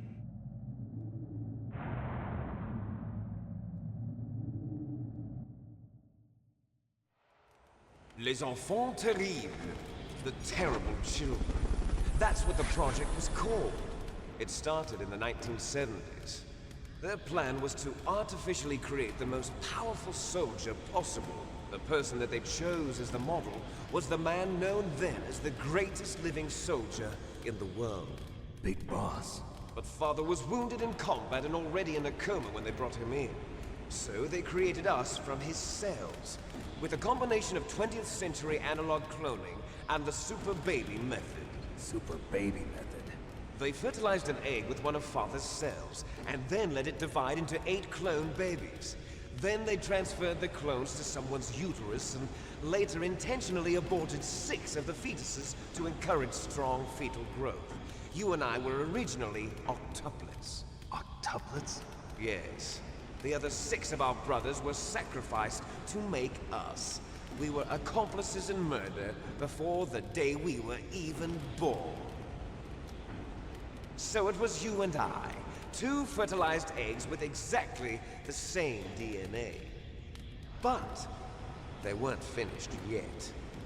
They used me as a guinea pig to create a phenotype in which all of the dominant genes were expressed. To create you. I got all of the recessive genes. You took everything from me before I was even born. But you and I aren't his only children. What?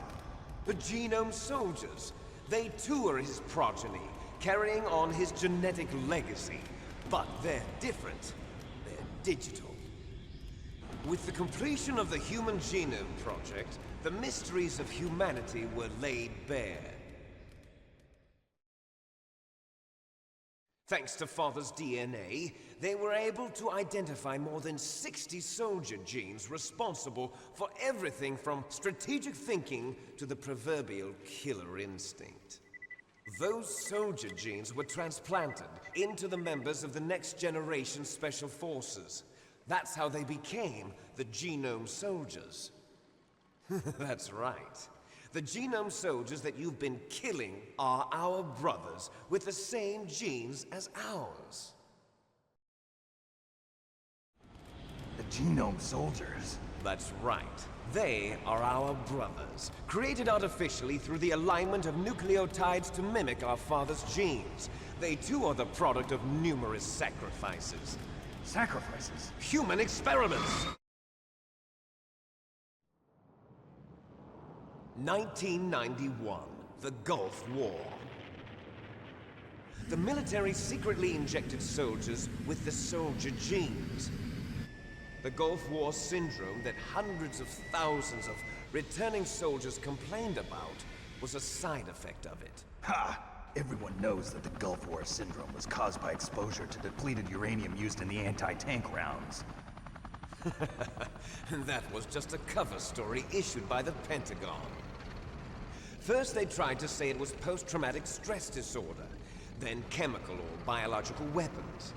The poison gas detection units and the anti-sarin injections, they were all just a cover-up of the secret genetic experiments. So then, the so-called Gulf War babies that have been reported by Gulf War veterans are... Yes. They too are our brothers and sisters. So the genome soldiers mean that the experiments were a success? Success? Don't be a fool. They're a complete failure. We are on the verge of extinction. What? Have you ever heard of the asymmetry theory? Nature tends to favor asymmetry. Those species which have gone extinct all show signs of symmetry.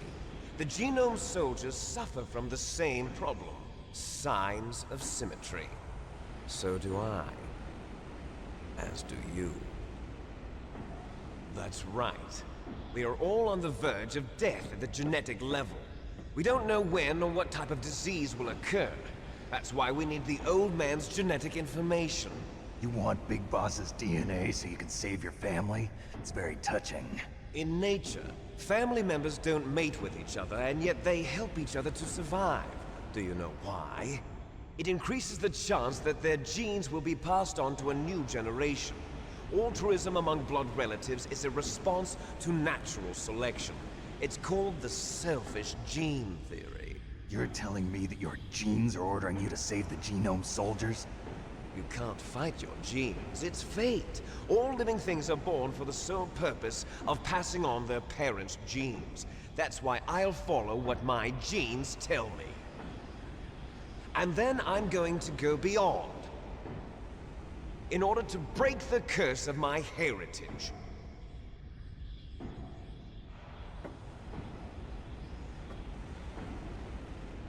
And to do that, first, I will kill you.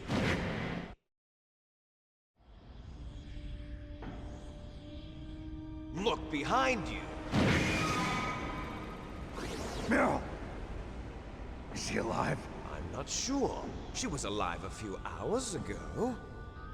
Poor girl kept calling your name. Meryl. Stupid woman. Falling in love with a man who doesn't even have a name.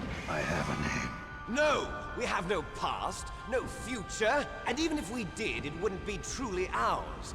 You and I are just copies of our father, Big Boss. Let Meryl go. As soon as we've finished our business, we're almost out of time. You're talking about Fox Die. No.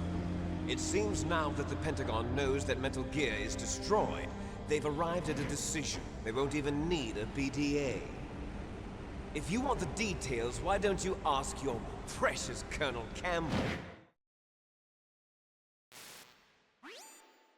Colonel, can you hear me? Yes, I'm listening. What is the Pentagon trying to do? Colonel, answer me. The Secretary of Defense has taken over active control of this operation. He's on his way there by AWACS. What for? To bomb the place. What? Not only that, B-2 bombers just lifted off from Galena Air Force Base. They're carrying B-6113 surface-piercing tactical nuclear bombs. What? Metal Gear is destroyed. Tell the Secretary of Defense. The Secretary of Defense heard that Naomi double-crossed us, and he's worried about Fox Die. Now that there's no more danger of a nuclear strike from Metal Gear, he's going to do whatever's necessary to cover up the truth of what really happened here. He's going to drop a nuclear bomb to vaporize all the evidence along with anyone who knows anything. Don't worry, Snake. I'll stop the nuclear strike. How? I may only be a figurehead here, but I'm still officially in command of this mission. If I issue an order to delay the strike, it'll confuse the chain of command and at least buy you some time. It'll give you a chance to escape. But, Colonel, if you do that... It's okay, Snake. The truth is, Foxhound was already the subject of an undercover investigation. Merrill was transferred to this base just before the terrorist attack as a way of manipulating me. Those bastards. I'm sorry. They forced me to cooperate in exchange for her life. You better get out of there, Snake. Are you sure? It'll be bad for you. Don't worry.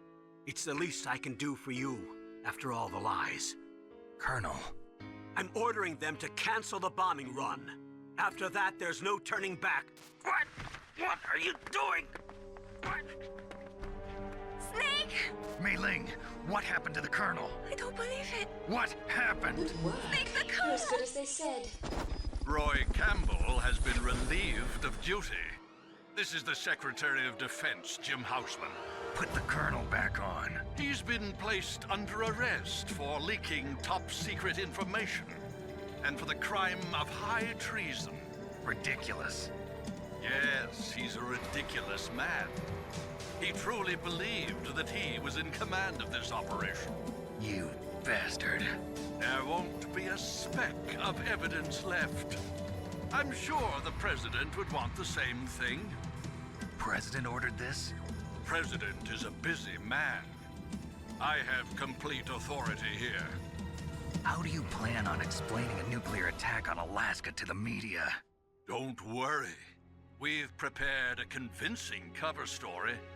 We'll simply say that the terrorists exploded a nuclear device. Smart. You'll be murdering everyone here. The scientists, the Genome Army, everyone. Donald, the DARPA chief, is already dead. So, you didn't mean to kill the DARPA chief after all? He was my friend. And you could care less about what happens to everybody else, huh? Well, if you give me the optic disc, I might consider saving them. What are you talking about? Metal Gear's test data. Donald was supposed to bring it back. I don't have it. I see. Oh well, that's okay. You two are an embarrassment from the 1970s. Our country's dirty little secret. You can't be allowed to live. Well, the bombs will be dropping soon, and you two have a lot of catching up to do. Farewell.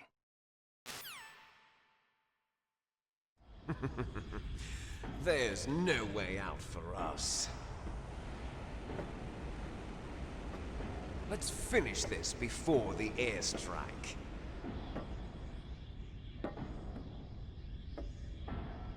You stole everything from me. Only your death can satisfy me. Only your death can return to me what is rightly mine. She'll make a beautiful sacrifice for our final battle. Do you see this? It will be the time limit for our final battle. This nuclear module is set to detonate at the precise moment of her death.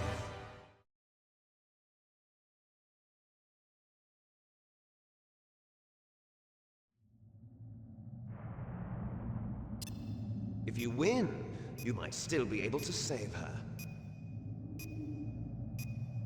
You could enjoy one brief moment of love before... No, we got 2 bombs in the stream.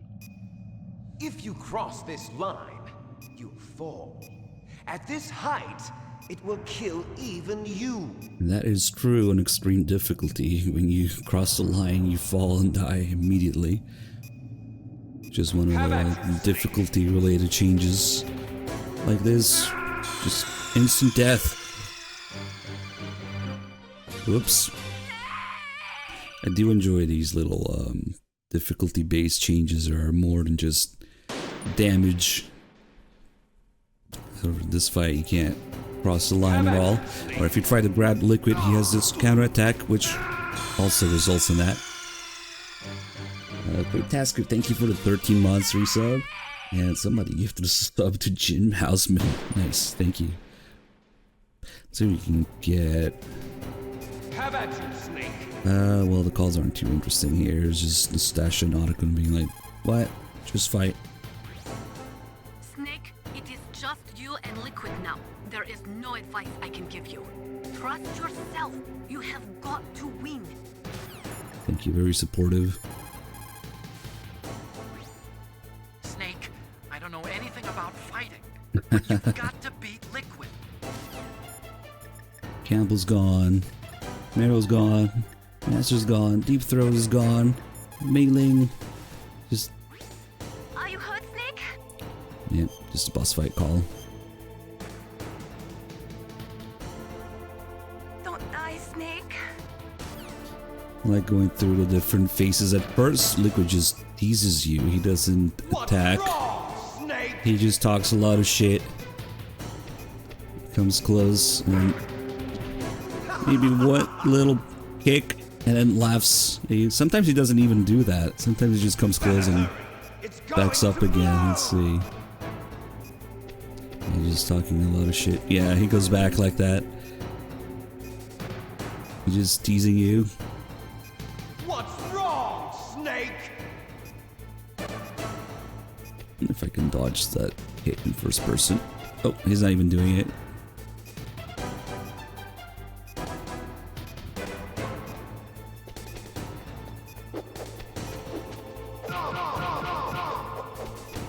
Do enough damage to get into the second phase. That's when he says, nice shot.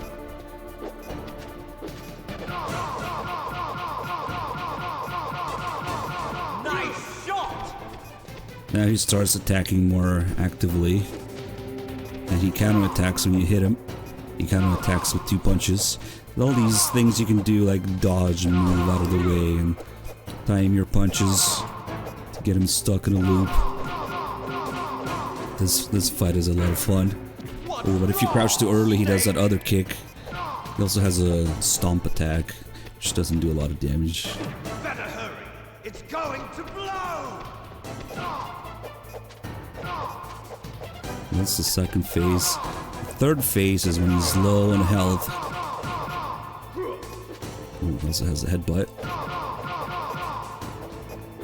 Yeah, now he's doing the counter attack with the full punch kick combo. If you flip him, it does a tiny bit of damage to him. It also makes him counter attack after the flip, which is weird. In the second phase, he doesn't do that. Which means he can do a little dance. Gotta work on our coordination here. Oh my god, it's almost like they're twins. Also, if you land the kick on him during the last phase, low health, it actually goes down. We might be out of time to do that though.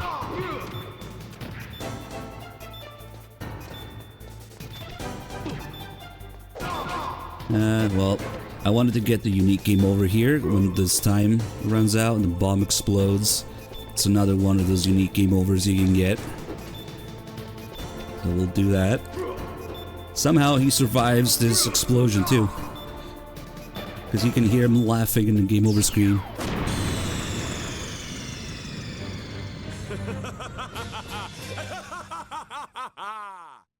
Yeah, it's worth it just for the laugh. Hey, Niall, thank you for the 34 months. Hey, let's see if we can get a good combo. No, he turned. How did they even work? He can only die, the fox die, so... he survives all sorts of crazy shit. Nice shot! Oh, that hurts. What's wrong, Snake? Like, look at the difference in damage. How does he think he's the inferior clone?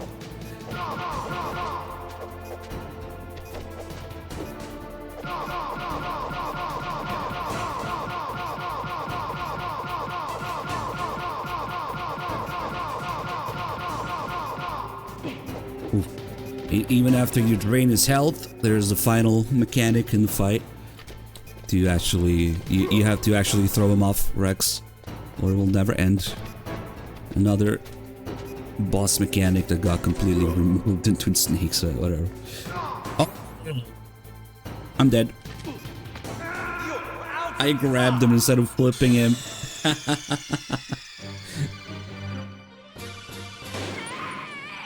And you just get a generic game over for that. Nice.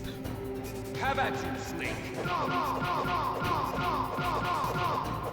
I actually want to kick him to the ground when he has low health. See his animation to get up to. Which also hurts you if you're too close. And sends you flying. It's another way you can die. Let's see if we can do that. I have too much fun with this fight. Nice shot! Well, I got behind him somehow. Better hurry! It's going to blow!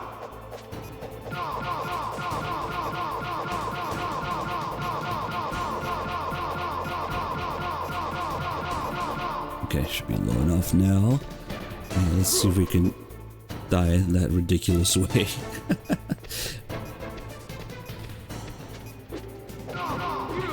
Oh, might be too far. Yeah. You're out of time! Now I gotta do it.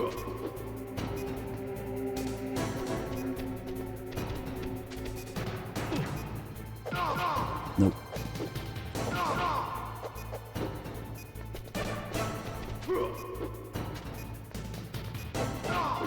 Okay, just... Oh, he fell off, damn it. I would have done it otherwise. Okay, here we go. Oh, still too far. This might be my favorite fight in the whole game. Get back there. Damn, it's kind of an exact setup to die that way.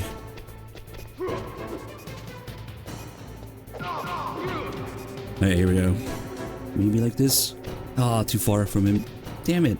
It's actually kind of hard to do.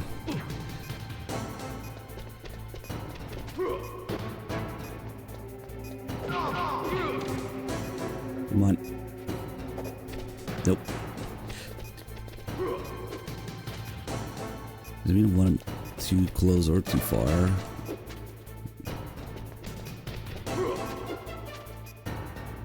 Need to get in front of him after he does that. 30 seconds.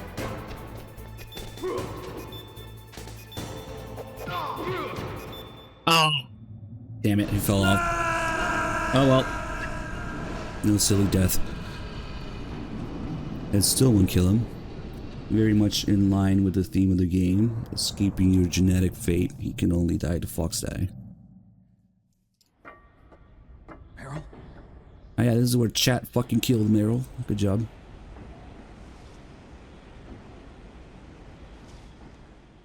Meryl.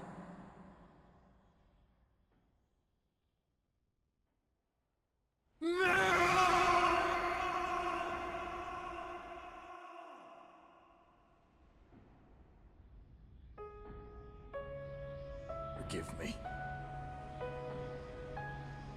Damn!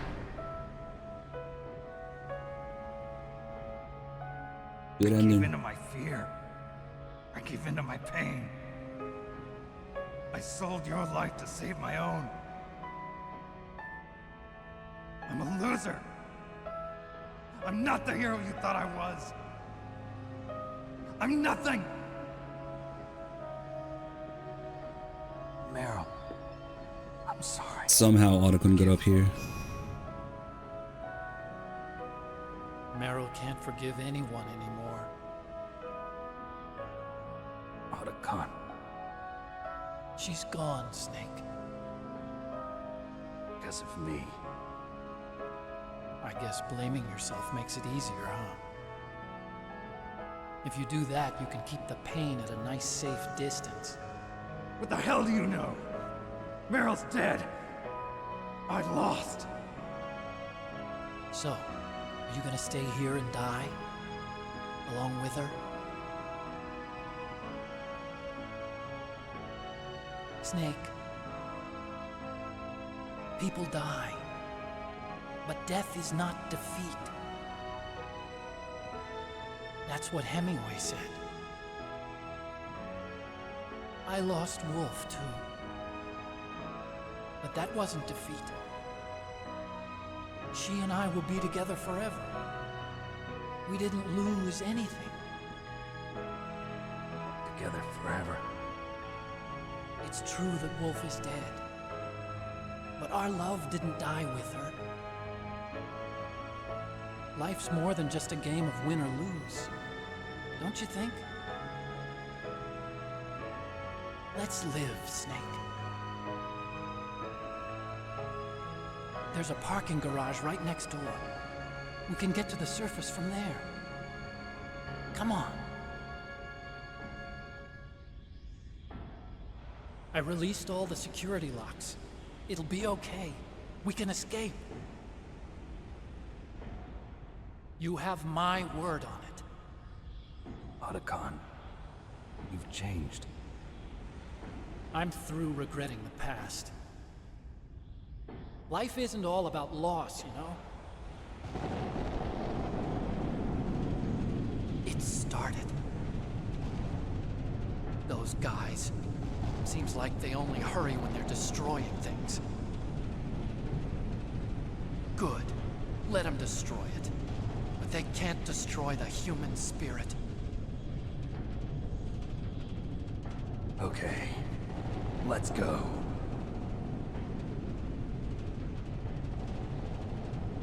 Meryl, I hope you're still watching me. Maybe I can prove myself to you after all. Come on, hustle! Snake, it's cold outside. You'll freeze like that. My sneaking suit. Yeah, I think I prefer Otacon's speech here through the half-assed love scene with Meryl. So it really is a better ending. Sir Val, thank you for the 54 months. Hurry! Now you look like yourself again.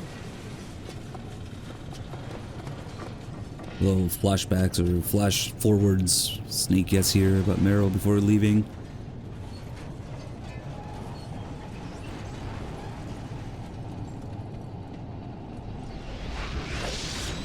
Well, no, I'm just for.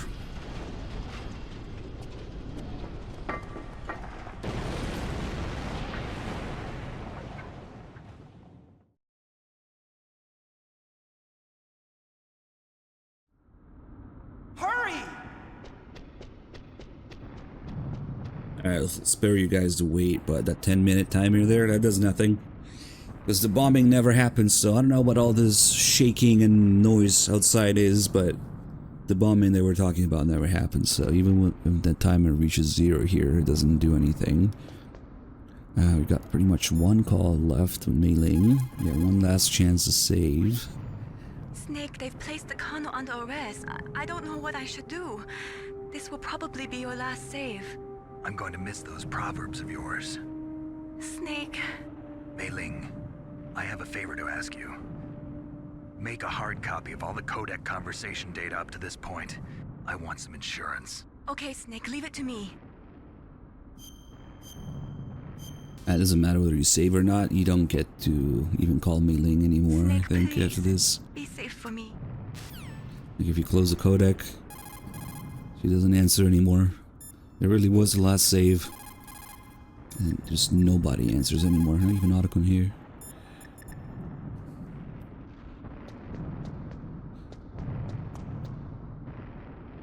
Alright, Otacon, go sneak around. You can do it. I'll drive.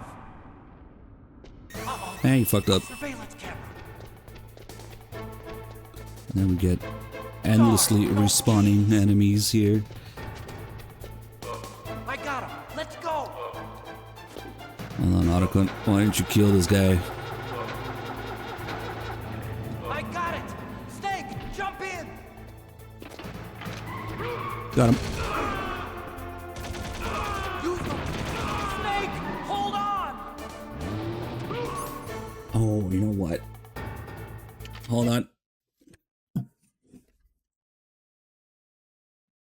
Almost forgot. Is this thing paired? Damn it.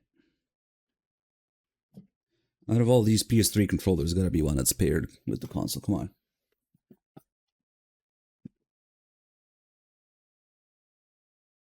That one's out of battery. Okay.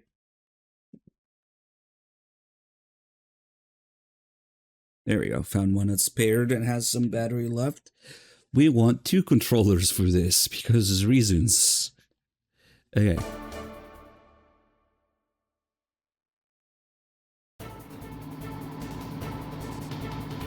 So if you move on the second controller, for some reason, here, it controls the enemies of the checkpoints. Look at this. I can move them around. You clip through anything. Snake, you gotta clear a path.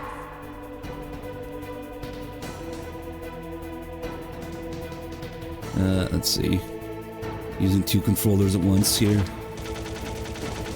Let's let this guy die so we can just focus on the one here.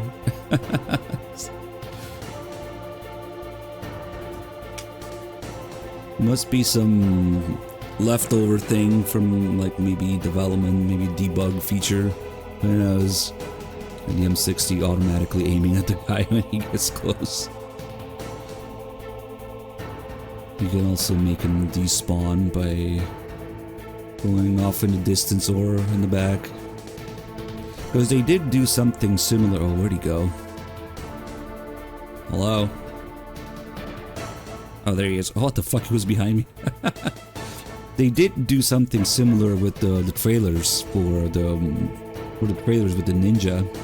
That part where you see Snake shoot the whole shoot up the whole room and the ninja running around. That was done with 2 players. I forget who the other person was. Like Kojima was controlling Snake and somebody was controlling the ninja. So they do have these 2 second controller. Oh shit. See, the thing is, if he does get to where he's supposed to go though, you can't move him around anymore. So, whoops. Good job, Snake. Let's go. So maybe they did something similar here. Yeah, this was found accidentally through Twitch Plays. Because they had the Twitch Plays thing set to send inputs on both player ports. And oh shit. This guy has to go. And so they were sending inputs on both controller ports with Twitch Plays, and they noticed this happening.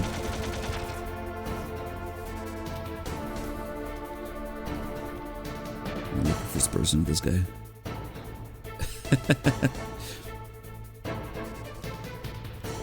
Holy shit, is that Solid Snake? I'm out of here. Bye.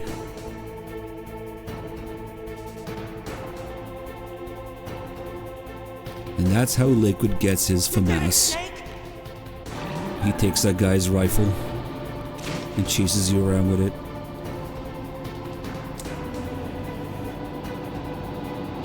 Not yet, Snake! It's not over yet! Liquid!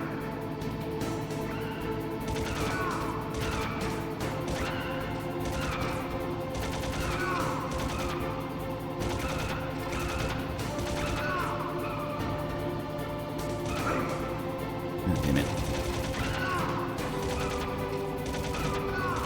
He's more likely to put his head up if you don't just shoot all the time. You just kind of bait him that way. Yeah, no, where'd I get the key?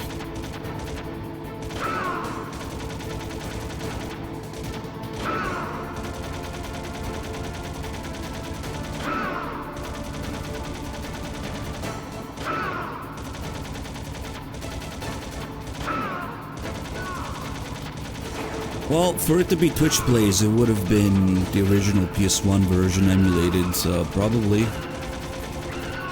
If you had an actual PS1 with a second controller hooked up. Yeah, I don't think the PS3 version is all that different. I mean, it's not even a PS3 version, it's just a PS1 version. on PS3 backwards compatibility.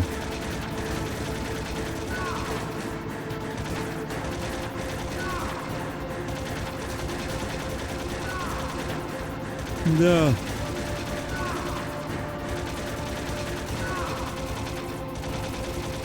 Yeah, I have MGS3 on PC. Many forms now, actually. Emulated, Master Collection, Delta, what have you.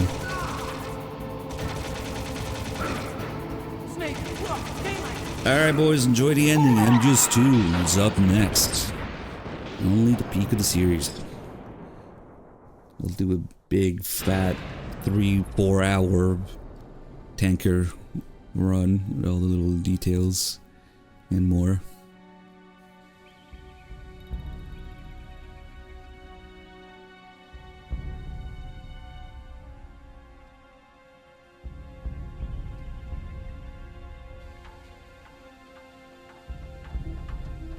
Otacon, are you okay? I guess so. Otacon, can you move? It's no use. I can't move. What happened to Liquid? I don't know, but I hope he's dead. Liquid's dead. Uh-oh. Snake!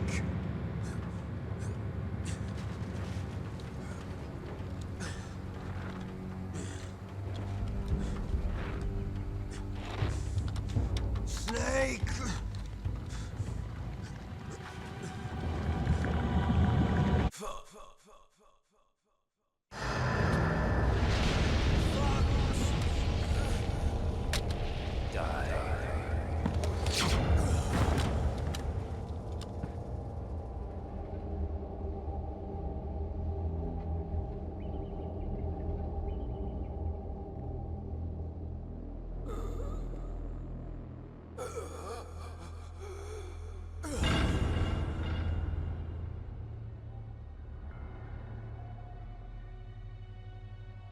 If he's dead, that means... Don't think about it, Snake. What happened to the air raid? No stealth bombers in sight.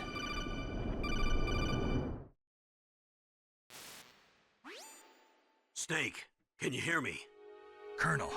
Are you okay? Colonel, what happened? The Secretary of Defense has been arrested. Early retirement. Arrested? I was able to get into contact with the President. Metal Gear, the training exercise, all of it. It was all the Secretary of Defense acting alone. Acting alone? What happened to the air raid and the nuclear strike? The orders were rescinded.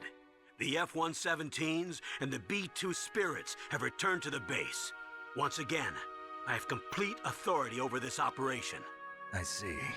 Washington isn't stupid enough to use nukes to cover up a few secrets. I wonder about that. In any case, the danger's over. Thanks, Snake. Colonel, about Meryl. I already know. Colonel? Meryl was my daughter. What? I didn't find out until recently. I got a letter from her mother, my dead brother's wife. I was going to tell her after this operation was over. Colonel, It's okay, Snake. Thanks anyway. Snake, I'm sorry. I kept a lot of things from you. It's okay, Colonel. Snake, I'm not a colonel. Oh, that's right. I've got a present for you. There's a snowmobile close to you. Mei Ling saw it on the satellite photos. This time of year, the glaciers are pretty calm. You should be able to ride right out of there. I'll bet the boys at the DIA and the NSA never expect you to come home alive. Me neither. I better not show my face around here. No danger of that. You two officially died after your Jeep sank into the ocean. That's not too far from the truth. Also, there's a helicopter waiting for you on Fox Island. Okay, Roy. Are you gonna be okay? Don't worry. I've got an insurance policy. A hard copy of all Mei Ling's data. As long as I've got that, you, me, and Mei Ling will be fine. The battery on these nanomachines will run out soon. They won't be able to follow us. I guess we won't meet again. Don't worry. I'll pay you a visit sometime. Really? I look forward to that. Roy, just tell me one thing. What? About Fox Die. What about me? It killed Liquid. Naomi said that she wants to talk to you face to face about that. How is she? Don't worry. Mei Ling is with her right now. I'm switching over to Naomi. Snake, it's me. Naomi. I heard about my brother. I'm sorry. But he had one last message he wanted to say to you.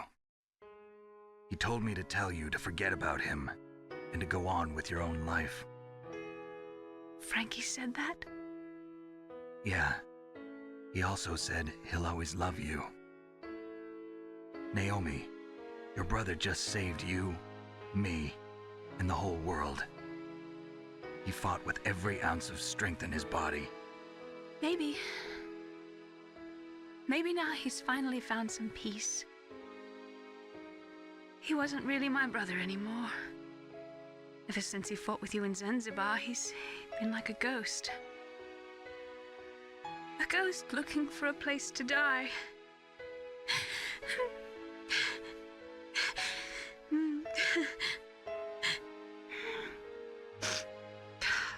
Naomi, Liquid died from Fox Die too. What about me? When am I gonna go? That's up to you. What do you mean?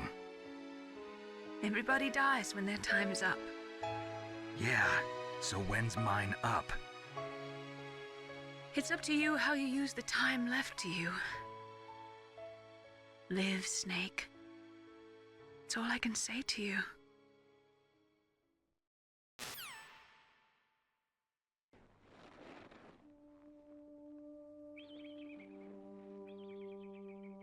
Each person is born with their fate written into their own genetic code. It's unchangeable, immutable. But that's not all there is to life. I finally realized that. I told you before the reason that I was interested in genes and DNA. Because I wanted to know who I was, where I came from. I thought that if I analyzed my DNA, I could find out who I was, who my parents were, and I thought that if I knew that, then I'd know what path I should take in life. But I was wrong. I didn't find anything. I didn't learn anything. Just like with the genome soldiers, you can input all the genetic information, but that doesn't make them into the strongest soldiers. The most we can say about DNA is that it governs a person's potential strengths, potential destiny. You mustn't allow yourself to be chained to fate, to be ruled by your genes. Humans can choose the type of life they want to live. Snake, whether or not you're in the Fox Die program isn't important. The important thing is that you choose life. And then live. Don't you think, Snake? Don't worry. I'm going to choose life too. Until today, I've always looked for a reason to live. But from here on, I'm going to just live.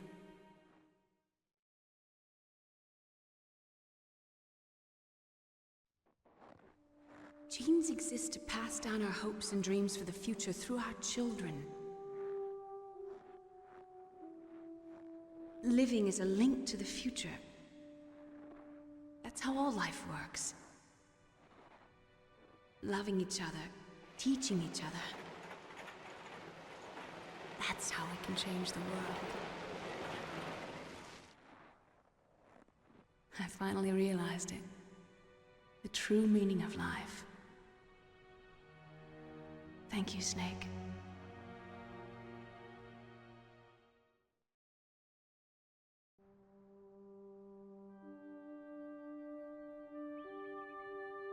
Until today, I've lived only for myself. Survival has been the only thing I cared about in my life. That's not just you. That's how everyone is. I only felt truly alive when I was staring death in the face. I don't know. Maybe it's written into my genes. What about now? I want to enjoy life. I really do. How about you, Otacon? Me? I feel like a new man. So what are you gonna do? Continue your research? No, I'm finished with science. I'm interested in human psychology now. Sounds good. The whole reason I got into science in the first place was because I was no good with people.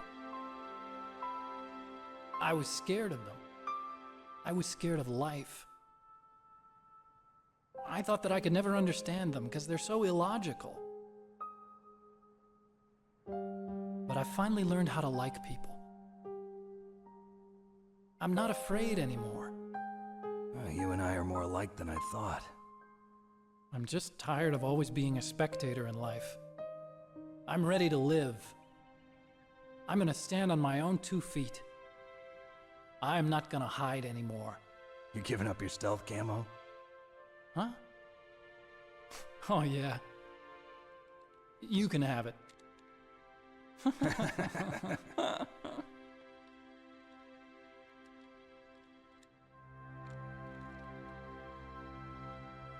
So, this is where we say goodbye to our loves as well. Want me to drive? No thanks. I'd rather do it myself. No problem. Where to, Snake? My real name is David, Otacon. I'm Hal, Dave. Oh, that's right. Hal. Hal and Dave. That's a good one. Maybe we should take a trip to Jupiter. So where you going, Dave? I think it's time for me to look for a new path in life. A new path? A new purpose. Will you find it? I'll find it. I know I'll find it.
Damn it.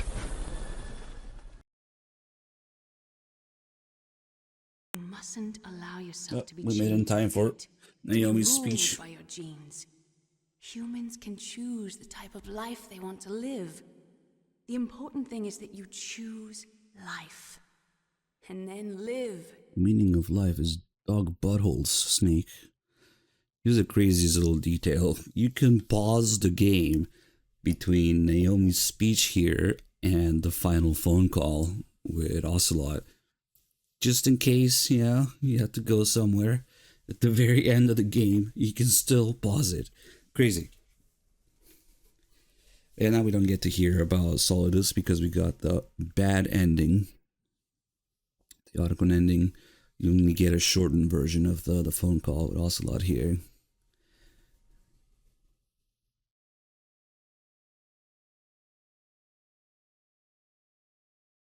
Yes, sir. The entire unit was wiped out. Those two are still alive. The Vector? Yes, sir. Fox die should become activated soon. Right on schedule. Yes, sir. I recovered all of Rex's dummy warhead data. No, sir. My cover is intact. Nobody knows who I really am.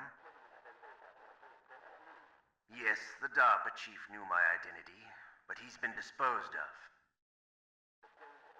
Yes. Thank you. Goodbye, Mr. President. No mention of Solidus. Although in reality, the intended experience would be to have played the absolute shit out of MGS1 going into MGS2, so having seen both endings, nice big chunky stats, an in-depth run, nice. One final thing to point out, the markings on the Mark 23 slide, see, they're actually there. Those got removed in the Master Collection. I couldn't believe it when I saw it. They actually bothered to change this Mark 23 render in the background and then remove the markings from the slide. Crazy. After however many years. Derek, thank you for the 13 months. Yeah, the in-depth runs always end up being big chunky stats for everything like that. Just messing around with things. Man, we don't need to save. Alright, boys, I'm just due time.